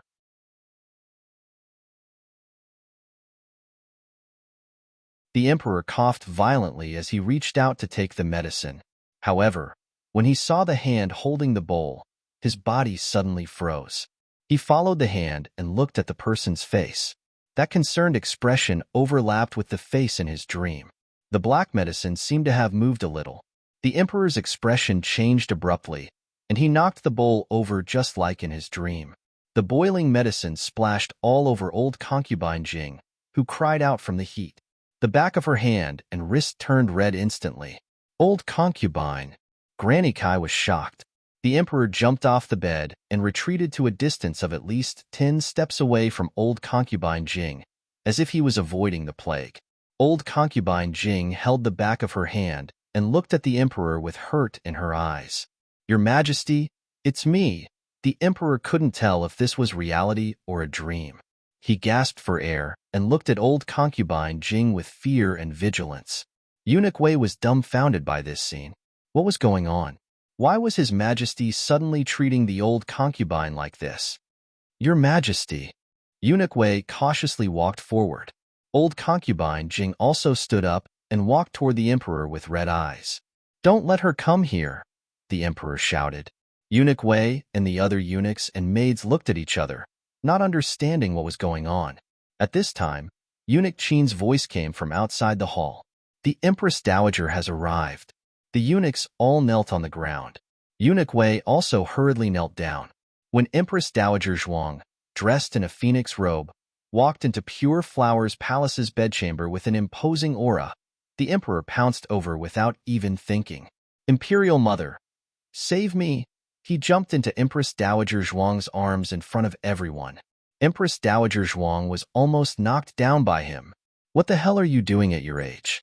Do you still think you're little Jing Kong? Don't you know how heavy you are?" Empress Dowager Zhuang raised her index finger and pushed the emperor's head away from her arms. However, the emperor hugged her tightly and wouldn't let go. "Imperial Mother! Imperial Mother!" Empress Dowager Zhuang rolled her eyes in disgust. Old concubine Jing clenched her fingers as she watched this scene. No one dared to pull the emperor away, and Empress Dowager Zhuang couldn't push him away herself. She was hugged by the emperor for a long time. Perhaps it was because Empress Dowager Zhuang had a calming aura, but the emperor's emotions gradually calmed down. The fear in his heart gradually dissipated, and he gradually regained his rationality. He finally realized what he had done. He let go of Empress Dowager Zhuang and abruptly retreated a few steps. He lost his balance and fell to the ground. Fortunately, Eunuch Wei's eyes were sharp and his hands were fast enough to support him. He awkwardly grabbed Eunuch Wei's hand and stood up.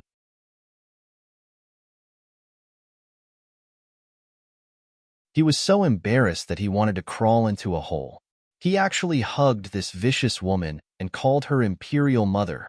Empress Dowager Zhuang looked at him with disdain. What kind of madness is the emperor having this morning? The emperor choked. As expected of a vicious woman, even her words were so vicious. He must have been crazy to jump into this vicious woman's arms. It was so embarrassing. Old concubine Jing said sadly and worriedly. His Majesty had a nightmare and was frightened. He didn't scare the Empress Dowager, right? Eunuch Wei frowned. How did the imperial concubine know that His Majesty had a nightmare? Empress Dowager Zhuang rolled her eyes at the emperor. I didn't scare her, but I felt disgusted. The emperor gritted his teeth in anger. Your Majesty, are you all right? Old concubine Jing looked at him uneasily. Now that the emperor had regained his rationality, he naturally wouldn't confuse reality with dreams. He looked at the reddened back of concubine Jing's hand and felt a pang of guilt. He walked over and said, It's my fault for hurting Mother. Old concubine Jing shook her head. It's just a small injury. It's nothing compared to His Majesty's body. She then looked at Granny Kai. His Majesty's medicine has spilled. Go and pour a new bowl. Remember, don't make it too hot this time. Yes, Granny Kai complied. Eunuch Wei thought for a bit. This servant will do it. All right. Old concubine Jing nodded. Eunuch Wei personally brought the medicine over. I'll do it, old concubine Jing said. Eunuch Wei thought about how he was the one who brought the medicine here. It was brewed by Pure Flower's palace and didn't count as outside food, so it should be fine. Moreover, he was the one who personally handed it to the imperial concubine. No one would have the chance to do anything to it. Old concubine Jing helped the emperor onto the imperial bed and had him sit up against a pillow. Eunuch Wei handed the medicine over to old concubine Jing. Old concubine Jing calmly took the bowl and stirred it with a spoon. The emperor said, We'll do it myself. Let me do it. Old concubine Jing scooped up a spoonful with a smile and fed it to the emperor. The emperor didn't really want concubine Jing to feed him medicine, but he had embarrassed the old concubine in front of so many people. If he were to refuse now, everyone in the 6 palaces would think that he was tired of the old concubine. He sighed helplessly and opened his mouth to drink. Empress Dowager Zhuang suddenly said, Wait.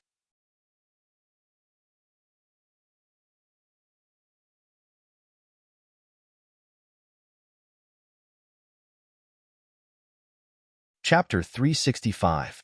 The emperor reluctantly closed his mouth and glanced impatiently at Empress Dowager Zhuang. What does this vicious woman want to do now? She didn't let his lady mother feed him medicine. Does she want his lady mother to live a good life? Empress Dowager Zhuang walked over with an arrogant expression and said to concubine Jing, who was sitting on the dragon bed, Give the medicine to me. I'll feed him. As soon as he said this, everyone in the hall was shocked.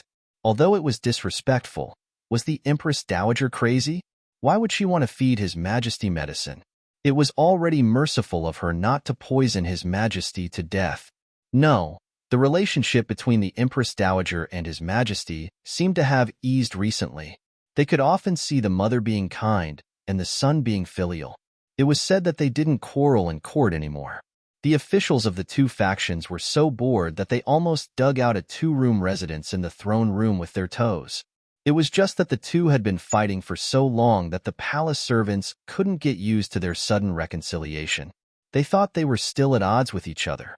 No need to trouble the Empress Dowager. I'll do it, concubine Jing said gently from the dragon bed. That's right. He didn't want to drink the medicine fed by this vicious woman. Empress Dowager Zhuang looked down at her. Your clothes are so wet. Aren't you worried about catching a cold? Isn't your body weak?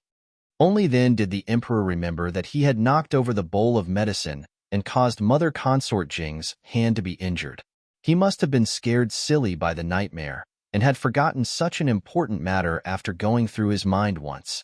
He looked at concubine Jing's red hand and wet clothes and said guiltily, Lady Mother, quickly go back and change clothes. Eunuch Wei. This servant is here. Eunuch Wei walked forward with his horsetail whisk and bowed. Your Majesty, the emperor said, send my lady mother back to the nunnery. Also, remember to send someone to call the imperial physician and have him take a look at my lady mother. Eunuch Wei replied, yes. He turned to concubine Jing. Imperial concubine, please. At this point, concubine Jing had no choice but to leave. Nanny Kai glanced at concubine Dowager, clenched her fists, and a trace of anxiety flashed across her eyes. Concubine Jing, however, stood up unhurriedly and handed the bowl of medicine to the Empress Dowager. Empress Dowager Zhuang didn't move. Eunuch Qin went to pick her up. If Marquis Xian Pingho was a professional at bullying others, then Zhuang Jins was also a professional at crushing others.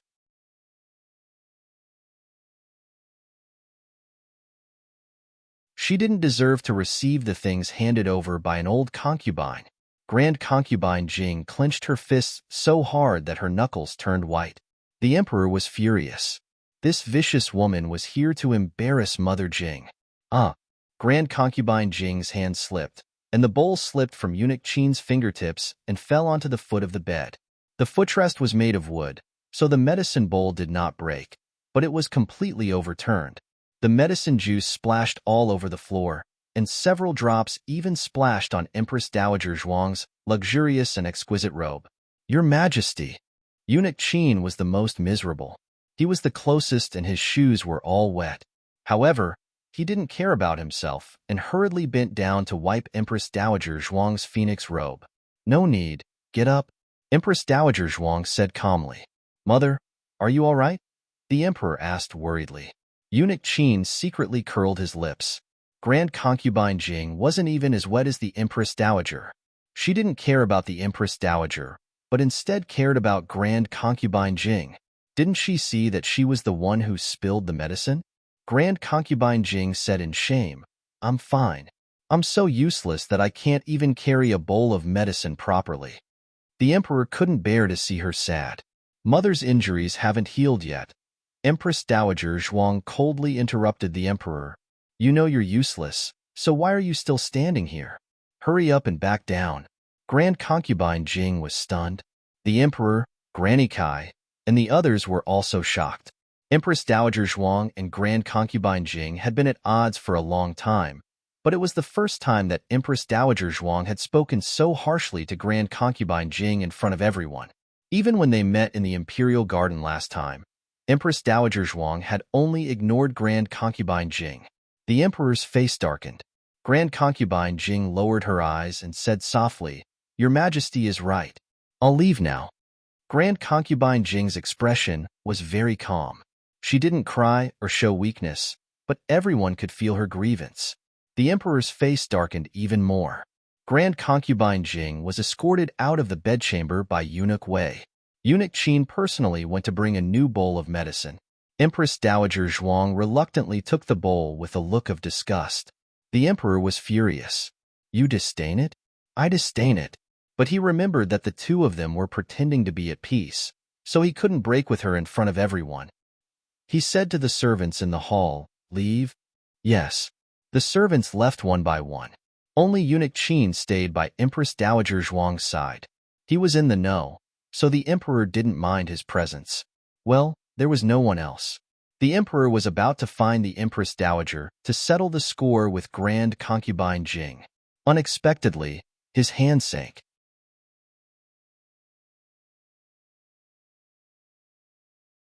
Empress Dowager Zhuang had stuffed the bowl of medicine into his hand. Empress Dowager Zhuang said indifferently, Drink it yourself. With that, she left without looking back. The emperor was speechless. Empress Dowager Zhuang returned to Renshou Palace. Little Jing Kong didn't have classes today, but he went to find Qin Chuyu. so Rinshou Palace was quite quiet for the time being. Empress Dowager Zhuang's flowers and plants had been ruined by the little monk again. Empress Dowager Zhuang was heartbroken. Gu Jiao came out with a watering can she made herself. Great aunt. Humph. Empress Dowager Zhuang snorted and reached out her hand. My candied plums. Gu Jiao put down the watering can, opened her purse, took out the box of candied plums, and counted 5 for her great aunt. Empress Dowager Zhuang said with a dark face, I said I did one more. Otherwise, who would be willing to compete with Grand Concubine Jing for the medicine? Okay. Gu Jiao rummaged through the box and found the smallest candied plum to give to Empress Dowager Zhuang. Oh, this action was quite familiar. She seemed to have seen it somewhere before. Gu Jiao couldn't remember it at the moment. Empress Dowager Zhuang's eyelids twitched. Jiao Jiao, you've changed. You're a miser. You gave me such a small candied plum. Empress Dowager Zhuang was so heartbroken that she couldn't breathe. She took the candied plum and went back to the study angrily. She closed the door and found the candied plum jar. Fortunately, she still had some private collection. Miss Gu. Outside the hall, Eunuch Qin asked about Pure Flowers Palace. Why did you let the Empress Dowager compete with Grand Concubine Jing for the medicine? The relationship between the Empress Dowager and His Majesty has been progressing well recently. Even without this, it's enough to gain their trust. Gu Jiao went to the palace early in the morning, but before she could talk about the drugging, she heard a spy from Pure Flowers Palace report that His Majesty had fainted and Grand Concubine Jing had gone to Pure Flowers Palace in the middle of the night. This was the best time to make a move. Gu Jiao guessed that Grand Concubine Jing wouldn't let go of this opportunity, so she quickly had her go to Pure Flowers Palace as well. It's not like she has to fight for the medicine. In Gu Jiao's opinion, it wasn't important whether her great-aunt fed the medicine to the emperor or not. The important thing was to stop Grand Concubine Jing from doing so. Gu Jiao asked, did she knock over the bowl of medicine in her hand? Eunuch Qin was shocked. Yes. How did you know? Did the spy report it just now? No. Gu Jiao shook her head. Eunuch Qin was even more confused now. Eunuch Qin was a trustworthy person, so there was nothing that couldn't be said to him. Gu Jiao then told him about how she found the guiding drug on Eunuch Wei's body yesterday.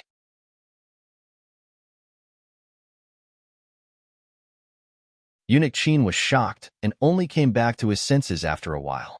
Miss Gu, you mean, the relationship between His Majesty and the Empress Dowager became so strained because Grand Concubine Jing drugged him? His Majesty listens to Grand Concubine Jing's every word because he was drugged? This is too. It was too shocking. There was actually such a terrifying drug in the world. No, it should be said that Grand Concubine Jing would do such a terrifying thing to His Majesty. She had raised him single-handedly. Apart from the fact that he wasn't born from her womb, he was no different from her own flesh and blood. Moreover, His Majesty did view her as his own mother. There was no need for him to do such a thing. This was also what Gu Jiao was puzzled about. Why would Grand Concubine Jing drug the emperor with 2 different drugs at the same time? Drugging the emperor to make him hate her great-aunt and use this to sow discord between the two of them was somewhat plausible. But it also didn't make much sense. Her great-aunt held court behind the curtain and dominated the court. No matter how one looked at it, she had crossed the emperor's bottom line. Therefore, even if she hadn't been drugged, the emperor still wouldn't have tolerated her. As for the drug, there was even less of a need.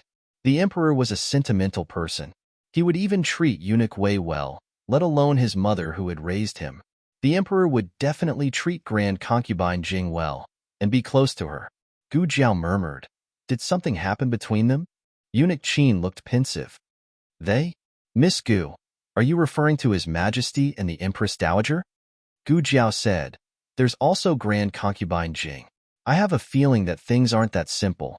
Her great-aunt held court behind the curtain, so there's no way His Majesty wouldn't have a strained relationship with her.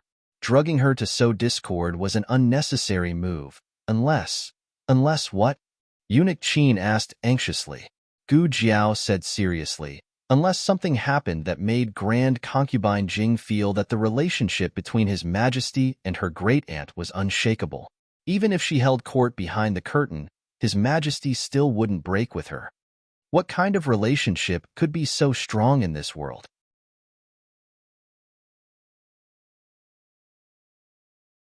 I only have one thing on my mind, and that's to take the imperial exam. No one can stop me from taking the exam.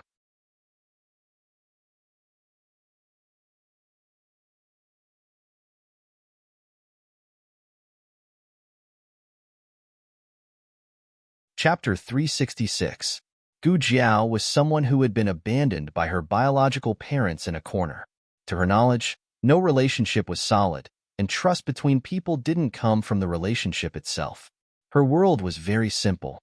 It was either black or white, and all solidity came from mutual love and the strength of one's heart. However, she and Shuri understood that not everyone was like her. In fact, most people were different from her. They had their own standards of judgment, mixed with the complexity and balance of human nature. Gu Jiao frowned. Eunuch Qin was keenly aware of her expression and could not help but ask, "Miss Gu, what's wrong? Are you feeling unwell?" "No." Gu Jiao shook her head. "This question is beyond the scope of my syllabus. I can't answer it." Eunuch Qin was speechless. However, even if she couldn't answer it, it wouldn't affect her next step in her plan. Not everything in this world needed to be explained. Take treating a disease, for example. If a patient caught a cold, even if she didn't know how he got it, she could still cure him. The same was true for concubine Jing. Regardless of the reason she drugged the emperor, Gu Jiao wouldn't allow her to succeed again. She couldn't have bought just one pill, could she? She had knocked it over so cleanly, so she must have had a backup plan. Gu Jiao went to the study to say goodbye to her grandaunt and then left the palace. She didn't try to hide her whereabouts, so the emperor soon got the news. The emperor thought she had come to the palace to treat his illness, so he waited expectantly for a while, only to hear that she had already left the palace. The emperor's face turned green. Eunuch Wei returned from the nunnery and reported to the emperor, "Your Majesty, the imperial physician has taken a look at the concubine dowager. It's still the same old illness, but it's nothing serious. She just needs to rest." The emperor wasn't satisfied with this reply. Mother's hand was scalded. "Is she really fine?"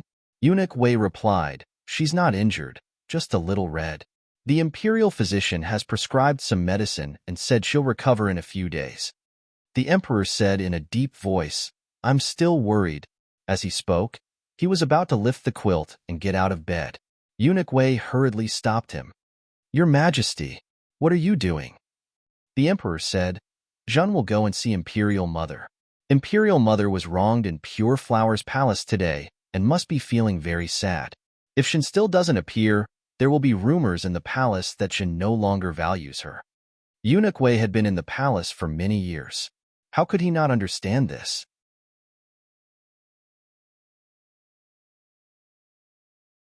However, the emperor's body was still weak, and the imperial physician urged him to rest well. Eunuch Wei earnestly advised, "Your Majesty, your top priority is to take care of your dragon body. Imperial concubine dowager will surely sympathize with you. As for those palace servants, Imperial concubine dowager is your imperial concubine mother. Who would dare to give her any face? Except for the one in Rensho Palace." Eunuch Wei added in his heart. He continued, "If you're still worried, this servant will make a few more trips for you." Eunuch Wei was the emperor's trusted aide. His appearance represented the emperor's position to a large extent. His frequent visits to the nunnery would also cause others to be wary of imperial concubine Jing. The emperor still insisted on going, but as soon as he lifted the quilt and got out of bed, he felt a wave of dizziness and fell on his butt on the dragon bed. It seemed that he wouldn't be able to go for a while. "Your Majesty." Eunuch Wei helped the emperor lie down and tucked in the quilt. He suddenly thought of something and asked, "Your Majesty, did you tell Imperial Concubine Dowager about your nightmare today?" The emperor said, "No, why?" Eunuch Wei smiled embarrassedly. "Ah, no. It's just that when the Empress Dowager came to visit your Majesty, Imperial Concubine Dowager immediately said that you had a nightmare." "How did she know that you had a nightmare?" "This servant doesn't remember mentioning it to her." The emperor frowned. "After a while," he said carelessly, "perhaps Imperial Mother heard our conversation when she came in with the medicine. Was that so?" Why did he vaguely feel that imperial concubine dowager's expression was a bit strange at the time? Eunuch Wei didn't dare to say this. He might have seen wrongly. After Gu Jiao left the palace, she didn't go to the medical center, nor did she return to Jadewater Alley. Instead, she went to Qinghe Academy. Gu Changfeng had just finished using the outhouse and was still pulling up his pants when a small hand reached over and pulled him out. Gu Changfeng's pants almost fell to the ground. He grabbed his belt tightly and looked back at the person who pulled him up the wall. He was so angry that his face turned into the color of pig liver. Stupid girl. Why do you have this kind of hobby? Peeping at men taking off their pants in broad daylight. Those who knew would say that she was their sister, but those who didn't would think that she was a thief. Gu Jiao glanced at him with disdain. Who wants to peep at you taking off your pants? Do you think you're very good looking? That little bit. That little bit? Gu Changfeng fell from the wall with a thump. He fell outside Qinghe Academy, which was exactly what Gu Jiao wanted. Gu Jiao tiptoed and landed lightly beside Gu Changfeng. She put her small hands behind her back and bent over, looking at Gu Changfeng, who was paralyzed on the ground with no love for life.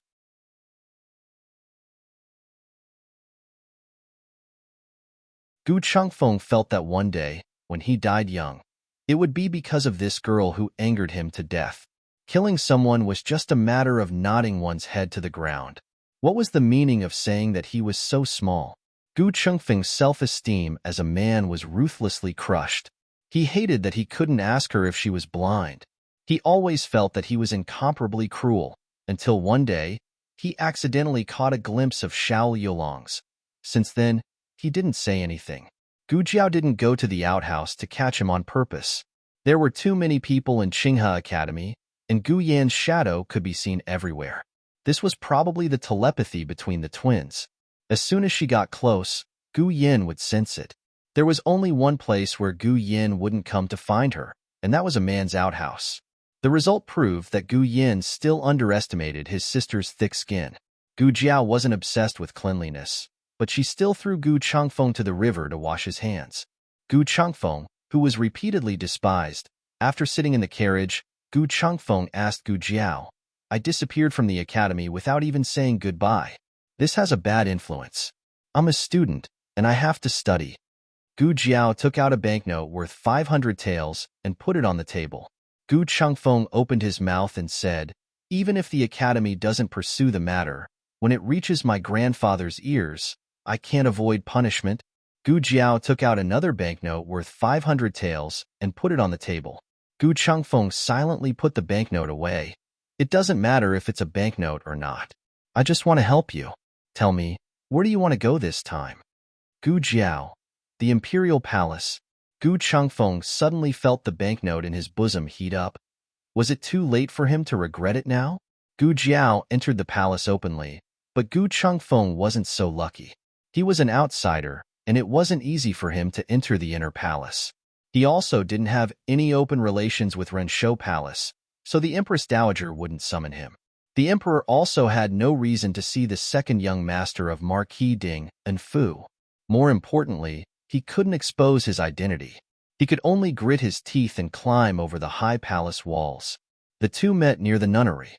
Gu Jiao had just arrived when Gu Changfeng also arrived. Gu Jiao raised her eyebrows. His movements were very fast. He was very skilled. "You've been to the Imperial Palace?" Gu Jiao asked. "How is that possible? Do you think the Imperial Palace is a place you can casually enter?" Gu Changfeng took out a map from his bosom. "This? A map of the Imperial Palace?" Gu Jiao's eyes widened. "How do you have this?"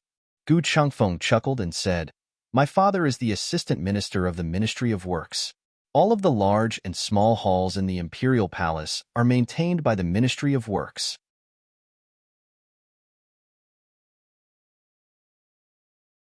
Even the Imperial Concubine Dowager's nunnery was built by the Ministry of Works. So this guy knew the layout of the various government offices like the back of his hand. Coming and going without a trace. Was it all because he stole his father's map? Gu Changfeng coldly said, "He's also your father. Delicate father. He. Gu Changfeng, forget it. She's not the real Gu Jiao's mother. What do you want to steal from the Imperial Palace?" Gu Changfeng was actually very puzzled. This girl was doted on by the Empress Dowager and highly regarded by the Emperor. What kind of treasure could she not have? Did she need to steal it herself? Gu Jiao didn't answer and brought him near the nunnery. Seeing the simple and unadorned nunnery, Gu Changfeng fell into confusion. What is there to steal from a nunnery? Gu Jiao asked. There are dragon shadow guards inside. Can you go in? Gu Changfeng almost peed himself. He exploded. What did you say? Dragon shadow guards. Gu Jiao found it strange. You know about them? Gu Changfeng snorted. I'm the #1 bandit in the Zhao Kingdom. How could I not know about the dragon shadow guards? They are the men of sacrifice of the previous emperor. Their martial arts are top-notch, and they are very talented. Almost no one in the world is their match. Oh my, it's just a nunnery. Why would there be dragon shadow guards guarding it? Oh, I forgot that this guy doesn't know about Imperial Concubine Jing. Gu Changfeng looked pensive. Did His Majesty send them? Isn't His Majesty a bit too filial to Imperial Concubine Jing? Even the dragon shadow guards were sent out because he was afraid that the Empress Dowager would harm her. Listen, the whole world thought that Grand Aunt would harm Imperial Concubine Jing, but no one thought that Imperial Concubine Jing would harm Grand Aunt. Gu Changfeng asked, What do you want to steal from her? Gu Jiao. Medicine. Medicine? Gu Changfeng looked her up and down and said suspiciously, You're a doctor yourself. Do you need to steal other people's medicine? Can we go in or not? Gu Jiao was irritated. I've never tried. Gu Changfeng had never even been to the imperial palace, let alone a nunnery guarded by dragon shadow guards. She couldn't beat him in a fight. But when it came to hiding one's aura, Gu Changfeng looked deeply at the little girl beside him, then looked up at the sky and sighed helplessly. To be honest, if he were to die one day, it would either be because this girl angered him to death or because she caused his death. Gu Changfeng put his arm around Gu Jiao's slender waist. Don't make a sound and don't breathe later. Gu Jiao nodded. Gu Changfeng looked at the nunnery that looked like a dragon's den and a tiger's den. His eyes narrowed. Then he took Gu Jiao and sneaked in. Gu Jiao didn't expect him to be able to bring her in under the watchful eyes of the dragon shadow guards.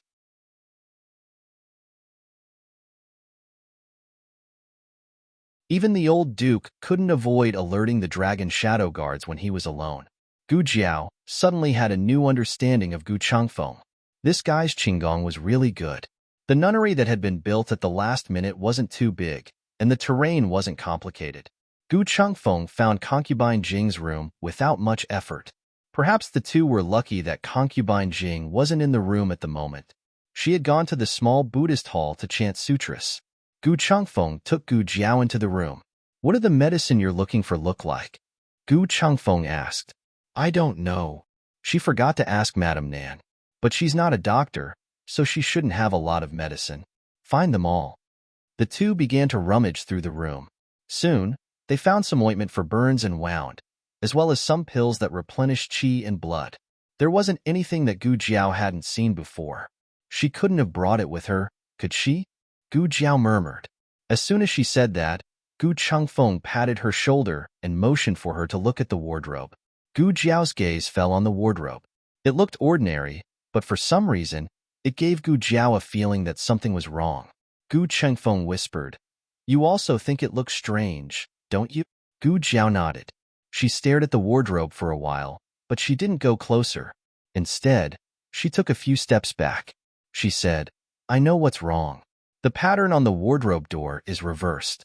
The pattern on each side of the two wardrobe doors was supposed to face each other to form a full moon. But now, the two halves of the moon were facing each other with their backs facing each other. It made people feel uncomfortable, and they didn't want to look at it a second time. Gu Jiao walked forward and touched the halves of the moon with both hands. With a twist, the two halves of the moon were straightened, forming a full moon. With a click, the wardrobe door opened. Gu Changfeng had opened this wardrobe before, and it was filled with clothes. But now, it was in a different state. The wardrobe door was very thick, and it was almost open together with the wardrobe. And at the innermost side, there was a hidden compartment embedded in the wall. Gu Changfeng's arms were long. He opened the hidden compartment and took out a small box. Someone's coming. Gu Jiao suddenly said. Gu Changfeng didn't have time to open the small box, and he couldn't take it away. Otherwise, if someone found out that it was missing and alerted the Shadow Dragon guards, they would be dead. Gu Changfeng put the small box back, closed the wardrobe door, and restored the pattern. He took Gu Jiao and used Qinggong to go up to the roof beam. The door was pushed open. Nurse Kai walked in. All right, just give me the Nyang Nyang's clothes. Go and see if the medicine for the Nyang Nyang is ready. Yes.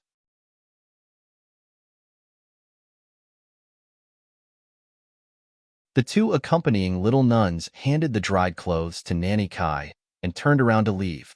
Nurse Kai closed the door and went to the wardrobe. She opened the wardrobe door and put the clothes inside. Then she closed the wardrobe door and turned to leave. But after taking 2 steps, she turned back and looked at the wardrobe with a frown. On the roof beam, Gu Jiao and Gu Changfeng held their breaths. No way. She found out that the wardrobe had been touched so quickly. Gu Jiao pinched a silver needle between her fingers. Nurse Kai reversed the pattern and opened the secret door of the wardrobe. She moved a stool, stood on it, took out the small box, and checked the contents. Gu Jiao looked down. There were 2 medicine bottles, one black and one white. Good heavens, it was really here. Granny Kai took out the 2 medicine bottles and put the small box back. No way. She wanted to take the medicine away? Nurse Kai came to the door. Gu Jiao slowly raised the silver needle in her hand. Gu Changfeng grabbed her wrist. She would be exposed. The Shadow Dragon guards were not to be trifled with.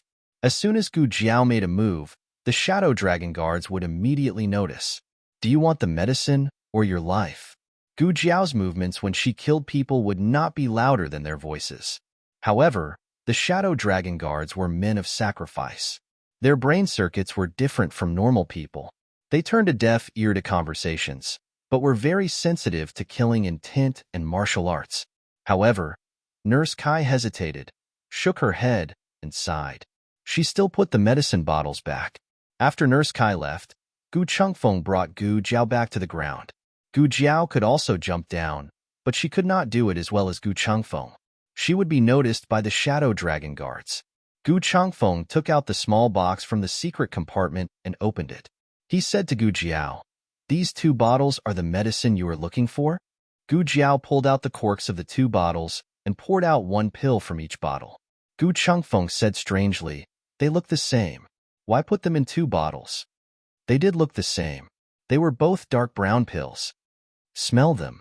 Gu Jiao put the 2 pills under Gu Changfeng's nose. Gu Changfeng sniffed. Yes, they are medicine. What about it? Is there a difference? Gu Jiao asked. No. Gu Changfeng shook his head decisively. There was a difference, but it was very subtle. Those who were not proficient in medicine would not be able to tell. If Gu Changfeng couldn't tell, then concubine Jing shouldn't be able to either. Gu Jiao's lips curled into a sinister smile. She had wanted to steal the medicine at first, but now she had changed her mind. Oh no, this girl is up to mischief again. Who knows which unlucky person is going to get into big trouble again? Gu Changfeng shook his head and continued to study the small box. He suddenly exclaimed, "There's something else in the box."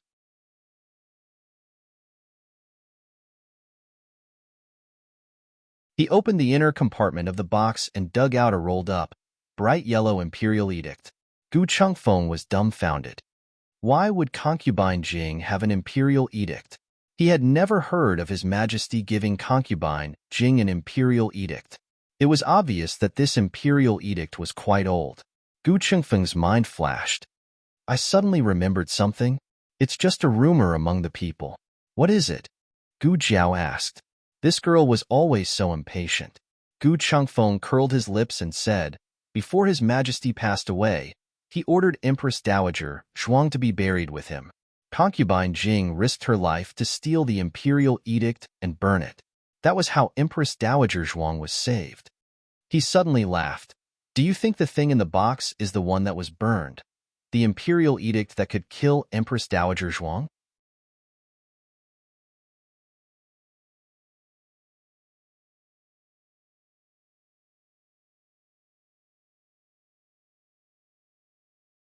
Chapter 367.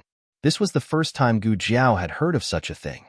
Most of the rumors she heard about the late emperor and her grandaunt came from consort Rui Wang, but most of what Rui Wang mentioned was related to consort Jing. For example, consort Jing's heart belonged to someone, and she was willing to move into the nunnery. Consort Rui Wang's words might not be the truth. At the very least, her willingness to move into the nunnery was a lie. Eunuch Qin had already refuted the rumors for Gu Jiao. It was Empress Dowager Zhuang who sent her to the nunnery with a decree. Gu Jiao once thought that the reason why Empress Dowager Zhuang didn't directly order consort Jing's death was because of the emperor. If her grandaunt gave the decree openly, the emperor wouldn't hesitate to go against her and issue an imperial edict to stop her. If her grandaunt did it secretly, the emperor would send the shadow dragon guards to stop her. However, if what Gu Chengfeng said was true and consort Jing burned an imperial edict ordering her death for her grandaunt, then her grandaunt would owe her a life-saving grace. However, Gu Jiao didn't think this was likely.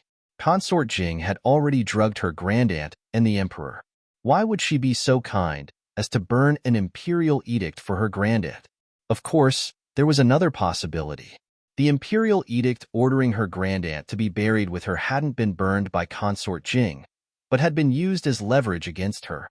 Before getting that imperial edict, her grandaunt couldn't let consort Jing die. Otherwise, no one could be sure that consort Jing didn't have a backup plan. Once she died, the imperial edict would be issued in broad daylight. However, Gu Jiao quickly eliminated this possibility. Consort Jing had schemed to deal with her grandaunt. With this imperial edict, she could directly send her grandaunt to the 18th level of hell. Why would she leave it as leverage? Wasn't this an unnecessary move?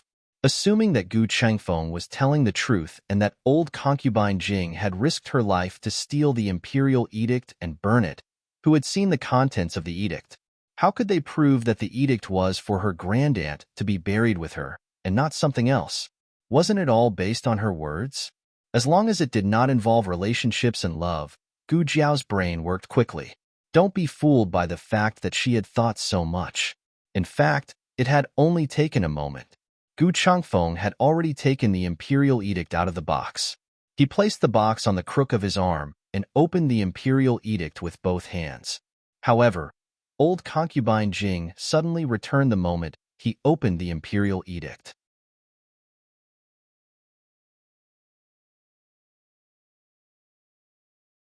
She had sensed something while she was still in the corridor. Unlike the dragon shadow guard, she was extremely sensitive to the sound of conversation. "Who goes there?" she snapped. Gu Chengfeng's hand trembled and the box in his arm fell to the ground with a clatter. "Catch him!"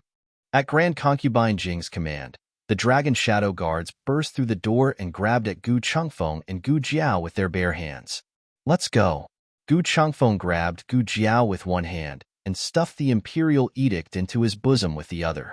Seeing that the dragon shadow guard was about to grab the two of them, Gu Jiao quickly took out a black gunpowder from her pouch and threw it at him. The dragon shadow guard had suffered from gunpowder before and knew that it was a hidden weapon that couldn't be taken head-on. He quickly dodged to the side, and the gunpowder smashed onto the table behind him, causing it to explode. Taking advantage of this, Gu Chengfeng grabbed Gu Jiao and rushed out of the nunnery. The two of them had both put on masks and changed their clothes, so Grand Concubine Jing couldn't recognize them. Grand Concubine Jing entered the room and saw that the imperial edict was gone. Her expression changed drastically as she said to the dragon shadow guard, "Take the imperial edict back." The dragon shadow guard received the order and chased in the direction that Gu Jiao and Gu Chengfeng had left. The dragon shadow guard was invincible in both martial arts and qigong, so he quickly caught up to the two. When Gu Chengfeng took the imperial edict, the dragon shadow guard saw it. He knew that the imperial edict was on Gu Chengfeng's body, so he grabbed Gu Chengfeng's shoulder without another word. That hand that was like an eagle's claw dug into Gu Chengfeng's flesh. Gu Chengfeng's face was twisted in pain. He did not resist immediately. Instead, he used all his strength to push Gu Jiao away. The moment he pushed her away, he stuffed the imperial edict into Gu Jiao's sleeve. He was probably the only one who could do this under the dragon shadow guard's nose. The dragon shadow guard didn't notice that the imperial edict had been moved. He reached out with his other hand towards Gu Chengfeng's chest. He was a death warrior, so he didn't know how to control his strength. This time, he was probably going to dig open Gu Chengfeng's chest. Gu Jiao looked back at the two of them and suddenly took out the Imperial Edict. The Imperial Edict is here. The Dragon Shadow Guard's gaze swooped towards Gu Jiao. Gu Jiao threw the Imperial Edict in the other direction of the palace. The Dragon Shadow Guard was ordered to take back the Imperial Edict, so he chased after it. Gu Chengfeng held his shoulder and knelt on the ground, exhausted. Gu Jiao squatted down. Can you still walk? Gu Chengfeng shook his head with a pale face. I can't use my Qinggong. The Dragon Shadow Guard was too scary.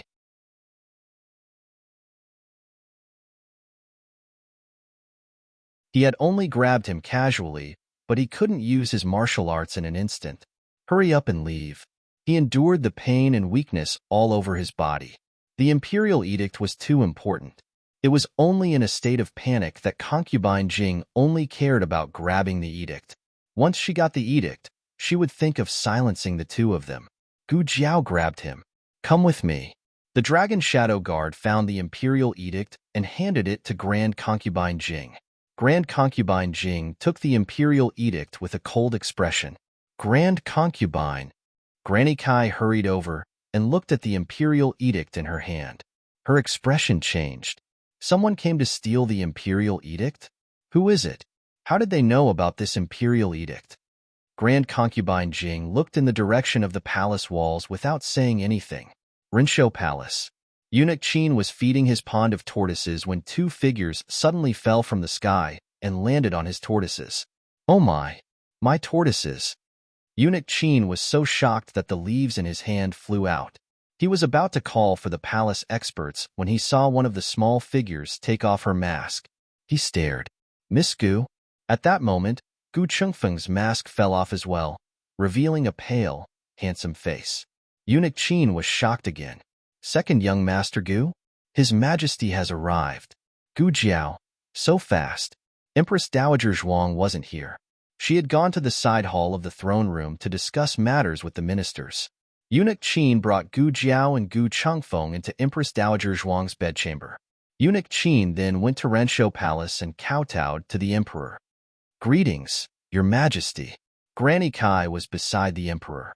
Eunuch Qin glanced at Granny Kai calmly and smiled. Why is His Majesty here? The Empress Dowager is discussing matters with the ministers in the throne room. The emperor said, Granny Kai said that an assassin tried to assassinate Mother Jing and was injured by the experts around her. The assassin escaped into Rinshou Palace. Something like that happened? Eunuch Qin was shocked. Was the old imperial concubine injured? Granny Kai said politely, the old imperial concubine was a bit frightened, but it's nothing serious. The old imperial concubine was worried that the assassin would harm the Empress Dowager, so she quickly reported it to His Majesty. I didn't see any assassin.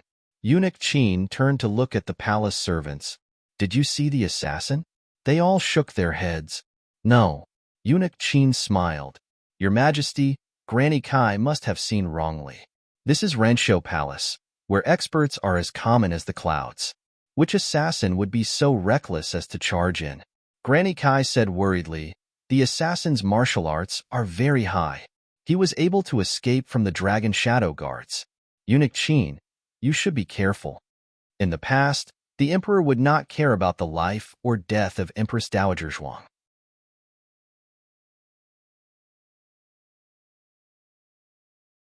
However, he was now in an alliance with Empress Dowager Zhuang. They had a common enemy. That person was hiding in the dark, holding his neck to deal with the people he cared about. He could not let the other party succeed. Get out of the way, the emperor said coldly. Eunuch Qin did not move. He bowed and said, Your Majesty, the Empress Dowager is not in Rinshou Palace. If the assassin really wanted to assassinate her, he should have gone to the throne room. Granny Kai's previous worried and modest expression changed. She frowned and said, Perhaps the assassin was lying in ambush here, waiting for the Empress Dowager to come back. Eunuch Qin, you are blocking His Majesty's search. Could it be you are in cahoots with the assassin? Who gave you the courage to shout in front of Ijia's door? Empress Dowager Zhuang's Phoenix sedan appeared behind everyone accompanied by a voice that was not angry but powerful. Everyone turned around and bowed in unison to Empress Dowager Zhuang on the carriage. The emperor looked at the phoenix carriage in the distance with an uneasy expression. The phoenix carriage stopped in front of the group. After it landed, eunuch Qin walked forward and gave his wrist to Empress Dowager Zhuang. Empress Dowager Zhuang held his wrist and slowly walked out. She did not need to speak loudly or speak harshly. Just a faint look was enough to intimidate everyone. Granny Kai, who had been relying on the emperor's support, suddenly did not dare to say anything. Empress Dowager Zhuang strolled in front of her. "Speak. Why are you not speaking? Weren't you quite eloquent when Ijia was not here? How come you became a gourd with a sawed-off mouth when Ijia came?" Granny Kai lowered her head in grievance and stood next to the emperor. In the end, she was concubine Jing's trusted servant. The emperor could not bear to see her suffer an injustice, so he said, "What wrong did Granny Kai do? With the assassin, it is natural to search. However, this old servant is obstructing us in every possible way. It is indeed suspicious." Eunuch Qin reported to Empress Dowager Zhuang, "Miss Gu is resting inside."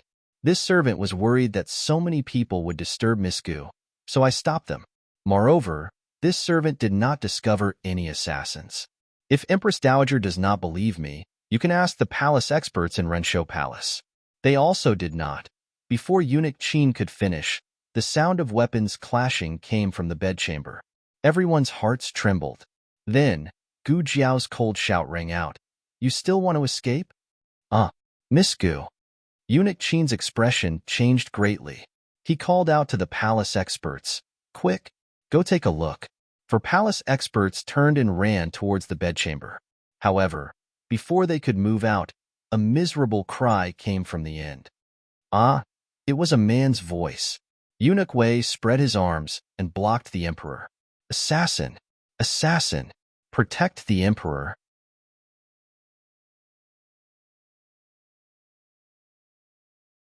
Just as the experts from Pure Flowers Palace were about to move out, Gu Jiao walked out with a black-clothed assassin whose head and face were covered in dirt. She threw the assassin to the ground and said indifferently, "Assassin, here!" Gu Jiao had already changed back into her own clothes. Her hair was disheveled, as if she had just woken up from her bed and did not have time to comb her hair. Mama Kai looked at the assassin in a daze. Her Highness the Imperial Concubine had guessed correctly. The assassin was from Rendezvous Palace? But wasn't there two? Mama Kai looked suspiciously at Gu Jiao. "Miss Gu, there were 2 assassins in total." "2? I only caught one." Gu Jiao crossed her arms and said without a change in expression.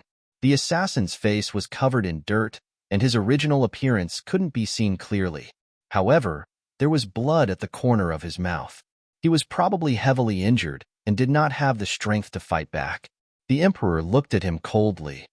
"Who sent you? If you tell us the mastermind behind this, we will spare your life. I am the emperor, and I never go back on my words." A trace of hesitation flashed across the assassin's face. His frightened eyes swept over the people outside Rendezvous Palace and finally fell on Mama Kai's face. An ominous premonition suddenly rose from the bottom of Mama Kai's heart. The assassin looked at Mama Kai in horror and said, It's Jing. Shut up." Mama Kai strode forward. She seemed to have guessed what the assassin was going to say. She wanted to stop him, but it was too late. The assassin half lay on the ground and supported his body with his elbow. He gritted his teeth and said, "It's Imperial Concubine Jing. Imperial Concubine Jing asked me to assassinate the Empress Dowager." Mama Kai was completely dumbfounded. How could this be? How could the Imperial Concubine be the one to catch the assassin? She panicked and said, "You are slandering me. When did Imperial Concubine Jing ask you to assassinate the Empress Dowager? If it was really Imperial Concubine Jing who asked you to come, why did she ask me to search you?" The assassin coughed up blood and sneered. "How would I know? Maybe. Imperial Concubine Jing suddenly found out that I knew her secret." Before the assassin could finish his words, Mama Kai suddenly rushed over and stabbed the assassin in the heart. You killed," silenced. After saying this, The assassin's eyes rolled back and his body tilted to one side, falling into a pool of blood. Mama Kai was so shocked that she took a few steps back and fell straight to the ground. I didn't. It wasn't me. I didn't kill anyone. She really didn't want to kill anyone. She didn't rush over on her own. Her knees seemed to have been hit by something, and she fell toward the assassin. Before she could react, a knife appeared in her hand. Then the knife was stabbed into the assassin's heart.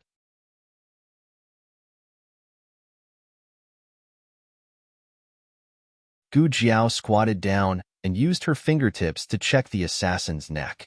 She stood up and said, "He's not breathing."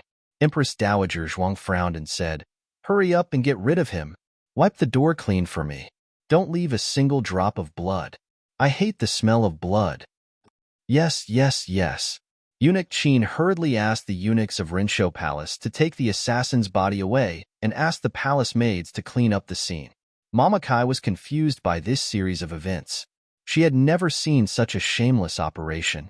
Her mind was in a mess and she couldn't think at all. She could only defend herself. "Your Majesty, I didn't kill anyone. Believe me. That knife isn't mine." Gu Jiao said, "You saw it. If it's not yours, then whose is it?" Eunuch Wei said, "Yes. If it's not yours, then whose is it? I also saw it." Granny Kai glared at him coldly.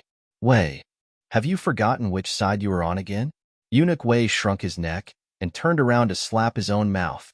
"Stupid mouth again. Stupid mouth again." Mama Kai fell to her knees. "Your Majesty, if you don't believe me, you should believe Imperial Concubine Jing." How could she frame the Empress Dowager?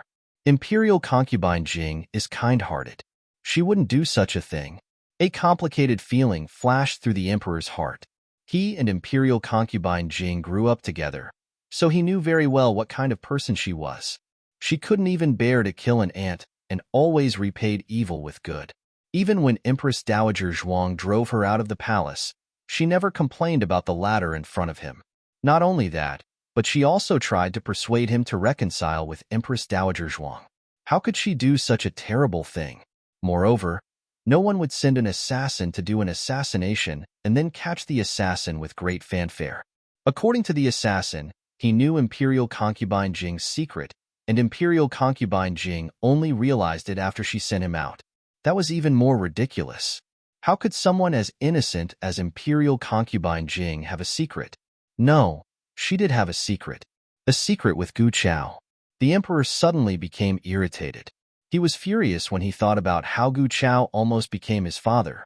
He didn't know if it was because he was angry, but he suddenly found Mama Kai an eyesore. "Your Majesty." Mama Kai looked at the Emperor nervously. The Emperor frowned. "Detain Mama Kai and interrogate her." He used the words detain and interrogate with great distrust. One had to know that the Emperor used to listen to Imperial Concubine Jing's every word without any doubt. He even regarded Imperial Concubine Jing's confidant as his own. But now, he was treating Mama Kai as a suspect. Eunuch Wei was shocked. "Your Majesty?" The Emperor didn't pay attention to anyone else. He flicked his sleeves and left irritably. Empress Dowager Zhuang and Gu Jiao returned to the bedchamber.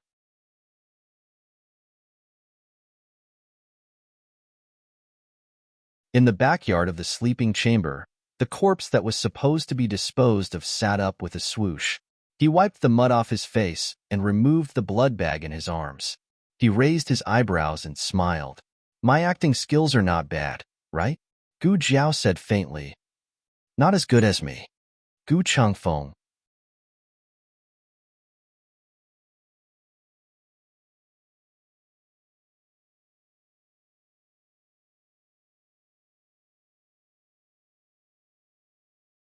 Chapter 368. There are novels with connotations that can't be found online here. Who is this silly boy? Empress Dowager Zhuang asked casually. Gu Changfeng then realized that Empress Dowager Zhuang had also come over and was standing behind Gu Jiao. Gu Changfeng and Empress Dowager Zhuang had met twice. One time was in Bai Shui Alley, and the other time was when he and Gu Jiao were chased by Tang Ming to the vicinity of the palace. Empress Dowager Zhuang killed them as assassins, which made Tang Ming feel relieved. The inspiration to pretend to be assassins and get killed came from Empress Dowager Zhuang. At that time, Gu Chengfeng was wearing a mask, so Empress Dowager Zhuang did not recognize him as Gu Jiao's friend. Gu Chengfeng's face was covered in dirt, so Empress Dowager Zhuang did not recognize him. But in the next second, Empress Dowager Zhuang guessed something. Oh, the one who went to the marshal's mansion. Were her eyes so sharp? She could guess that? She had changed her voice when she spoke. If Empress Dowager Zhuang did not have this ability, then she had been in the imperial court and the harem for so many years in vain. She glanced at Gu Chengfeng indifferently. What's your relationship with Jiao Jiao? Why did it feel like this was a fatal question? Gu Chengfeng looked at Gu Jiao. Gu Jiao hugged the child with both hands and looked on with folded arms. This girl. She threw him away after using him. She was too heartless. Empress Dowager. He stood up and bowed. Gu Chengfeng greets the Empress Dowager. Oh, Jiao Jiao's brother was not a wildflower or wild grass. He would not disturb her holding her little great-grandson.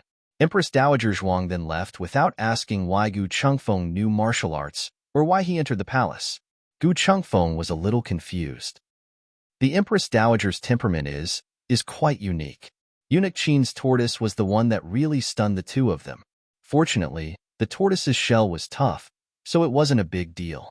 It was just a little frightened, so it hid in its shell for the whole afternoon. Gu Jiao treated the injury on Gu Chengfeng's shoulder and asked him for 1,000 taels of silver, calling it a consultation fee. Gu Chengfeng, who hadn't even warmed up the 1,000 taels banknotes. Gu Chengfeng looked at her with a headache. Speaking of which, you would rather give up the imperial edict to save me from the hands of the Dragon Shadow Guard. Could it be that you coveted this 1,000 taels of silver? After all, if he died, his body would definitely be disposed of, and she would not be able to get the banknotes. Gu Jiao had a look of disbelief on her face. Gu Chengfeng understood. He suddenly felt a little touched.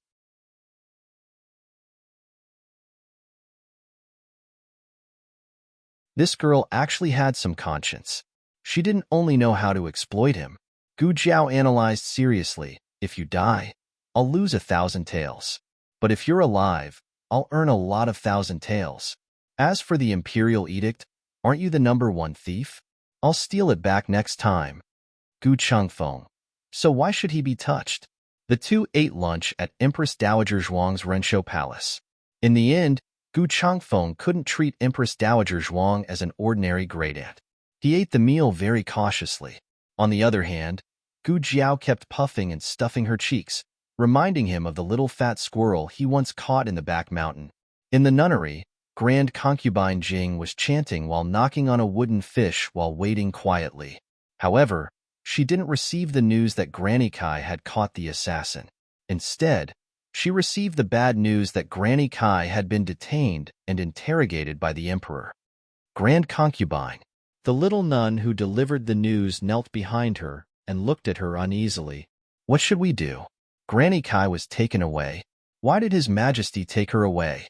Isn't Granny Kai a member of our nunnery? Didn't His Majesty? The little nun spoke a string of grievances in one breath. By the end of it, she even shed tears. The palace had never been able to hide anything. Moreover, a small matter could be described with great detail. There was no need for Renshou Palace to spread anything. Granny Kai's capture was enough to make people wonder if the relationship between Grand Concubine Jing and the emperor had truly become tense. Grand Concubine, let's go plead with His Majesty and ask for Granny Kai's release. Granny Kai is old. She can't endure such hardships. The little nun hadn't been in the palace for long, but she'd heard a lot about the torture that was worse than death. After being taken away for interrogation, at least a layer of her skin would be peeled off regardless of whether she got anything out of the interrogation. She was worried. She was also afraid. She was afraid that this huge building would collapse and crush her to death. Night fell, and the nunnery was silent. The little nun's sobs gradually melted into the night. Grand Concubine Jing didn't do anything. She didn't even send anyone to inquire about Granny Kai. She just sat quietly in the temple with her palms together as if she was praying to Buddha sincerely, but also as if she was just sitting there. The little nun finally couldn't take it anymore. She'd only heard about the cruelty of the palace, but had never personally experienced it. She ran to Pure Flower's palace, while choking with sobs. "Let me see His Majesty. Grand Concubine hasn't eaten or drank for an entire day. If this goes on, she'll get sick," she cried very loudly. This was a great taboo in the palace. She didn't know how lucky she was that she hadn't been dragged away and punished by the palace rules.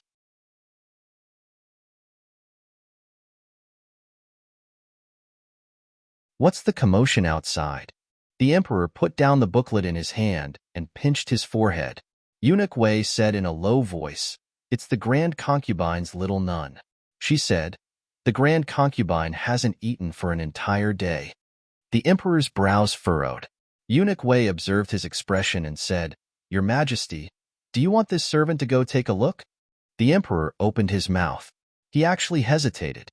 For a moment, he wanted to nod. But then, he was frightened by his own thoughts. In the past, whenever he heard news about concubine Mother Jing, he would immediately put aside his official duties and go visit her. Why was it that he wasn't in such a hurry when she hadn't eaten or drank for an entire day? He shouldn't be like this. He closed his eyes and said, "We will make a trip to the nunnery." Eunuch Wei replied, "Understood." The emperor didn't take the palanquin and walked over with Eunuch Wei. Concubine Jing liked tranquility, so the nunnery was located in a very remote area. Moreover, the construction had been rushed through the night, so the nunnery itself wasn't very big. Now that it was swallowed up by the night, it seemed even more insignificant and helpless. The little nun was pleasantly surprised to see the emperor. "Your Majesty." The emperor didn't look at her and only raised his hand indifferently. The little nun was immediately intimidated by the might of a true dragon. The lights in the hall were lit, and a lonely figure jumped on the paper window. The emperor walked over. Concubine Jing was sitting on the ground alone in the cold hall. She tried to straighten her back, but it seemed that she couldn't withstand the passing of time. Her body was showing a trace of dispiritedness in her old age. The emperor suddenly felt a bit sour in his heart. "Mother." Concubine Jing didn't turn around. She said calmly, "Your Majesty, if there's nothing else, please go back." The emperor heard her emotionless voice and felt even more sour in his heart. "Mother, are you blaming me?" Concubine Jing laughed self-deprecatingly. "Blaming you for what? Should I blame you for kidnapping Kai Momo because of a disagreement? Or should I blame you for having nightmares and thinking that I was a scourge and that the Empress Dowager was your true mother? Or should I blame you for hurriedly sending me out of Pure Flower's palace, even though you clearly brought me back from outside the palace? Your Majesty, what am I? How many mothers in this world would wish for their own son to call them mother?" She turned around as she spoke. There were no tears in her eyes, only endless sorrow. The emperor felt his heart ache when he saw her like this. How could he suspect his own mother? How could she have secrets of her own? How could she have sent assassins to assassinate the Empress Dowager? Ning'an had married far away, and she had been forced to go to the nunnery. Her only son couldn't even be at her side.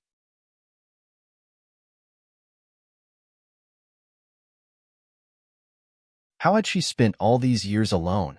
Had he forgotten everything? He walked forward and sat down in front of her, holding her hand. Hong Er will never do it again. In Hong Er's heart, mother will always be my only mother. Concubine Jing's fingers trembled and her eyes turned red. The emperor held her hand tightly in guilt. "Mother, you haven't eaten yet, right? Hong Er will eat with you." Concubine Jing asked firmly, "Then your Majesty won't suspect me from now on?" "We." The emperor hesitated for a moment. "We won't do it again." Concubine Jing lowered her eyes. So Concubine Jing has hidden her secrets so deeply. Gu Changfeng couldn't help but sigh to Gu Jiao on the carriage back. Gu Jiao would not tell him these things. Gu Jiao was a woman of few words. It was Gu Changfeng who helped Eunuch Qin feed the tortoise. Eunuch Qin had already told him about their revolutionary friendship. What shocked Gu Changfeng the most was that Concubine Jing could even bear to kill the emperor. He was her adopted son, so how could she bear to feed him so many strange drugs? Wasn't she afraid of feeding him until he turned stupid? A woman's heart is the most poisonous. His words had a double meaning, and he wanted to take the opportunity to mock Gu Jiao. However, Gu Jiao didn't react at all. Gu Chengfeng felt as if he had punched cotton. As the carriage swayed, Gu Chengfeng suddenly thought of something and smiled mischievously. You switched the black and white medicine just now, didn't you? Won't it backfire the next time she tries to drug the emperor? It was a dark and windy night, and the monastery was secluded. Only the sound of stir-frying could be heard from the small kitchen. The emperor went to another meditation room to wait. Concubine Jing pushed open the door to her room and slowly walked in. She then waved her sleeve and closed the door with her internal energy. She opened the wardrobe and took out the black and white medicine from the small box. She pulled out the cork of the white medicine bottle and poured out a dark brown pill, which she wrapped in a white handkerchief. She was about to leave when she suddenly paused. Her gaze fell on the small box, where the imperial edict had been placed, and then the two bottles. She suddenly put the pill back into the white bottle and poured out a pill from the black bottle. She took the medicine from the black bottle and went to the meditation room next door. The vegetarian dishes were all served. The emperor sat with her on the cushion, and he personally served her the dishes. Your Majesty, eat by yourself, she said. There's no emperor or concubine here. There's only Hong and mother. The emperor picked up a piece of bamboo shoot for the concubine. I remember that mother likes to eat bamboo shoots. It's not the season now, so there's only pickled bamboo shoots. When the winter shoots come out, I'll have someone dig up a big basket.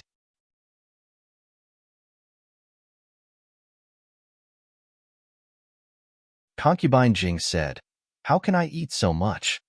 Your Majesty, this is the mushroom soup made by the concubine herself. The little nun happily presented a bowl of soup. The emperor said, Mother, you don't have to work so hard anymore. Concubine Jing said, It's rare for you to come here. The emperor said solemnly, I'll come here every day. Every day. Perhaps it was because these words touched the concubine's heart, but her expression was no longer as cold. She sighed, picked up the spoon, and scooped a bowl of mushroom soup for the emperor. You can all leave, she said. Yes. The little nun and the palace servants gradually retreated. You can leave as well, the emperor said to Eunuch Wei. Eunuch Wei? Yes. Only the two of them were left in the room, which was filled with the fragrance of sandalwood. The so-called white medicine and black medicine weren't forced to be fed to him. She only needed him to see her when the medicine took effect and remember her deeply. That was enough. Drink it while it's hot. She handed the bowl to the emperor. The emperor took a sip and said with a smile, Mother's cooking is as good as ever. As long as you like it. Your Majesty, the Empress Dowager has summoned you for a meeting. Eunuch Wei's voice suddenly came from outside. Concubine Jing looked at him with a flicker in her eyes. The emperor's heart ached at her uneasy and reluctant gaze. He said, I'm having my meal. We'll discuss it another day. Yes, Eunuch Wei said helplessly. The emperor picked up the spoon and drank the mushroom soup that his lady mother had personally made for him mouthful by mouthful. After finishing the soup, the emperor put down the bowl and held his forehead. Mother, I'm feeling a bit dizzy. Concubine Jing looked at him gently. It's all right. Just sleep for a while. You'll be fine when you wake up. The emperor lay on the table and looked at Concubine Jing in a daze. Her smile was in front of him, her voice was in his ears, and her scent was at the tip of his nose. All of this was deeply imprinted in his mind. He wanted to remember this person, but he didn't know why. He just wanted to remember her deeply. In the carriage, Gu Jiao leaned lazily against the wall. I did change the black medicine and the white medicine, but I changed them back. Gu Chengfeng was shocked. What did you say? You changed them back? That means the white bottle is still filled with white medicine, and the black bottle is still filled with black medicine? Gu Jiao nodded. That's right. Gu Chengfeng was stunned. Why did you do that? Gu Jiao said faintly, because my godfather said that there are always people in this world who like to be too smart for their own good.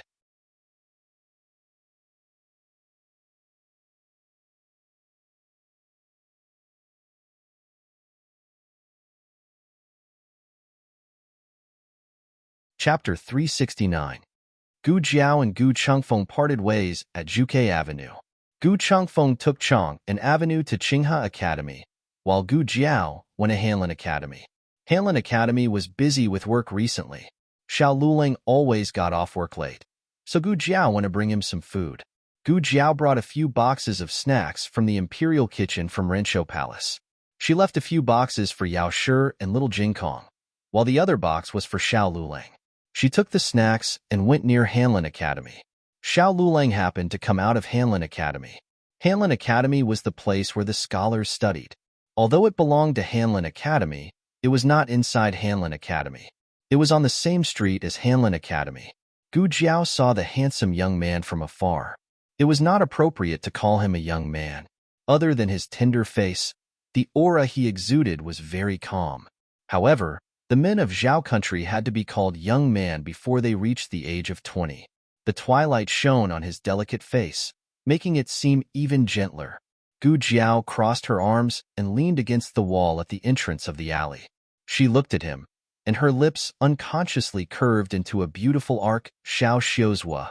A scholar ran out of Hanlin Academy. He held a book in his hand. Judging from the color, it seemed that he had read it countless times. Xiao Luling stopped and turned to look at him. "What's the matter, Master Zhou?" The scholar who was called Master Zhou scratched his head embarrassedly. "Xiao Xiuzhua remembers me," Xiao Luling said. "During the court examination, you sat in front of me. I heard Du Ruhan call you."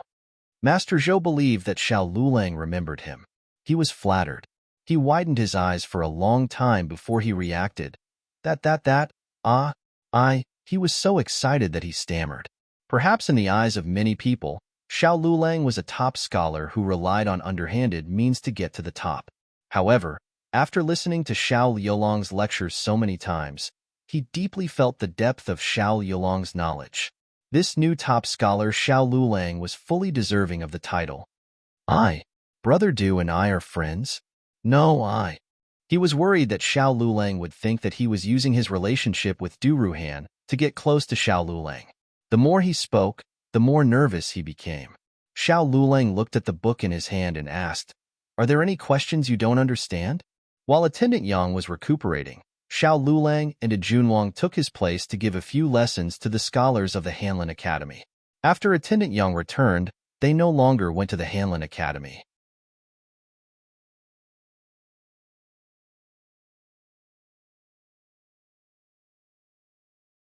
Today, Minister Deng had something to do at the last minute and had asked him to teach a lesson on the laws of the current dynasty. The book in young Master Zhou's hand was the law of the Zhao country that he learned in class. Young Master Zhou smiled embarrassedly. "I understand everything that Xiao Xiuzhua taught." "Really? You taught it very well. It's not boring at all. I don't like laws. In the past, I would always be absent-minded in law classes, so I fell behind a lot." He wasn't flattering Xiao Luling. He really understood Xiao Liulong's class. He never knew that law classes could be taught like this. Xiao Luling didn't recite the laws for them from the beginning. Instead, he first talked about a murder case of the 5 viscera of the previous dynasty. In an instant, he attracted the attention of all the students, including himself. The ingenuity of this class was that all the students forgot that they were in a class. They felt that they were really solving a shocking unsolved case. They were guessing the murderer until they almost got into a fight. Xiao Luling said that if it was in the current dynasty, then the murderer of this case wouldn't be convicted. They were confused. Killing 5 people in a row, how could such a cruel murderer not be convicted? How could this be? They didn't believe it and refuted Xiao Liulong's words. They thought that Xiao Luling was talking nonsense. Xiao Luling didn't get angry. He just looked at everyone calmly and said, "What evidence do you have to prove that I'm talking nonsense?" "A life for a life," a student said. Xiao Luling said calmly, "A life for a life is a principle. It's not the law of Zhao country. Executioners kill people, bandits kill people, self-defense kill people, negligent homicide, intentional homicide. Every situation is different and can't be generalized." The class ended here. Everyone wanted to continue. It wasn't that they liked Xiao Luling, but they felt that they didn't win the argument. If they could do it again, they would be able to perform better. They suffered because they didn't know the law. In the past, everyone left after class, but today, young Master Zhou smiled and said, Everyone stayed in the classroom to discuss, saying that what Xiao Xiuzhua said was wrong. Then they all went to look for evidence. In order to overthrow Xiao Lulang, the scholars went all out. I've never seen everyone so serious, young Master Zhou said with a smile. Xiao Yulong's expression was very calm. He looked at young Master Zhou and said, "You came here just to tell me this?" No, no, I'm... Young Master Zhou scratched his head. His face was red, but he couldn't say anything. All right, sewer, let me say it. A tall and sturdy man with strong facial features walked over from the other side of the street.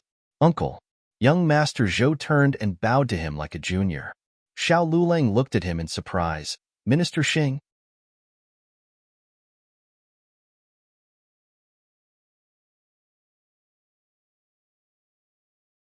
The man was none other than Minister Xing Yun. Minister Xing smiled and said, Xiao Xiuzhua, how have you been? Xiao Lulang cupped his hands and bowed. Xiao Lulang had helped the Ministry of Justice solve a murder case. Minister Xing appreciated Xiao Lulang. He smiled and said, I didn't expect you to be Sewer's teacher. I see that you're even younger than Sewer. You're young and promising. Minister Xing, you're too kind. Xiao Lulang said politely, Go to the carriage and wait for me. Minister Xing said to Zhou Su. Zhou Su was thin-skinned, so he felt like he was being pardoned. He bowed to Xiao Lulang and quickly ran to the carriage. Minister Xing smiled and said, I asked Su-er to find you for 2 reasons. First, I wonder if you're interested in joining the Ministry of Justice? You have the talent to solve cases, and you have great ambition. You're upright and upright. The Ministry of Justice lacks talents like you. Moreover, the Ministry of Justice isn't the Zhuang family's territory. Grand Tutor Zhuang's hands can't reach here. To be able to say this, it was clear that Minister Xing had done his homework. At the very least, he had investigated Xiao Yulong's experience in the Hanlin Academy. Minister Xing smiled and said, You don't have to rush to answer me. Take your time to think about it. If you have any ideas, you can come to the Ministry of Justice at any time to find me. Or let Sewer tell me and I'll go see you. Up until this point, Gu Jiao was very happy. She knew that her husband was very capable. Xiao Lulang didn't comment and asked, Then the second thing? Minister Xing rubbed the bridge of his nose and smiled. I have a daughter. She's about the same age as you. She's not married. Gu Jiao's face darkened. Xiao Lulang understood Minister Xing's meaning. He cupped his hands and said politely and distantly, I'm indebted to Minister Xing's love, but I already have a wife. Why did these words sound so nice coming from his mouth? Gu Jiao shook her head. Minister Xing's face was full of shock. He said embarrassedly, I was rude. Xiao Xiuzhua, don't take my words to heart. The two talked for a while, more before Minister Xing left in the carriage. He didn't agree, did he? In the carriage, Zhou Su asked his uncle. Minister Xing shook his head. He refused so straightforwardly. Zhou Su said without surprise, I knew it. Lord Xiao is a gentleman. On the day he passed the imperial examination, he didn't even go to the brothel to drink. I heard that he went back to accompany his wife. His wife was born in the countryside. Her appearance is average, but he never disdained her. Uncle, you can't take this kind of person home as a son-in-law. Minister Xing rubbed his hands and sighed regretfully. Minister Xing had just left when Xiao Lulang saw Gu Jiao. Gu Jiao looked at him in a good mood. Her pair of clear eyes curved into 2 small crescent moons.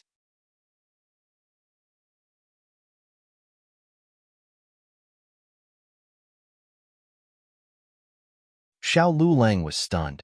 He didn't expect her to come, and he didn't expect to see her smile. She also smiled normally. She smiled obediently in front of him, laughed heartily when she was amused by others, and smiled gently when she played with little Jinkong. But none of them were as sweet and affectionate as the one in front of him. She didn't seem to know. Her eyes were as bright as fire. When she looked at him, there was light in her eyes. The dim corners of Xiao Yulong's heart seemed to suddenly welcome a light. En? Gu Jiao tilted her head, as if asking him why he didn't leave. Xiao Lulang felt that he was probably sick. She looked so silly, but he actually felt that she was quite cute. He wanted to grab her. He wanted to hug her. He wanted to rub her.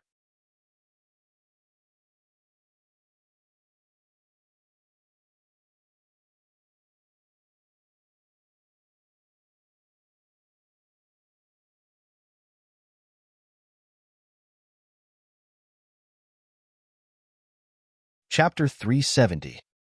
Xiao Lulang didn't work overtime tonight, so the two went back to Qingshui Alley together. As soon as they arrived at the door, a small figure rushed out and pounced on Gu Jiao. He hugged Gu Jiao's leg and called out in a small voice with a hint of grievance, "Jiao Jiao." It was little Jing Kong. He left Jiao Jiao for 2 days and 2 nights. He missed Jiao Jiao so much that his heart ached when he thought about it. Gu Jiao picked up the little guy on her leg and asked, "Did Grand ask you to come back?" Little Jing Kong said, "I asked to come back." Empress Dowager Zhuang couldn't stand this little loudspeaker anymore. Without Gu Jiao by his side, he was really good at blabbering. Even Eunuch Qin's little bastard became autistic because of his blabbering.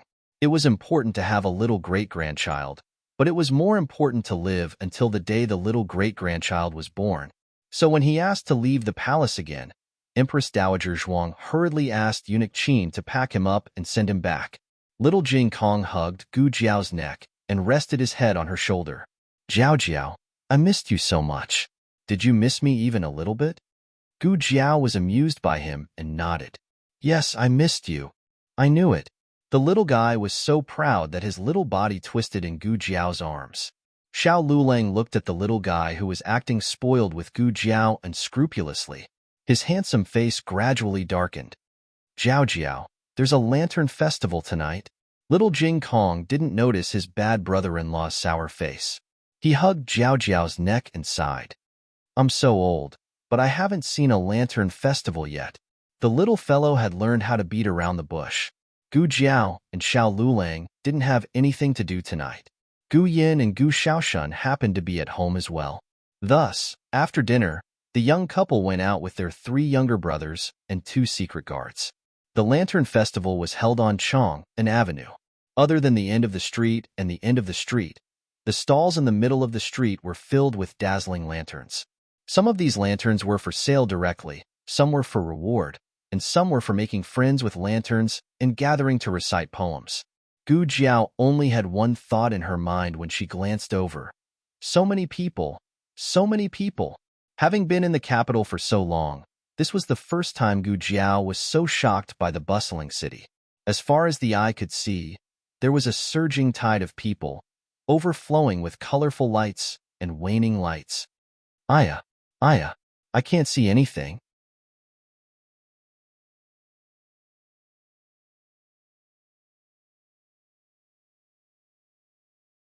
Little Jing Kong was too small and was completely blocked by the people around him. He was so anxious that he jumped on the spot. Secret Guard A picked up Little Jing Kong and let him ride on his neck. Little Jing Kong's eyes widened in surprise when he saw that the view suddenly became higher. Wow! The air above was so fresh. Secret Guard A carried Little Jing Kong and followed behind Gu Yin. Secret Guard B followed behind Gu Shaoshun. The two of them were shadow guards, not dragon shadow guards. Their brain circuits were normal, and the two of them had very sharp judgment and extremely strong comprehensive abilities. They knew that they only needed to look after the 3 little men. They didn't need to worry about the son-in-law. Eldest Miss alone was enough to protect the son-in-law. "Jiao Jiao, look, Lotus Lantern. Jiao Jiao, Peach Lantern. Jiao Jiao, Tiger Lantern." Little Jing Kong wanted to tell Gu Jiao when he saw a lantern. At first, he could still get a response from Gu Jiao, but somehow, they were separated by the crowd. Little Jing Kong turned around and found that Jiao Jiao was gone. "Jiao Jiao?" Just now, there was a vendor who made lanterns on the spot beside a small stall. He didn't need to buy them with copper coins. If he guessed the riddle correctly, he would get a free one. Many people heard the news and came over. Gu Jiao and Xiao Lulang were pushed to the side by the crowd. At the moment when they were about to be separated by the crowd, they reached out their hands at the same time and grabbed each other's hands. Gu Jiao did it subconsciously, and so did Xiao Lulang. The difference was that Gu Jiao was used to being nice to Xiao Lulang. She treated him so well that she didn't hide it. Xiao Lulang, on the other hand, had been very restrained and restrained. Therefore, it was the first time for him to grab her hand without any hesitation. Fortunately, Gu Jiao wasn't that sensitive. If it were someone else, they might have asked him why he took the initiative today. Gu Jiao didn't ask. She just turned her head and looked at him. Her eyes were sparkling and the corners of her lips curved slightly. Don't worry, I will catch you. I won't lose you. Xiao Lulang felt relieved. Fortunately, she didn't think too much about it. But the next second, he frowned again. Why didn't she think too much about it? Didn't she realize that he took the initiative to hold her hand? Didn't she think that things weren't that simple? He took a deep breath and looked at her. You. Oh? There's really a peach lantern. Gu Jiao looked at a big pink peach in front of her and exclaimed. After saying that, she realized that he had also spoken. She asked, What did you say just now? Xiao Lulang opened his mouth. Nothing. There were more and more people. The two of them walked hand in hand to the end of Chong and Street. Xiao Lulang actually didn't like crowds. He felt that it was very noisy.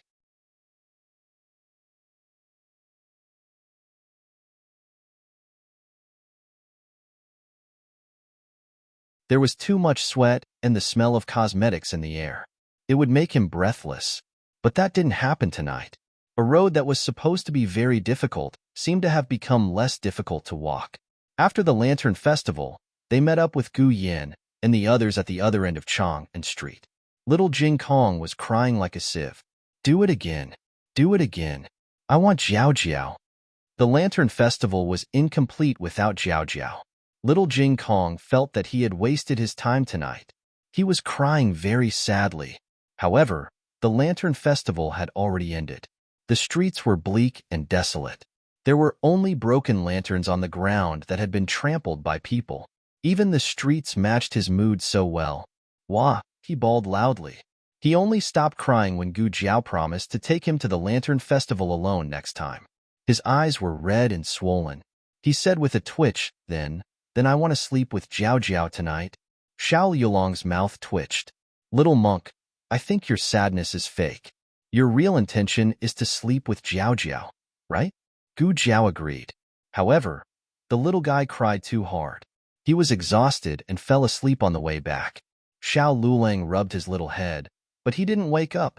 Xiao Lulang, haha. Xiao Lulang planned to carry little Jing Kong to Gu Yin and Gu Xiaoshuan's room.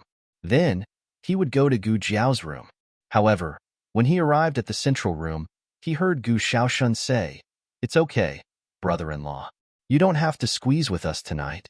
The bed in the west room has been fixed. Xiao Lulang was stunned. It's been fixed? Who fixed it? I fixed it. I fixed it in the afternoon. Gu Xiaoshun patted his chest and said, He was his master's direct disciple, and his carpentry skills were excellent. It was just a bed, and he could fix it back. Wait, why did everyone's face look so pale?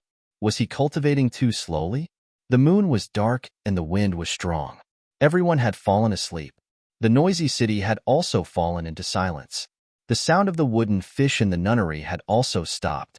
Only a few candlelight flickered on the candlesticks. Eunuch Wei stood guard outside the door. He thought that His Majesty had been eating for too long. Why did he suddenly become quiet? Suddenly, the door to the meditation room was opened.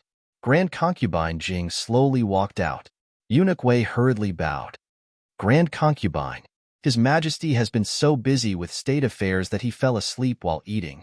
Ask Hui, and to bring a mattress and a pillow. Eunuch Wei looked inside and saw the emperor sleeping on the table. He was very worried, but still went to the little nun named Hui and to get a mattress and a pillow. The wooden floor was clean.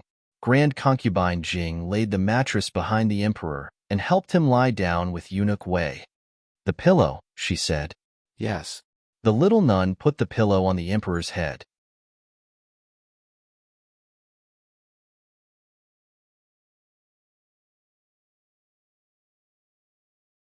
Grand Concubine Jing personally opened the thin blanket and gently covered the emperor. She held the emperor's hand and murmured, Go to sleep. When you wake up, you'll be my Honger again. Eunuch Wei looked at Grand Concubine Jing strangely. That was a taboo.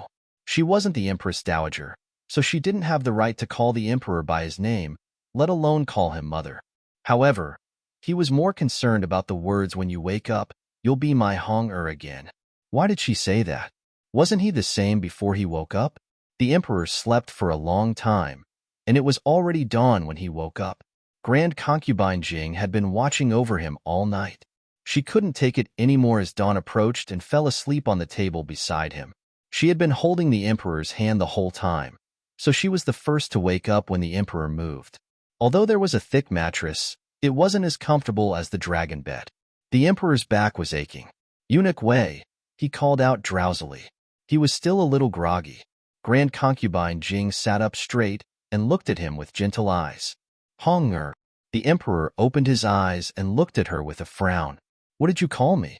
Grand Concubine Jing was startled. She stared at the Emperor without blinking. However, she found that the Emperor's eyes didn't have the admiration she expected. On the contrary, there was only an iceberg-like coldness and alienation.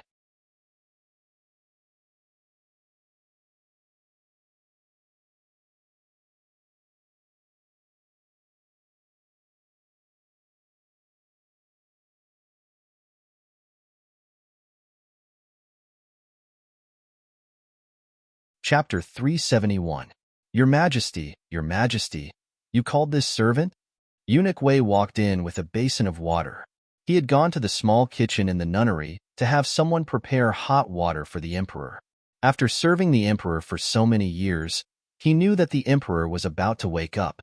Even if he didn't wake up, he had to wake the Emperor up. Otherwise, what else could he do? There was still morning court to attend. Your Majesty? Eunuch Wei entered the room and suddenly felt that the atmosphere was a bit strange. He looked at the Emperor, then at Concubine Jing. Was he imagining things? Why did it seem like something bad had happened between the two of them? The Emperor's expression was very cold, and Concubine Jing's expression wasn't very good either. Why, Your Majesty? Eunuch Wei lowered his voice and carefully walked over with the basin of hot water. The Emperor held his forehead. He was still a bit dizzy, as if someone had forcefully stuffed a ball of cotton into his head. Eunuch Wei gathered his courage and glanced at Concubine Jing, but the latter only looked at the Emperor without saying anything, as if she was shocked by the Emperor's appearance. Eunuch Wei thought, does His Majesty have a terrible headache? Even the imperial concubine is frightened. Eunuch Wei knelt down and placed the hot water on the floor beside him. He asked quietly, Your Majesty, do you have a headache? This servant will call for an imperial physician. The Emperor put down his hand from his forehead. No need. Morning court is about to begin. Eunuch Wei was startled by the Emperor's unfamiliar tone. He then looked at Concubine Jing without batting an eyelid. This morning was really strange. After the Emperor finished washing up, he returned to Pure Flower's palace to change into his dragon robes and go to court. Granny Kai was released on the Emperor's orders last night, so no one stopped her. She stumbled out of the torture chamber in Pure Flower's palace and was delighted to see the Emperor. She respectfully bowed. This servant kowtows in salute to Your Majesty. The Emperor expressionlessly walked past her. Granny Kai was stunned. Since the Emperor let her go, that meant he trusted the imperial concubine. Why was he treating her so coldly? Nanny Kai hurried back to the nunnery with wounds all over her body. Concubine Jing sat quietly in her meditation room. There were 2 bottles, one black and one white, on the small table beside her. Both bottles were upside down, with pills spilling out of the openings. Aya, why was the medicine spilled? How much did he spend to buy it? You can't buy more.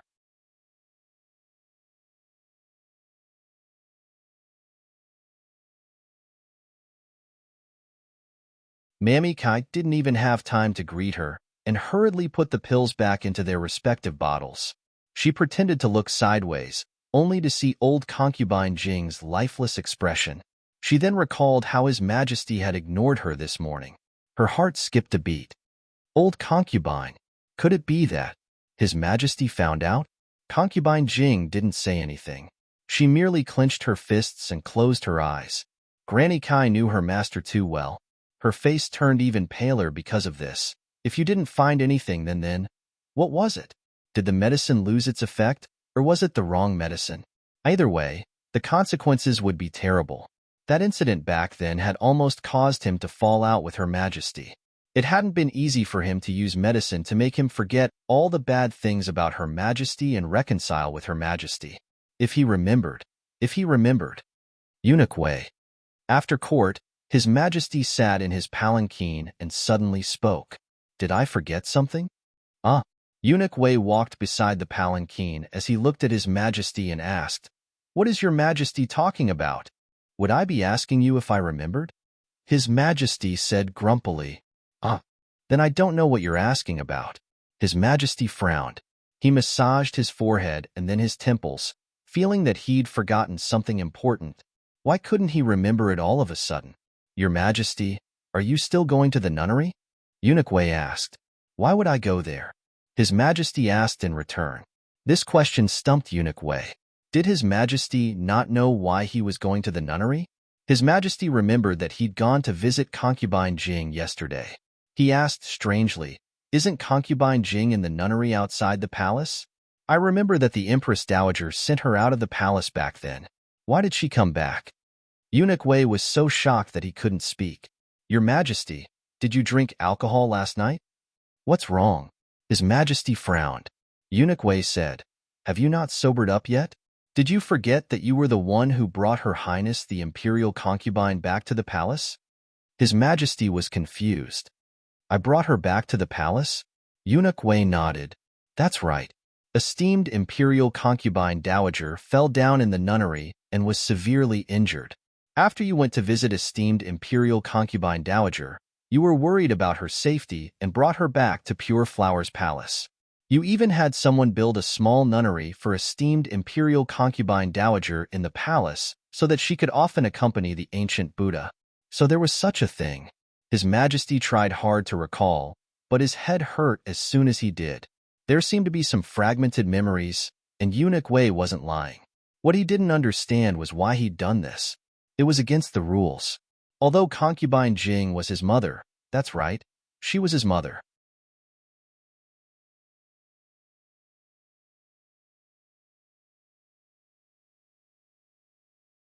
She was the mother who'd raised him. It was only right that he was filial to her. It was only right. The Emperor's head hurt again.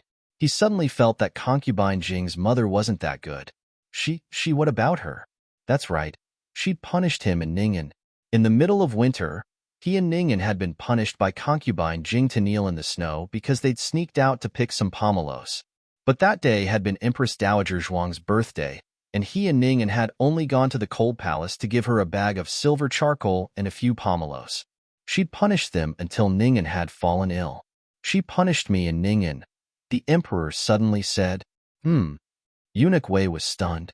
The Emperor said, "In the middle of the snow, Ning'an and I had only gone to deliver some things to the Empress, but she punished us to kneel for an entire night."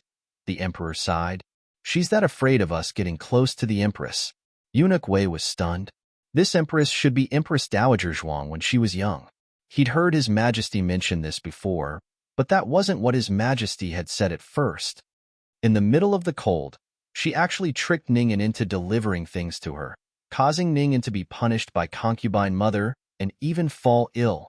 That vicious woman can't bear to see others live a good life. These were His Majesty's original words. Why did it change now? What happened to His Majesty?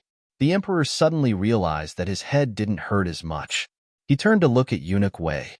"What did you say just now?" "No, nothing." Eunuch Wei felt that His Majesty had probably been provoked by something and had become so strange. He had to go back and ask the little miracle doctor if His Majesty had fallen ill or been possessed. Eunuch Wei was thinking about when to leave the palace to find Gu Jiao, but he didn't expect that Gu Jiao would enter the palace by herself. Eunuch Wei ran into Gu Jiao in the Imperial Garden, and his eyes lit up. "Miss Gu." "Eunuch Wei." Gu Jiao greeted. Eunuch Wei smiled. "Why are you in the palace? Are you here to visit His Majesty?" Gu Jiao said, "I'm here to visit Grand-Aunt." "Ah." Eunuch Wei smiled awkwardly but politely. How could he forget that His Majesty had always suspected that Empress Dowager Zhuang had offended the little miracle doctor? Gu Jiao saw that he was hesitating and asked, "What's wrong, Eunuch Wei? Is something the matter?" Eunuch Wei looked around and lowered his voice. "Well, this servant doesn't know how to put it. It's just that His Majesty, he's a bit..." Eunuch Wei. Grand Concubine Jing's unhurried voice came from not far away. Eunuch Wei's heart skipped a beat. He quickly turned around and bowed respectfully. "Grand Concubine." Granny Kai was injured and was recuperating in the nunnery. The little nun called Hui and was accompanying Grand Concubine Jing. Grand Concubine Jing walked over with her. She looked at the two and smiled.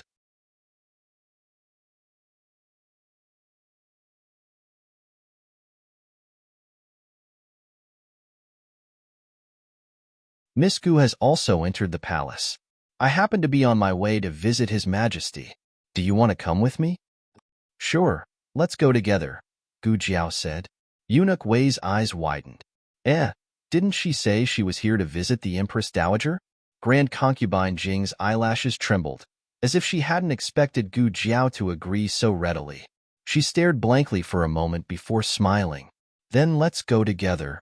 Gu Jiao and Grand Concubine Jing headed to Pure Flower's palace together. The little nun was very excited and looked around. Gu Jiao didn't know what Grand Concubine Jing was up to. She hadn't spoken much with Eunuch Wei before Grand Concubine Jing arrived. Gu Jiao had followed because she wanted to see what Grand Concubine Jing was up to. She really just wanted to take a look and didn't plan on doing anything.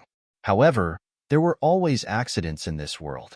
When Eunuch Wei crossed the threshold of the small garden, he suddenly slipped and accidentally bumped into Gu Jiao. Because it was Eunuch Wei, Gu Jiao didn't dodge.